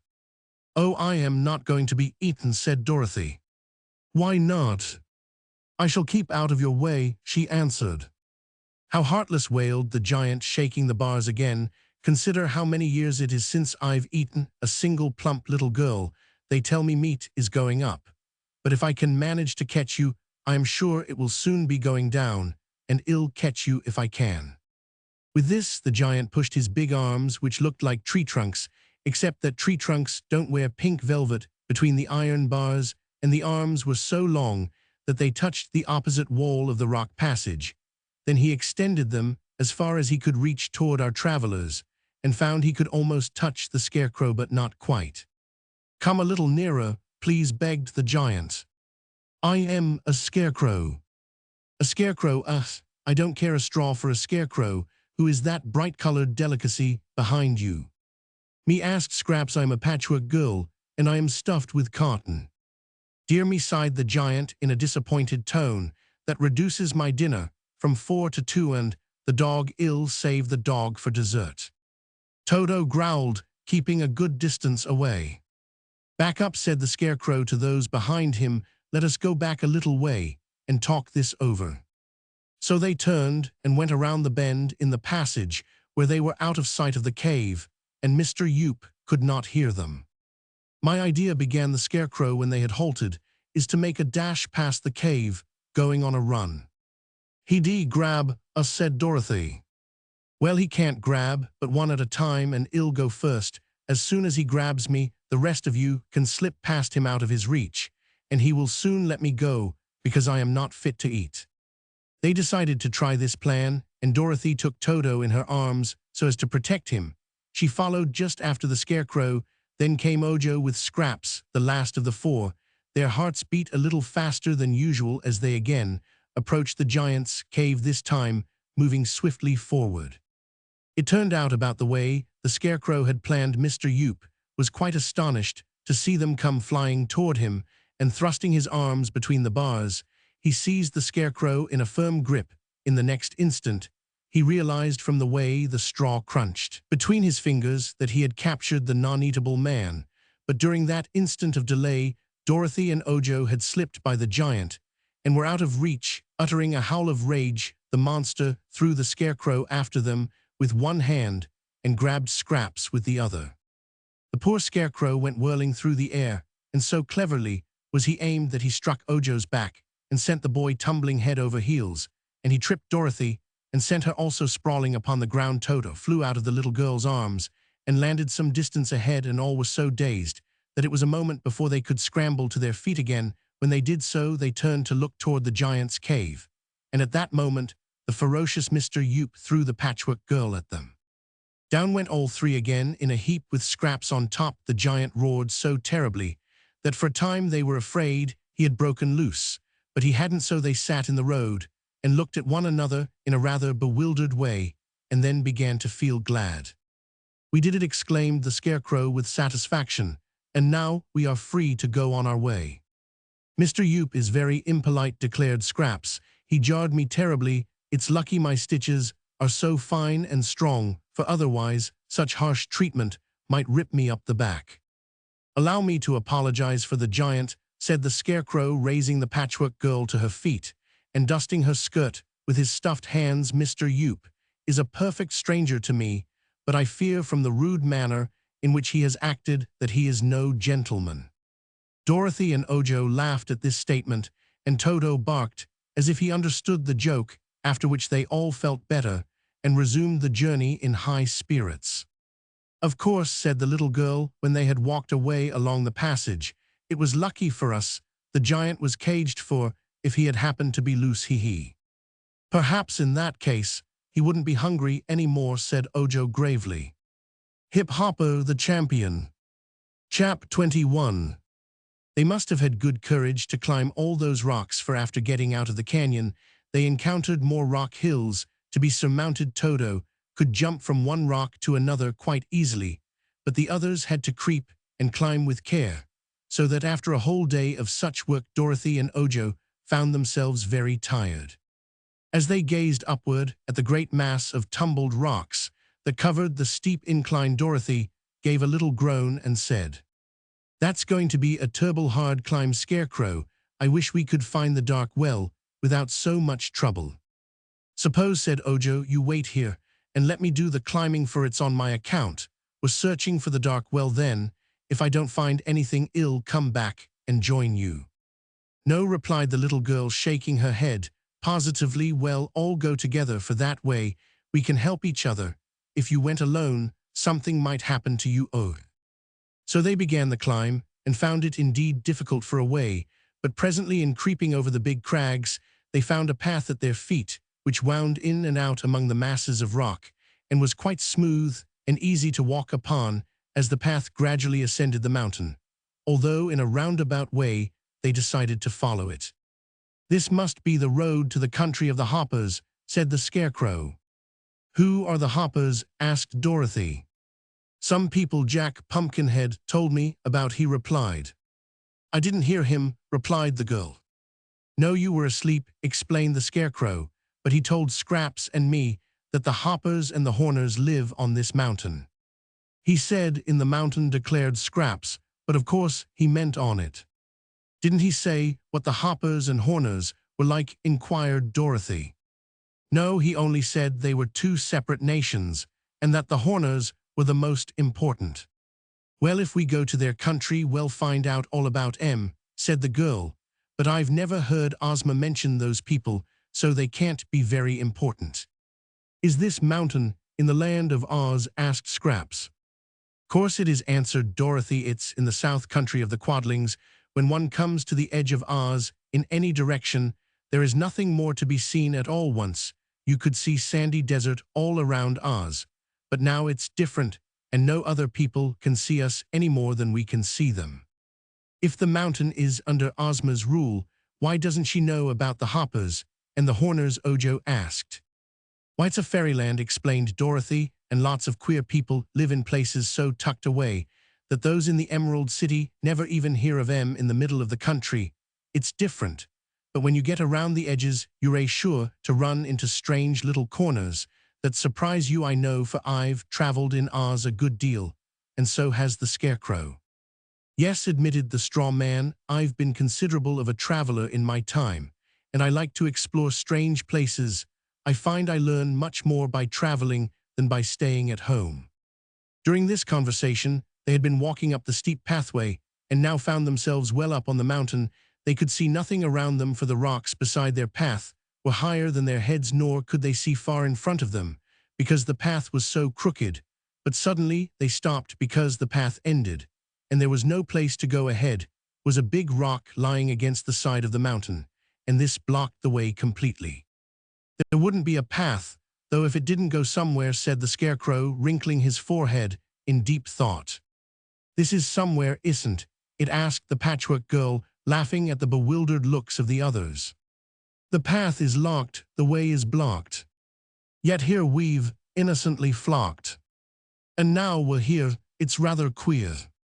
There's no front door that can be knocked. Please don't scrap, said Ojo, you make me nervous. Well, said Dorothy, I'm glad of a little rest, for that's a drearful steep path. As she spoke, she leaned against the edge of the big rock that stood in their way. To her surprise, it slowly swung backward, and showed behind it a dark hole that looked like the mouth of a tunnel. Why, here's where the path goes to, she exclaimed. So it is, answered the Scarecrow, but the question is, do we want to go where the path does? It's underground, right inside the mountain, said Ojo, peering into the dark hole. Perhaps there's a well there, and if there is, it's sure to be a dark one. Why, that's true enough, cried Dorothy with eagerness. Let's go in, Scarecrow, cause if others have gone, we're pretty safe to go too. Toto looked in and barked, but he did not venture to enter until the Scarecrow had bravely gone first. Scraps followed closely after the straw man, and then Ojo and Dorothy timidly stepped inside the tunnel. As soon as all of them had passed the big rock, it slowly turned and filled up the opening again, but now they were no longer in the dark, for a soft rosy light enabled them to see around them quite distinctly. It was only a passage wide enough for two of them to walk abreast, with Toto in between them, and it had a high arched roof. They could not see where the light which flooded the place so pleasantly came from, for there were no lamps anywhere visible. The passage ran straight for a little way, and then made a bend to the right, and another sharp turn to the left, after which it went straight again, but there were no side passages, so they could not lose their way. After proceeding some distance, Toto, who had gone on ahead, began to bark loudly. They ran around a bend to see what was the matter, and found a man sitting on the floor of the passage, and leaning his back against the wall. He had probably been asleep before Toto's barks aroused him, for he was now rubbing his eyes and staring at the little dog with all his might. There was something about this man that Toto objected to, and when he slowly rose to his foot, they saw what it was. He had but one leg set just below the middle of his round, fat body, but it was a stout leg, and had a broad, flat foot at the bottom of it, on which the man seemed to stand very well. He had never had but this one leg, which looked something like a pedestal, and when Toto ran up and made a grab at the man's ankle, he hopped first one way and then another in a very active manner, looking so frightened that Scraps laughed aloud. Toto was usually a well-behaved dog, but this time he was angry and snapped at the man's leg again, and again. This filled the poor fellow with fear, and in hopping out of Toto's reach, he suddenly lost his balance and tumbled heel over head upon the floor. When he sat up, he kicked Toto on the nose and made the dog howl angrily, but Dorothy now ran forward and caught Toto's collar, holding him back. "Do you surrender?" she asked the man. "Whom?" he asked the hopper. "Yes, you," said the little girl. "Am I captured?" he inquired. "Of course my dog has captured you," she said. "Well," replied the man, "if I am captured, I must surrender, for it's the proper thing to do. I like to do everything proper, for it saves one a lot of trouble." "It does indeed," said Dorothy. "Please tell us who you are." "I am Hip Hopper the champion." "Champion what?" she asked in surprise. "Champion wrestler. I am a very strong man, and that ferocious animal which you are so kindly holding is the first living thing that has ever conquered me." "And you are a hopper?" she continued. "Yes, my people live in a great city not far from here. Would you like to visit it?" "I am not sure," she said with hesitation. "Have you any dark wells in your city?" "I think not. We have wells, you know, but they're all well lighted, and a well-lighted well cannot well be a dark well. But there may be such a thing as a very dark well in the Horner country, which is a black spot on the face of the earth. Where is the Horner country? Ojo inquired. The other side of the mountain. There's a fence between the Hopper country and the Horner country, and a gate in the fence, but you can't pass through just now because we are at war with the Horners. That's too bad, said the Scarecrow. What seems to be the trouble? Why, one of them made a very insulting remark about my people. He said we were lacking in understanding. Because we had only one leg to a person, I can't see that legs have anything to do with understanding things. The Horners each have 2 legs, just as you have. That's 1 leg too many, it seems to me. No, declared Dorothy, it's just the right number.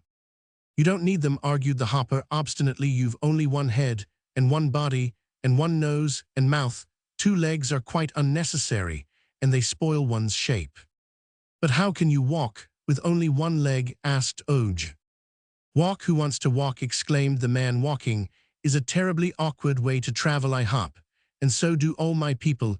It's so much more graceful and agreeable than walking. I don't agree with you, said the Scarecrow, but tell me, is there any way to get to the Horner country without going through the city of the Hoppers? Yes, there is another path from the rocky lowlands outside the mountain that leads straight to the entrance of the Horner country, but it's a long way around, so you'd better come with me. Perhaps they will allow you to go through the gate, but we expect to conquer them this afternoon if we get time, and then you may go and come as you please. They thought it best to take the Hopper's advice and asked him to lead the way. This he did in a series of hops, and he moved so swiftly in this strange manner that those with 2 legs had to run to keep up with him. The Joking Horners. Chap 22. It was not long before they left the passage and came to a great cave so high that it must have reached nearly to the top of the mountain within which it lay. It was a magnificent cave illumined by the soft invisible light, so that everything in it could be plainly seen. The walls were of polished marble white, with veins of delicate colors running through it, and the roof was arched and carved in designs both fantastic and beautiful. Built beneath this vast dome was a pretty village, not very large, for there seemed not more than 50 houses altogether, and the dwellings were of marble and artistically designed. No grass, nor flowers, nor trees grew in this cave, so the yards surrounding the houses were smooth and bare, and had low walls around them to mark their boundaries. In the streets and the yards of the houses were many people, all having 1 leg growing below their bodies, and all hopping here and there. Whenever they moved, even the children stood firmly upon their single legs and never lost their balance. All hail, champion, cried a man in the first group of hoppers they met. Whom have you captured? No one, replied the champion in a gloomy voice. These strangers have captured me. Then said another, we will rescue you and capture them, for we are greater in number. No, answered the champion, I can't allow it. I've surrendered, and it isn't polite to capture those you've surrendered to.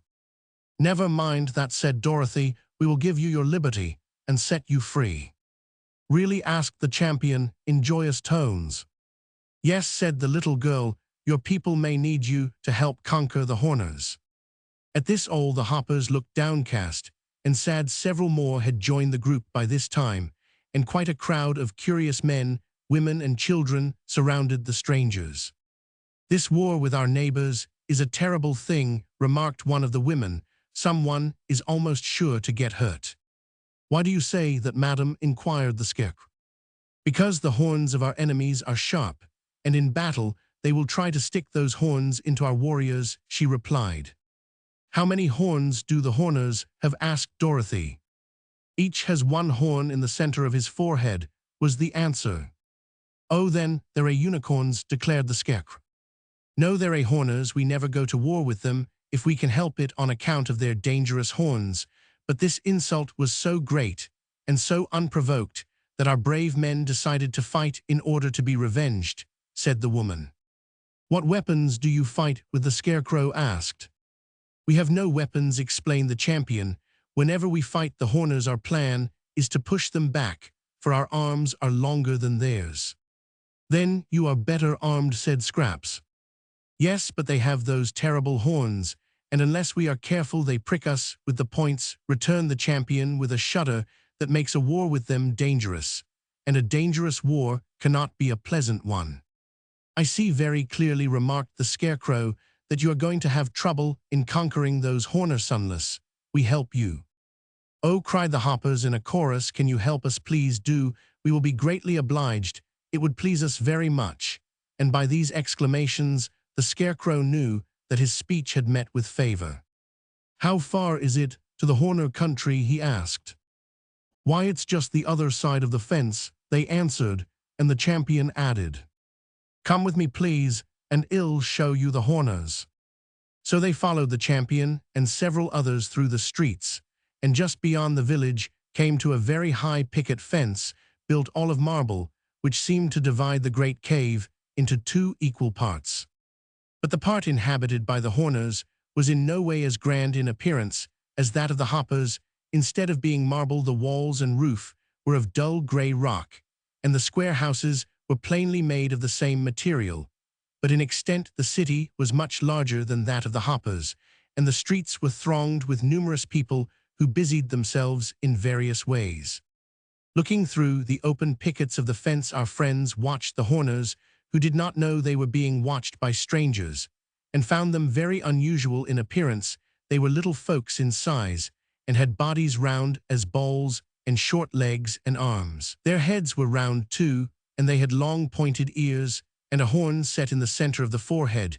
The horns did not seem very terrible, for they were not more than 6 inches long, but they were ivory white and sharp-pointed, and no wonder the Hoppers feared them.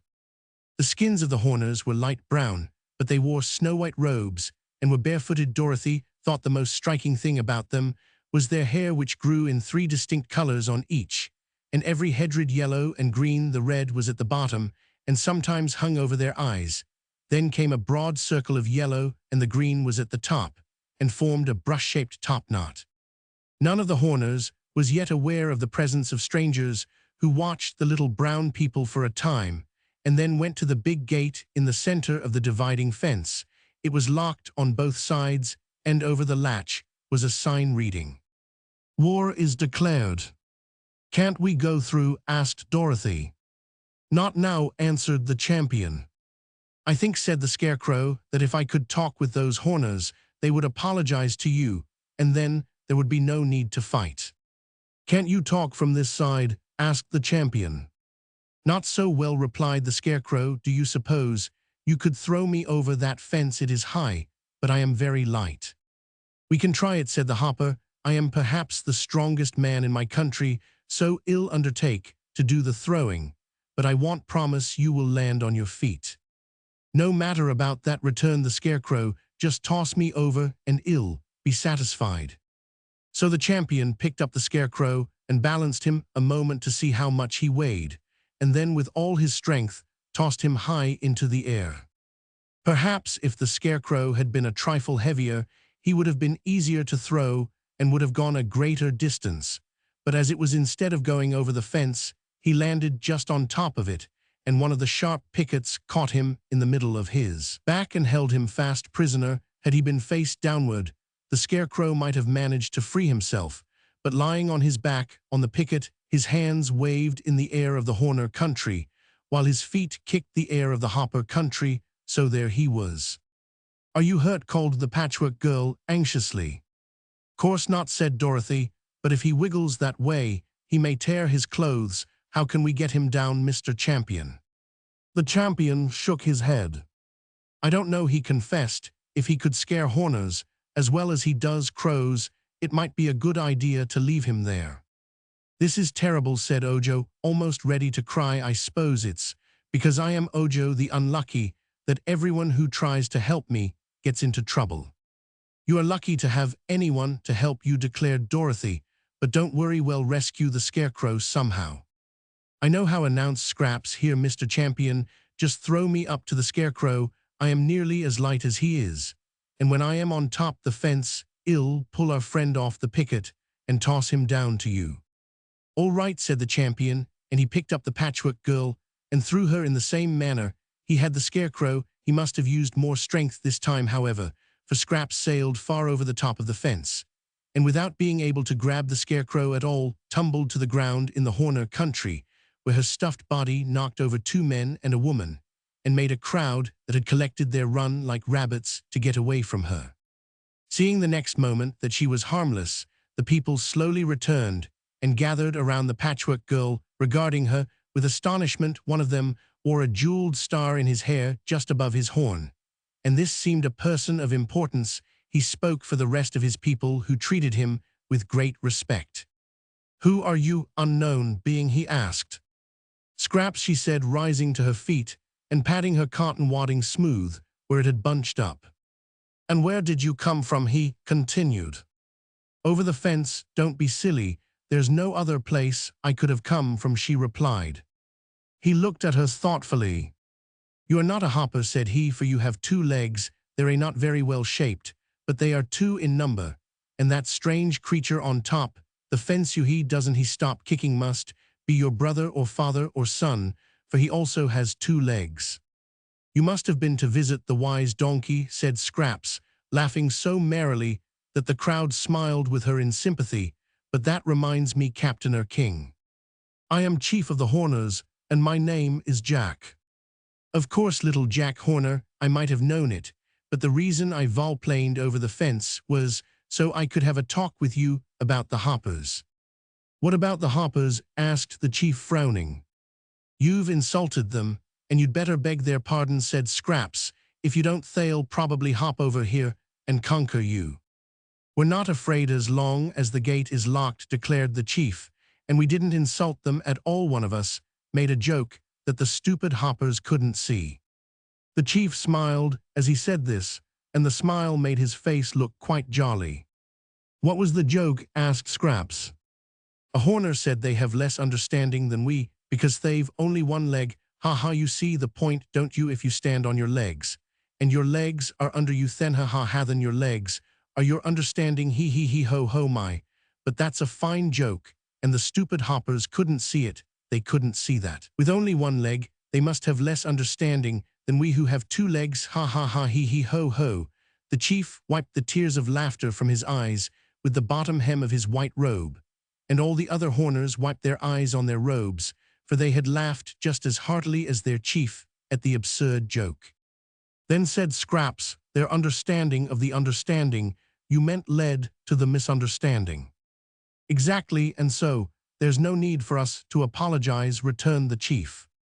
"No need for an apology perhaps, but much need for an explanation," said Scraps decidedly. "You don't want war, do you?" "Not if we can help it," admitted Jack Horner. "The question is who's going to explain the joke to the Horners. You know, it spoils any joke to be obliged to explain it. And this is the best joke I ever heard." "Who made the joke?" asked Scraps. "Dixie Horner. He is working in the mines just now, but he'll be home before long. Suppose we wait and talk with him about it. Maybe he'll be willing to explain his joke to the hoppers." "All right," said Scraps. "I'll wait, if Dixie isn't too long." "No, he's short. He's shorter than I am. Ha ha ha. Say, that's a better joke than Dixie's. He won't be too long, because he's short. He he ho." The other Horners who were standing by roared with laughter, and seemed to like their chief's joke as much as he. Roman 999. Scraps thought it was odd that they could be so easily amused, but decided there could be little harm in people who laughed so merrily. Peace is declared. Chap 23. "Come with me to my dwelling, and I'll introduce you to my daughters," said the chief. "We're bringing them up according to a book of rules that was written by one of our leading old bachelors, and everyone says they're a remarkable lot of girls." So Scraps accompanied him along the street to a house that seemed on the outside exceptionally grimy and dingy. The streets of this city were not paved, nor had any attempt been made to beautify the houses or their surroundings, and having noticed this condition, Scraps was astonished when the chief ushered her into his home. Here was nothing grimy or faded. Indeed, on the contrary, the room was of dazzling brilliance and beauty, for it was lined throughout with an exquisite metal that resembled translucent frosted silver. The surface of this metal was highly ornamented in raised designs representing men, animals, flowers, and trees, and from the metal itself was radiated the soft light which flooded the room. All the furniture was made of the same glorious metal, and Scraps asked what it was. That's radium, answered the chief. We horners spend all our time digging radium from the mines under this mountain, and we use it to decorate our homes and make them pretty and cozy. It is a medicine too, and no one can ever be sick who lives near radium. Have you plenty of it? Asked the Patchwork Girl. More than we can use. All the houses in this city are decorated with it, just the same as mine is. Why don't you use it on your streets then, and the outside of your houses, to make them as pretty as they are within? She inquired. Outside? Who cares for the outside of anything? Asked the chief. We horners don't live on the outside of our homes. We live inside. Many people are like those stupid hoppers who love to make an outside show.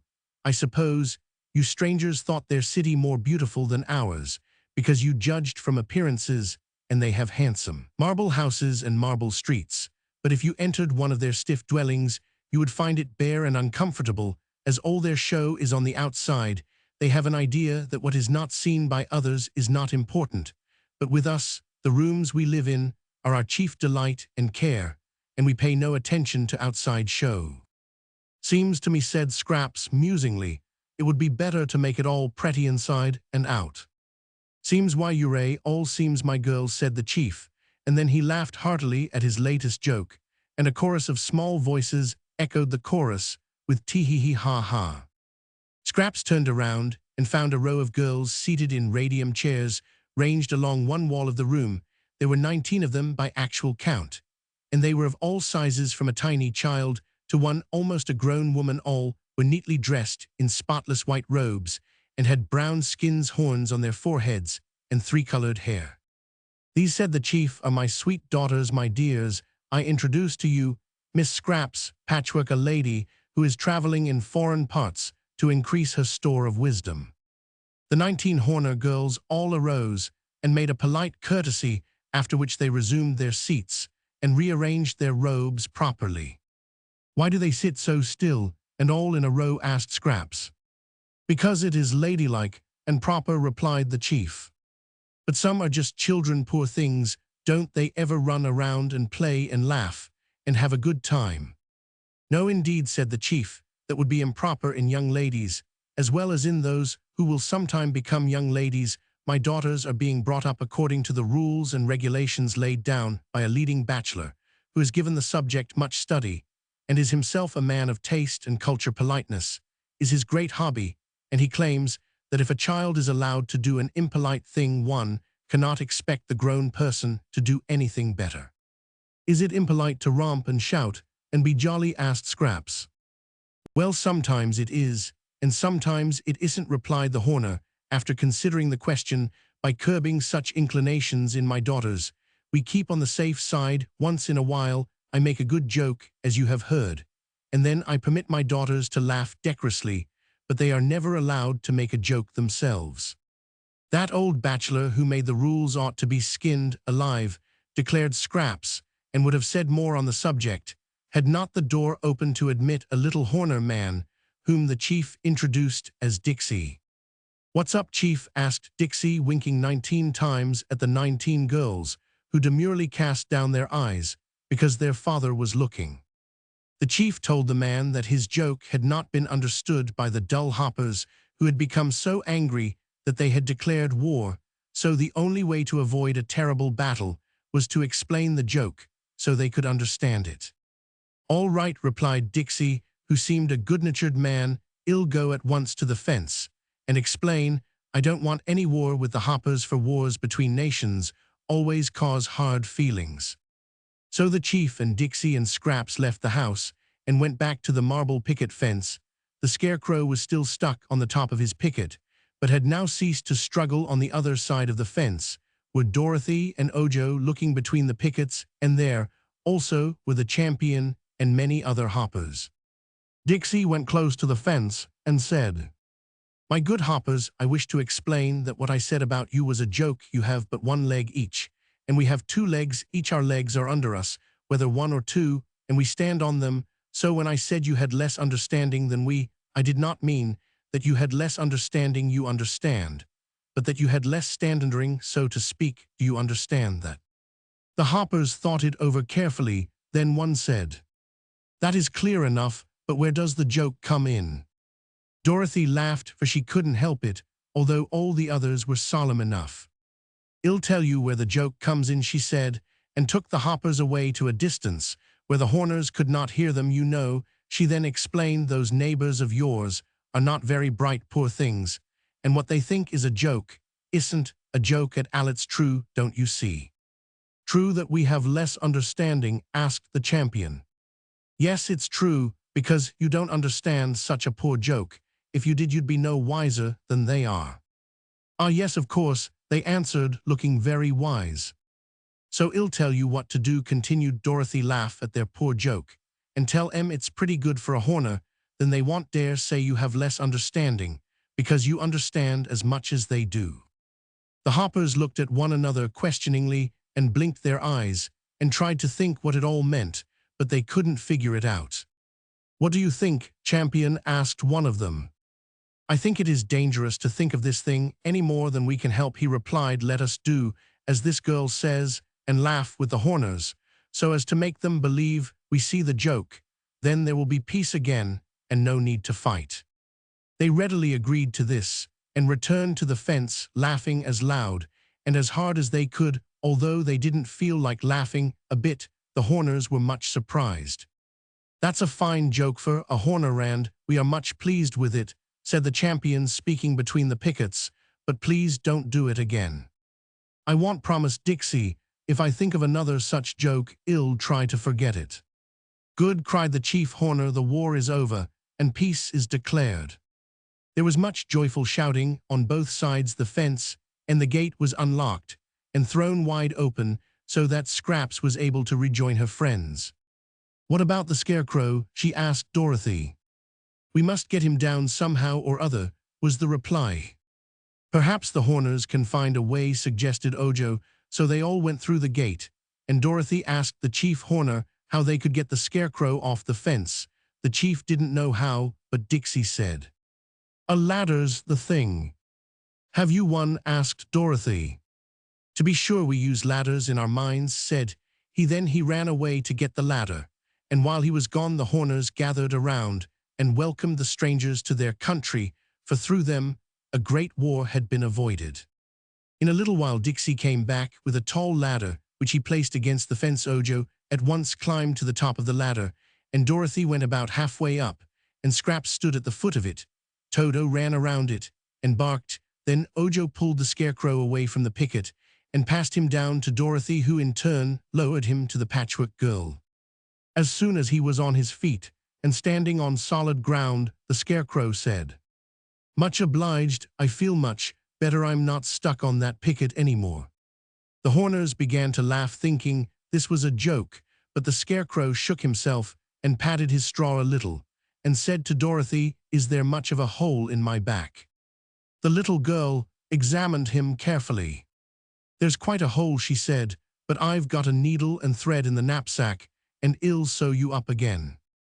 "Do so," he begged earnestly, and again the Horners laughed, to the Scarecrow's great annoyance.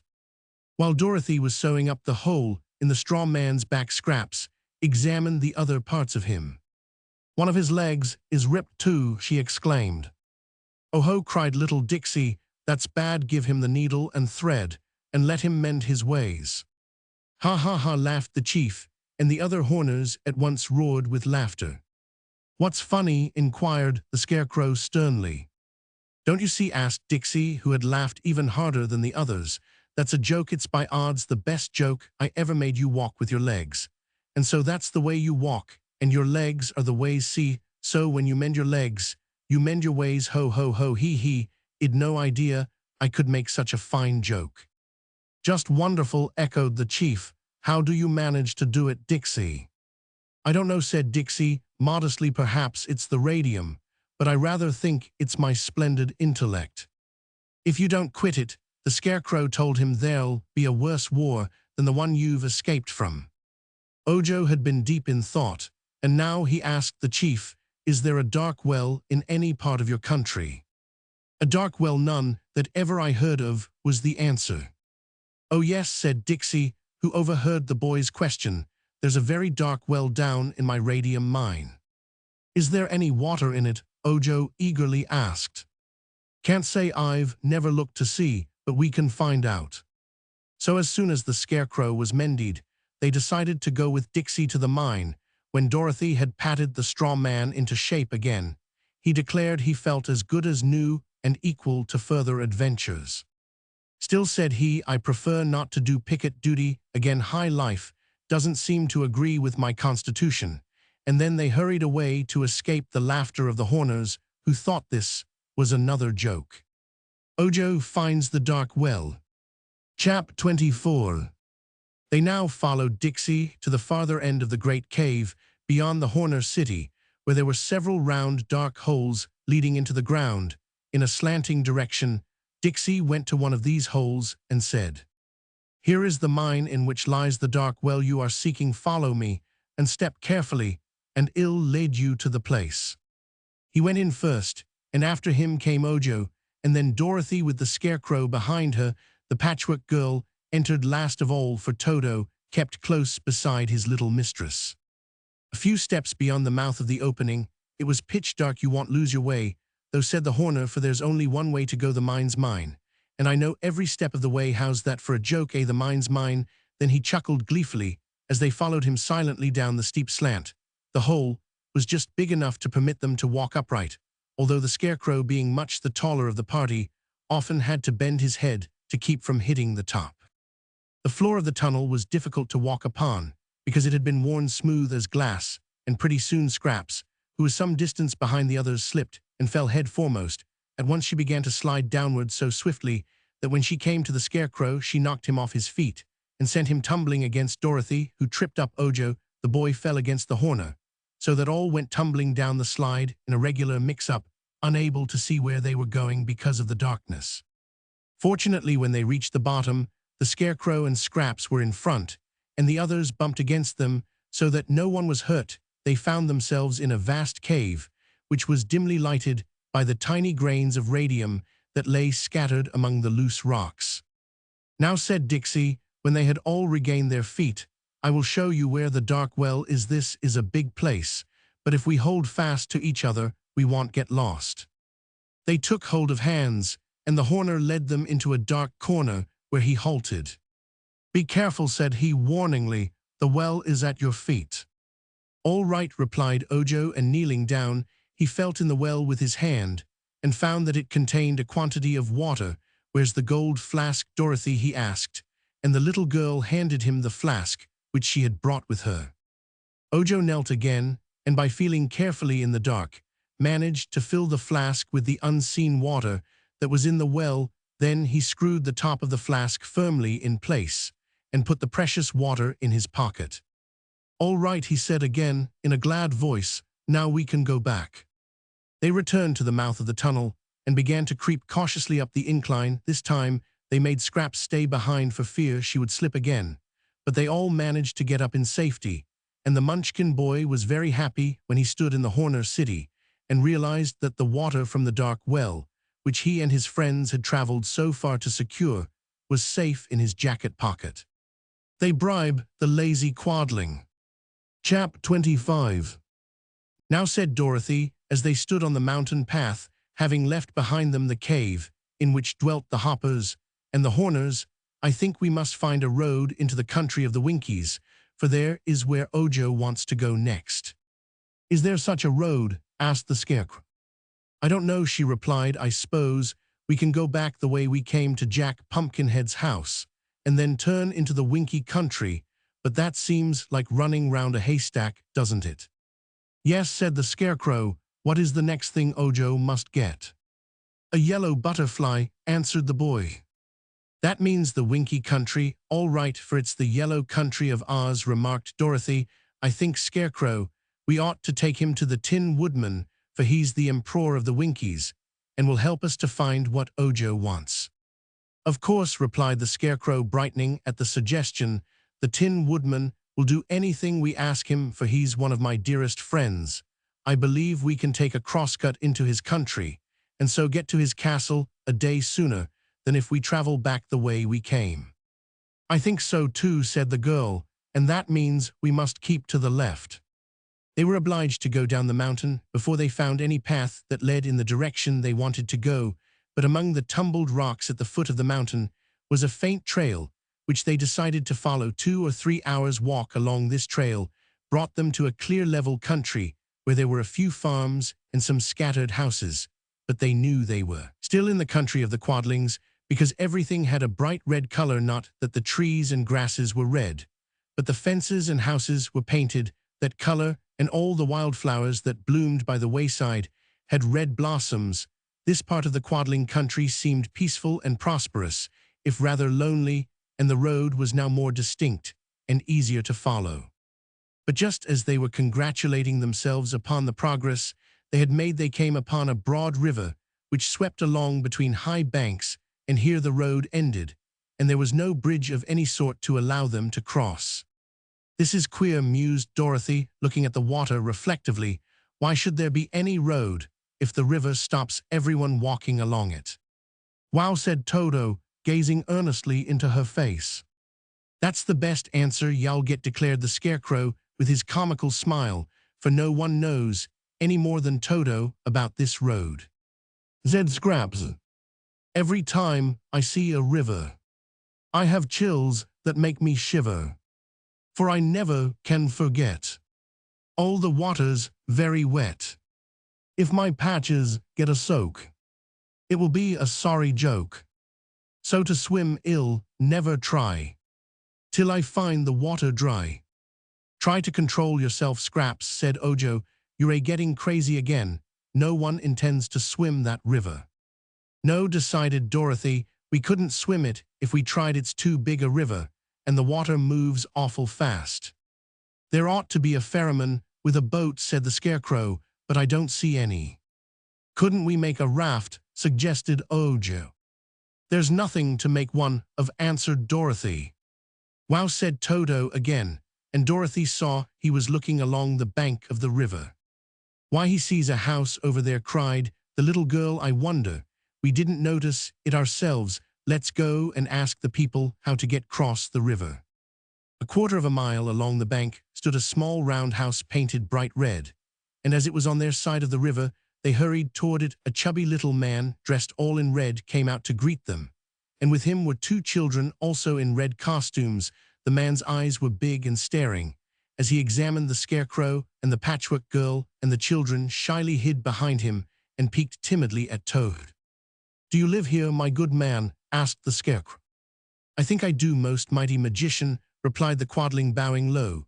"But whether I am awake or dreaming, I can't be positive, so I'm not sure where I live. If y'all kindly pinch me, I'll find out all about it." "You're awake," said Dorothy, "and this is no magician, but just the Scarecrow." "But he's alive," protested the man, "and he oughtn't to be, you know. And that other dreadful person, girl, who is all patches, seems to be alive too." "Very much so," declared Scraps, making a face at him, "but that isn't your affair, you know." "I've a right to be surprised, haven't I?" asked the man meekly. "I'm not sure, but anyhow you've no right to say I am dreadful. The Scarecrow, who is a gentleman of great wisdom, thinks I am beautiful," retorted Scraps. "Never mind all that," said Dorothy. "Tell us, good Quadling, how we can get across the river." "I don't know," replied the Quadling. "Don't you ever cross it?" asked the girl. "Never. Don't travelers cross it?" "Not to my knowledge," said he. They were much surprised to hear this, and the man added, "It's a pretty big river, and the current is strong. I know a man who lives on the opposite bank, for I've seen him there a good many years, but we've never spoken, because neither of us has ever crossed over." "That's queer," said the Scarecrow. "Don't you own a boat?" The man shook his head. "Nor a raft?" "No." "Where does this river go to?" asked Dorothy. "That way," answered the man, pointing with one hand. "It goes into the country of the Winkies, which is ruled by the Tin Emperor, who must be a mighty magician, because he's all made of tin, and yet he's alive. And that way," pointing with the other hand, "the river runs between 2 mountains where dangerous people dwell." The Scarecrow looked at the water before them. "The current flows toward the Winky country," said he, "and so, if we had a boat or a raft, the river would float us there more quickly and more easily than we could walk. That is true, agreed Dorothy, and then they all looked thoughtful and wondered what could be done. Why can't the man make us a raft? Asked Oge. Will you? Inquired Dorothy, turning to the quadling. The chubby man shook his head. I am too lazy, he said. My wife says I am the laziest man in all Oz, and she is a truthful woman. I hate work of any kind, and making a raft is hard work. I'll give you my emerald ring, promised the girl. No, I don't care for emeralds. If it were a ruby, which is the color I like best, I might work a little. I've got some square meal tablets, said the Scarecrow. Each one is the same as a dish of soup, a fried fish, a mutton pot pie, lobster salad, charlotte russe, and lemon jelly, all made into one little tablet that you can swallow without trouble. Without trouble, exclaimed the quadling, much interested. Then those tablets would be fine for a lazy man. It's such hard work to chew when you eat. I'll give you 6 of those tablets if y'all help us make a raft, promised the Scarecrow. They're a combination of food, which people who eat are very fond of. I never eat, you know, being straw, but some of my friends eat regularly. What do you say to my offer, quadling? I'll do it, decided the man. I'll help, and you can do most of the work, but my wife has gone fishing for red eels today, so some of you will have to mind the children. Scraps promised to do that, and the children were not so shy. When the Patchwork Girl sat down to play with them, they grew to like Toto too, and the little dog allowed them to pat him on his head, which gave the little ones much joy. There were a number of fallen trees near the house, and the quadling got his axe and chopped them into logs of equal length. He took his wife's clothesline to bind these logs together so that they would form a raft, and Ojo found some strips of wood and nailed them along the tops of the logs to render them more firm. The Scarecrow and Dorothy helped roll the logs together and carry the strips of wood, but it took so long to make the raft that evening came just as it was finished, and with evening the quadling's wife returned from her fishing. The woman proved to be cross and bad-tempered, perhaps because she had only caught one red eel during all the day. When she found that her husband had used her clothesline, and the logs she had wanted for firewood, and the boards she had intended to mend the shed with, and a lot of gold nails, she became very angry. Scraps wanted to shake the woman to make her behave, but Dorothy talked to her in a gentle tone and told the quadling's wife she was a princess of Oz and a friend of Ozma, and that when she got back to the Emerald City, she would send them a lot of things to repay them for the raft, including a new clothesline. This promise pleased the woman, and she soon became more pleasant, saying they could stay the night at her house and begin their voyage on the river next morning. This they did, spending a pleasant evening with the quadling family and being entertained with such hospitality as the poor people were able to offer them. The man groaned a good deal and said he had overworked himself by chopping the logs, but the Scarecrow gave him 2 more tablets than he had promised, which seemed to comfort the lazy fellow. The Trick River. Chapter 26. Next morning they pushed the raft into the water and all got aboard. The quadling man had to hold the log craft fast while they took their places, and the flow of the river was so powerful that it nearly tore the raft from his hands.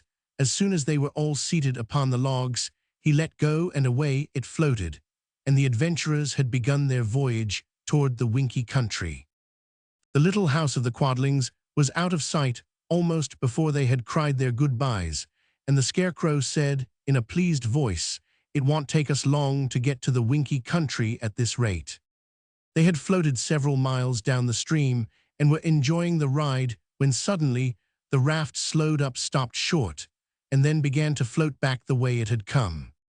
"Why, what's wrong?" asked Dorothy in astonishment, but they were all just as bewildered as she was, and at first no one could answer the question. Soon, however, they realized the truth, that the current of the river had reversed, and the water was now flowing in the opposite direction toward the mountains. They began to recognize the scenes they had passed, and by they came in sight of the little house of the quadlings. Again, the man was standing on the river bank, and he called to them. "How do you do? Glad to see you again. I forgot to tell you that the river changes its direction every little while. Sometimes it flows one way, and sometimes the other." They had no time to answer him, for the raft was swept past the house and a long distance on the other side of it. "We're going just the way we don't want to go," said Dorothy, "and I guess the best thing we can do is to get to land before we're carried any farther." But they could not get to land. They had no oars nor even a pole to guide the raft with the logs, which bore them floated in the middle of the stream, and were held fast in that position by the strong current. So they sat still and waited, and even while they were wondering what could be done, the raft slowed down, stopped, and began drifting the other way in the direction it had first followed. After a time, they repassed the Quadling house, and the man was still standing on the bank. He cried out to them, "Good day, glad to see you again. I expect I shall see you a good many times as you go by, unless you happen to swim ashore." By that time, they had left him behind and were headed once more straight toward the Winky country. "This is pretty hard luck," said Ojo in a discouraged voice. "The Trick River keeps changing, it seems, and here we must float back and forward forever, unless we manage in some way to get ashore." "Can you swim?" asked Dorothy. "No, I am Ojo, the unlucky. Neither can Roman. One Toto can swim a little, but that won't help us to get to shore."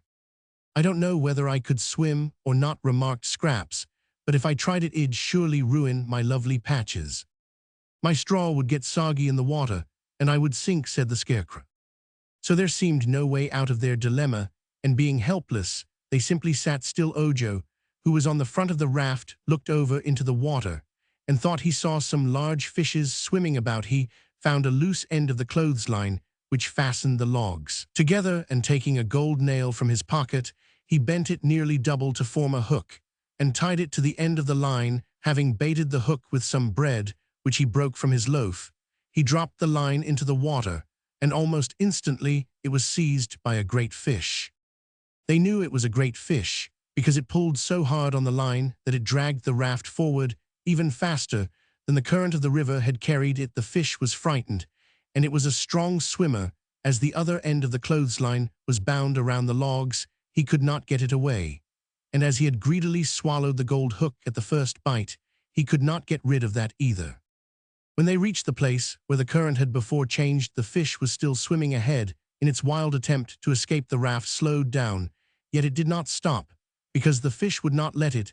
It continued to move in the same direction it had been going. As the current reversed and rushed backward on its course, it failed to drag the raft with it. Slowly, inch by inch, they floated on, and the fish tugged and kept them going. "I hope he won't give up," said Ojo anxiously. "If the fish can hold out until the current changes again, we'll be all right." The fish did not give up, but held the raft bravely on its course, till at last the water in the river shifted again and floated them the way they wanted to go. But now the captive fish found its strength failing. Seeking a refuge, it began to drag the raft toward the shore. As they did not wish to land in this place, the boy cut the rope with his pocket knife and set the fish free just in time to prevent the raft from grounding.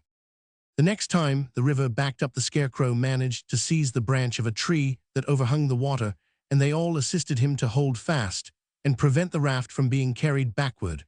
While they waited here, Ojo spied a long broken branch lying upon the bank, so he leaped ashore and got it. When he had stripped off the side shoots, he believed he could use the branch as a pole to guide the raft in case of emergency.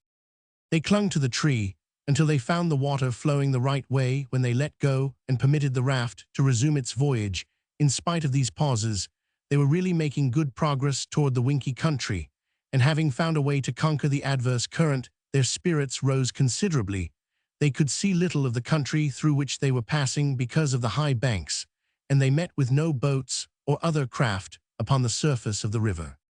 Once more the Trick River reversed its current, but this time the Scarecrow was on guard and used the pole to push the raft toward a big rock which lay in the water. He believed the rock would prevent their floating backward with the current, and so at Roman 999 they clung to this anchorage until the water resumed its proper direction, when they allowed the raft to drift on.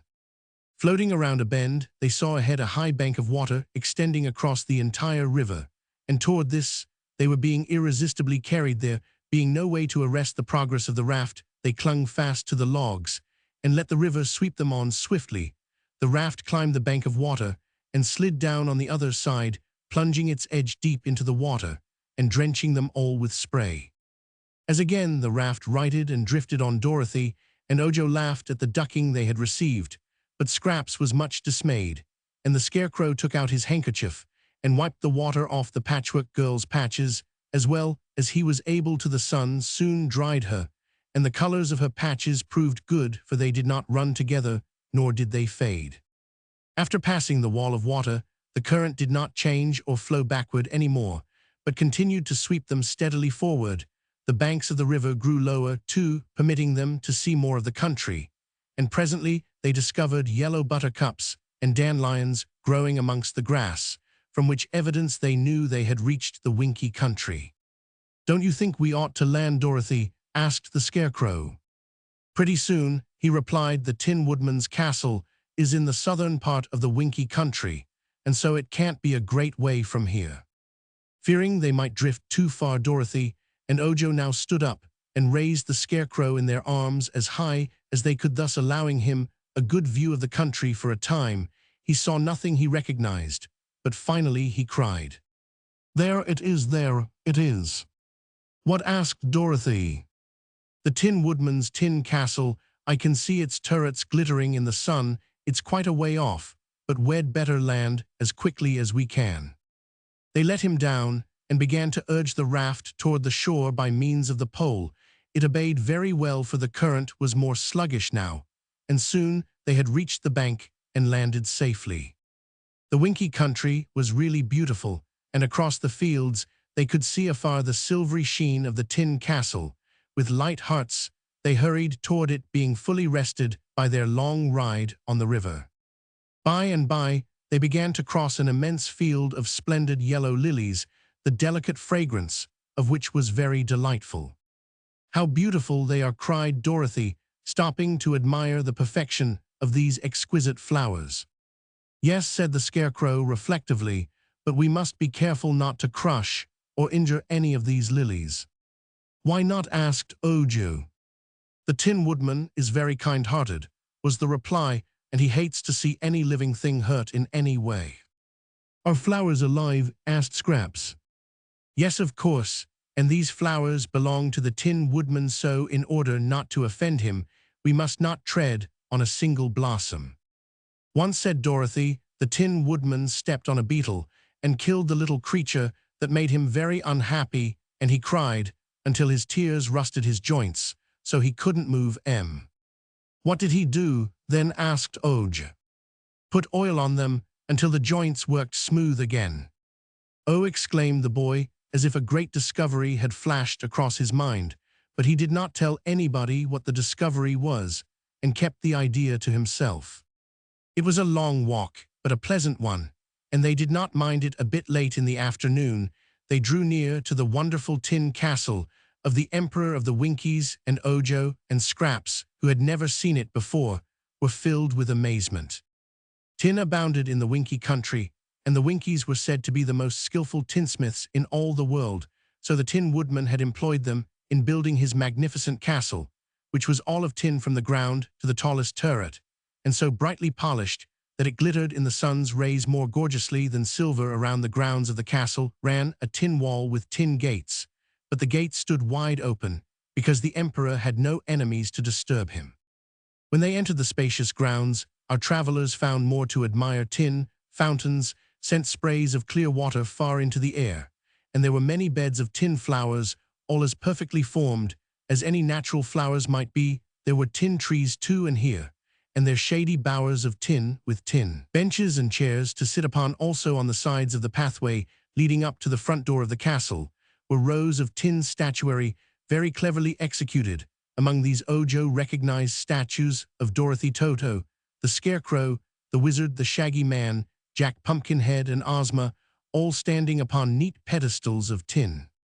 Toto was well acquainted with the residence of the Tin Woodman, and being assured a joyful welcome, he ran ahead and barked so loudly at the front door that the Tin Woodman heard him and came out in person to see if it were really his old friend Toto. Next moment, the Tin Man had clasped the Scarecrow in a warm embrace, and then turned to hug Dorothy, But now his eye was arrested by the strange sight of the Patchwork Girl, and he gazed upon her in mingled wonder and admiration. The Tin Woodman objects. Chap 27.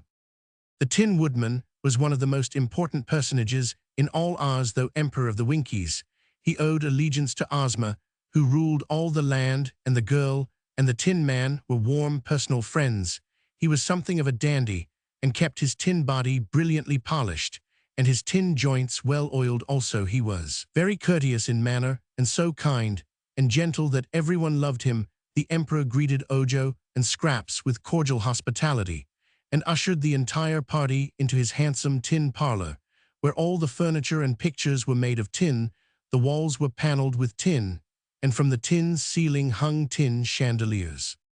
The Tin Woodman wanted to know first of all where Dorothy had found the Patchwork Girl, so between them, the visitors told the story of how Scraps was made, as well as the accident to Margolot and Unk Nunky, and how Ojo had set out upon a journey to procure the things needed for the crooked magician's magic charm. Then Dorothy told of their adventures in the Quadling country, and how at last they succeeded in getting the water from a dark well. While the little girl was relating these adventures, the Tin Woodman sat in an easy chair, listening with intense interest, while the others sat grouped around him. Ojo, however, had kept his eyes fixed upon the body of the Tin Emperor, and now he noticed that under the joint of his left knee, a tiny drop of oil was forming. He watched this drop of oil with a fast-beating heart, and feeling in his pocket, brought out a tiny vial of crystal which he held secreted in his hand. Presently the Tin Woodman changed his position, and at once Ojo, to the astonishment of all, dropped to the floor and held his crystal vial under the Emperor's knee. Joint just then the drop of oil fell, and the boy caught it in his bottle and immediately corked it tight. Then, with a red face and embarrassed manner, he rose to confront the others. "What in the world were you doing?" asked the Tin Woodman. "I caught a drop of oil that fell from your knee," confessed Ojo. "A drop of oil!" exclaimed the Tin Woodman. "Dear me, how careless my valet must have been in oiling me this morning. I am afraid I shall have to scold the fellow, for I can't be dropping oil wherever I go."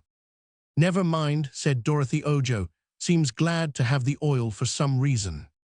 "Yes," declared the Munchkin boy, "I am glad, for one of the things the crooked magician sent me to get was a drop of oil from a live man's body. I had no idea at first that there was such a thing, but it's now safe in the little crystal vial." "You are very welcome to it, indeed," said the Tin Woodman. "Have you now secured all the things you were in search of?"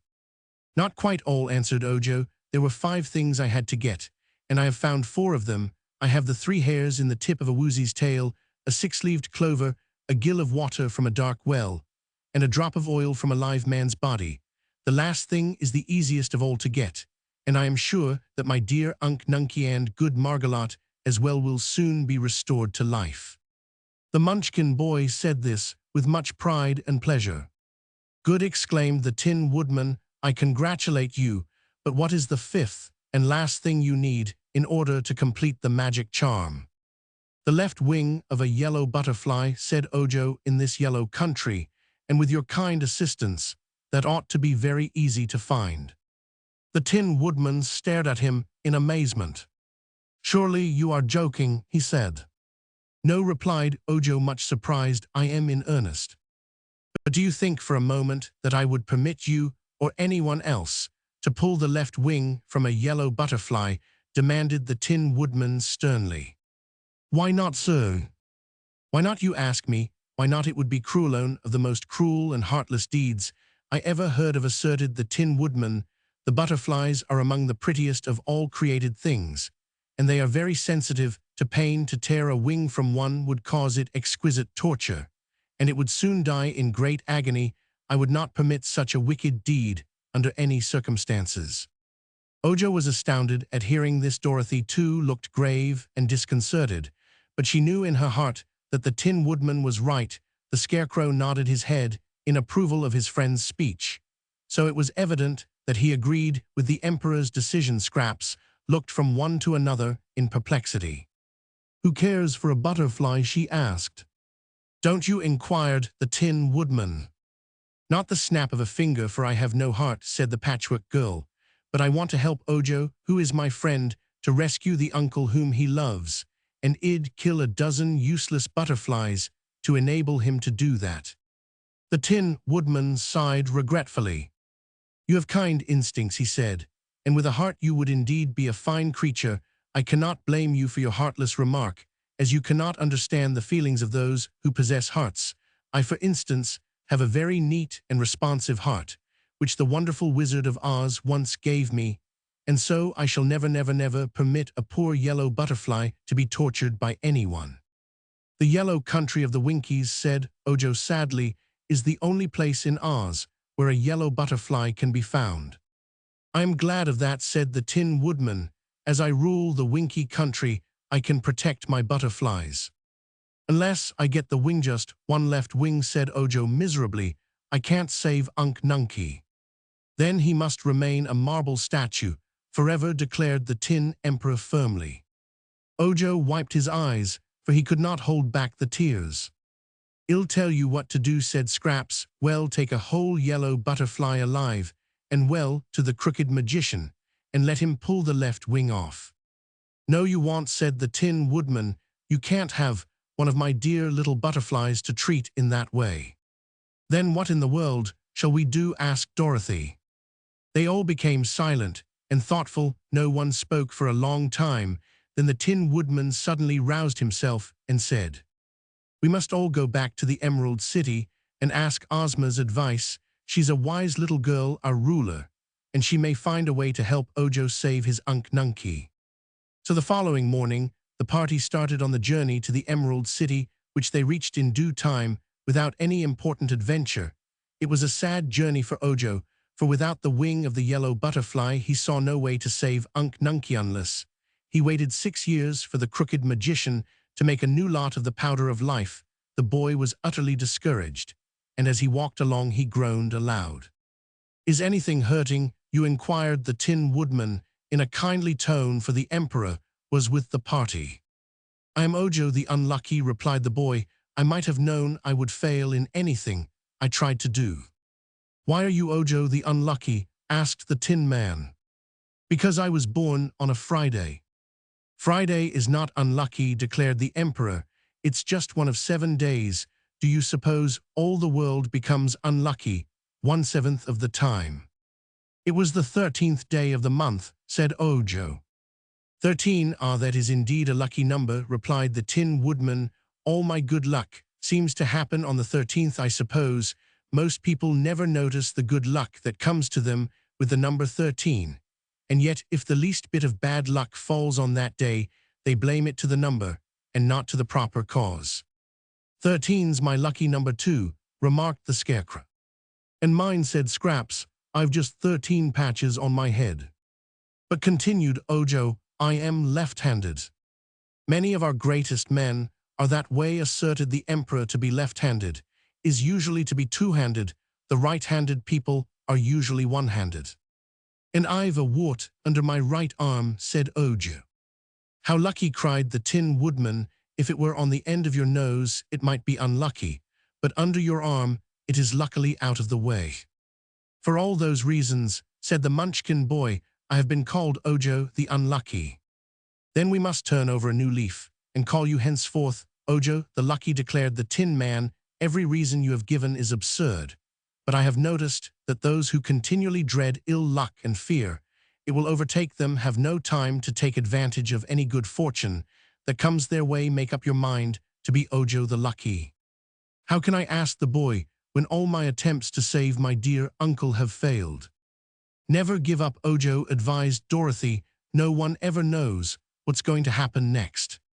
Ojo did not reply, but he was so dejected that even their arrival at the Emerald City failed to interest him. The people joyfully cheered the appearance of the Tin Woodman, the Scarecrow, and Dorothy, who were all 3 general favorites, and on entering the royal palace word came to them from Ozma that she would at once grant them an audience.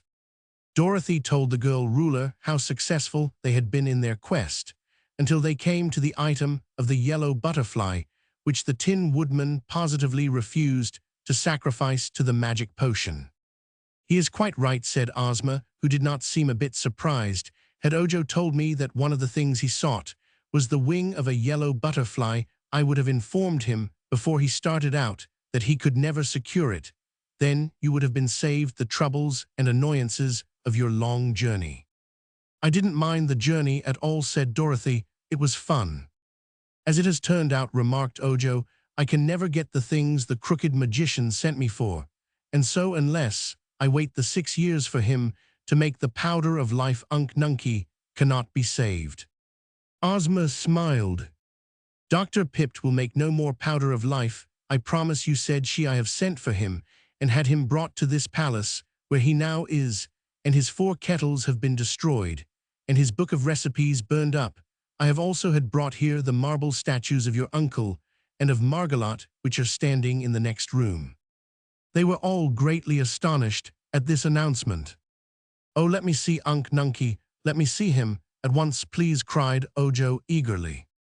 Wait a moment, replied Ozma, for I have something more to say. Nothing that happens in the land of Oz escapes the notice of our wise sorceress Glinda the Good. She knew all about the magic-making of Dr. Pipt, and how he had brought the glass cat and the Patchwork Girl to life, and the accident to Unc Nunkie and Margolot, and of Ojo's quest and his journey with Dorothy. Glinda also knew that Ojo would fail to find all the things he sought, so she sent for our wizard and instructed him what to do. Something is going to happen in this palace presently, and that something will, I am sure, please you all. And now, continued the girl ruler, rising from her chair, you may follow me into the next room.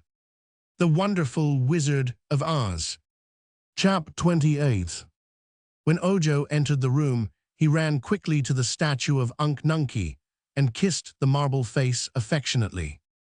I did my best, Unc, he said with a sob, but it was no use.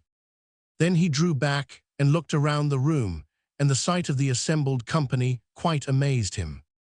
Aside from the marble statues of Unc Nunkie and Margolot, the glass cat was there curled up on a rug, and the woozy was there sitting on its square hind legs and looking on the scene with solemn interest, and there was the shaggy man in a suit of shaggy pea-green satin, and at a table sat the little wizard looking quite important, and as if he knew much more than he cared to tell. Last of all, Dr. Pipt was there, and the crooked magician sat humped up in a chair, seeming very dejected, but keeping his eyes fixed on the lifeless form of his wife Margolot, whom he fondly loved, but whom he now feared was lost to him forever. Ozma took a chair, which Jellia Jam wheeled forward for the ruler, and back of her stood the Scarecrow, the Tin Woodman, and Dorothy, as well as the Cowardly Lion and the Hungry Tiger. The wizard now arose and made a low bow to Ozma and another less deferent bow to the assembled company. Ladies and gentlemen and beasts, he said, I beg to announce that our gracious ruler has permitted me to obey the commands of the great sorceress Glinda the Good, whose humble assistant I am proud to be. We have discovered that the crooked magician has been indulging in his magical arts contrary to law, and therefore by royal edict, I hereby deprive him of all power to work magic in the future. He is no longer a crooked magician, but a simple munchkin. He is no longer even crooked, but a man like other men. As he pronounced these words, the wizard waved his hand toward Dr. Pipt, and instantly every crooked limb straightened out and became perfect. The former magician, with a cry of joy, sprang to his feet, looked at himself in wonder, and then fell back in his chair and watched the wizard with fascinated interest. The glass cat which Dr. Pipt lawlessly made, continued the wizard, is a pretty cat, but its pink brains made it so conceited that it was a disagreeable companion to everyone. So the other day I took away the pink brains and replaced them with transparent ones, and now the glass cat is so modest and well-behaved that Ozma has decided to keep her in the palace as a pet. I thank you, said the cat in a soft voice. The woozy has proved himself a good woozy and a faithful friend, the wizard went on, so we will send him to the royal menagerie, where he will have good care and plenty to eat all his life. Much obliged, said the woozy, that beats being fenced up in a lonely forest and starved. As for the Patchwork Girl, resumed the wizard, she is so remarkable in appearance, and so clever and good-tempered that our gracious ruler intends to preserve her carefully as one of the curiosities of the curious land of Oz. Scraps may live in the palace, or wherever she pleases, and be nobody's servant but her own. That's all right, said Scraps. We have all been interested in Ojo, the little wizard continued, because his love for his unfortunate uncle has led him bravely to face all sorts of dangers in order that he might rescue him. The Munchkin boy has a loyal and generous heart, and has done his best to restore Unc Nunky to life. He has failed, but there are others more powerful than the crooked magician, and there are more ways than Dr. Pipt knew of to destroy the charm of the liquid of petrifaction. Glinda, the good, has told me of one way, and you shall now learn how great is the knowledge and power of our peerless sorceress. As he said this, the wizard advanced to the statue of Margolot and made a magic pass, at the same time muttering a magic word that none could hear distinctly. At once the woman moved, turned her head wonderingly this way and that to note all who stood before her, and seeing Dr. Pipt ran forward and threw herself into her husband's outstretched arms. Then the wizard made the magic pass and spoke the magic word before the statue of Unc Nunky. The old Munchkin immediately came to life, and with a low bow to the wizard said thanks. But now Ojo rushed up and threw his arms joyfully about his uncle, and the old man hugged his little nephew tenderly and stroked his hair and wiped away the boy's tears with a handkerchief, for Ojo was crying from pure happiness. Ozma came forward to congratulate them. I have given to you, my dear Ojo and Unc Nunky, a nice house just outside the walls of the Emerald City, she said, and there you shall make your future home and be under my protection. Didn't I say you were Ojo the Lucky? Asked the Tin Woodman, as everyone crowded around to shake Ojo's hand. Yes, and it is true, replied Ojo gratefully.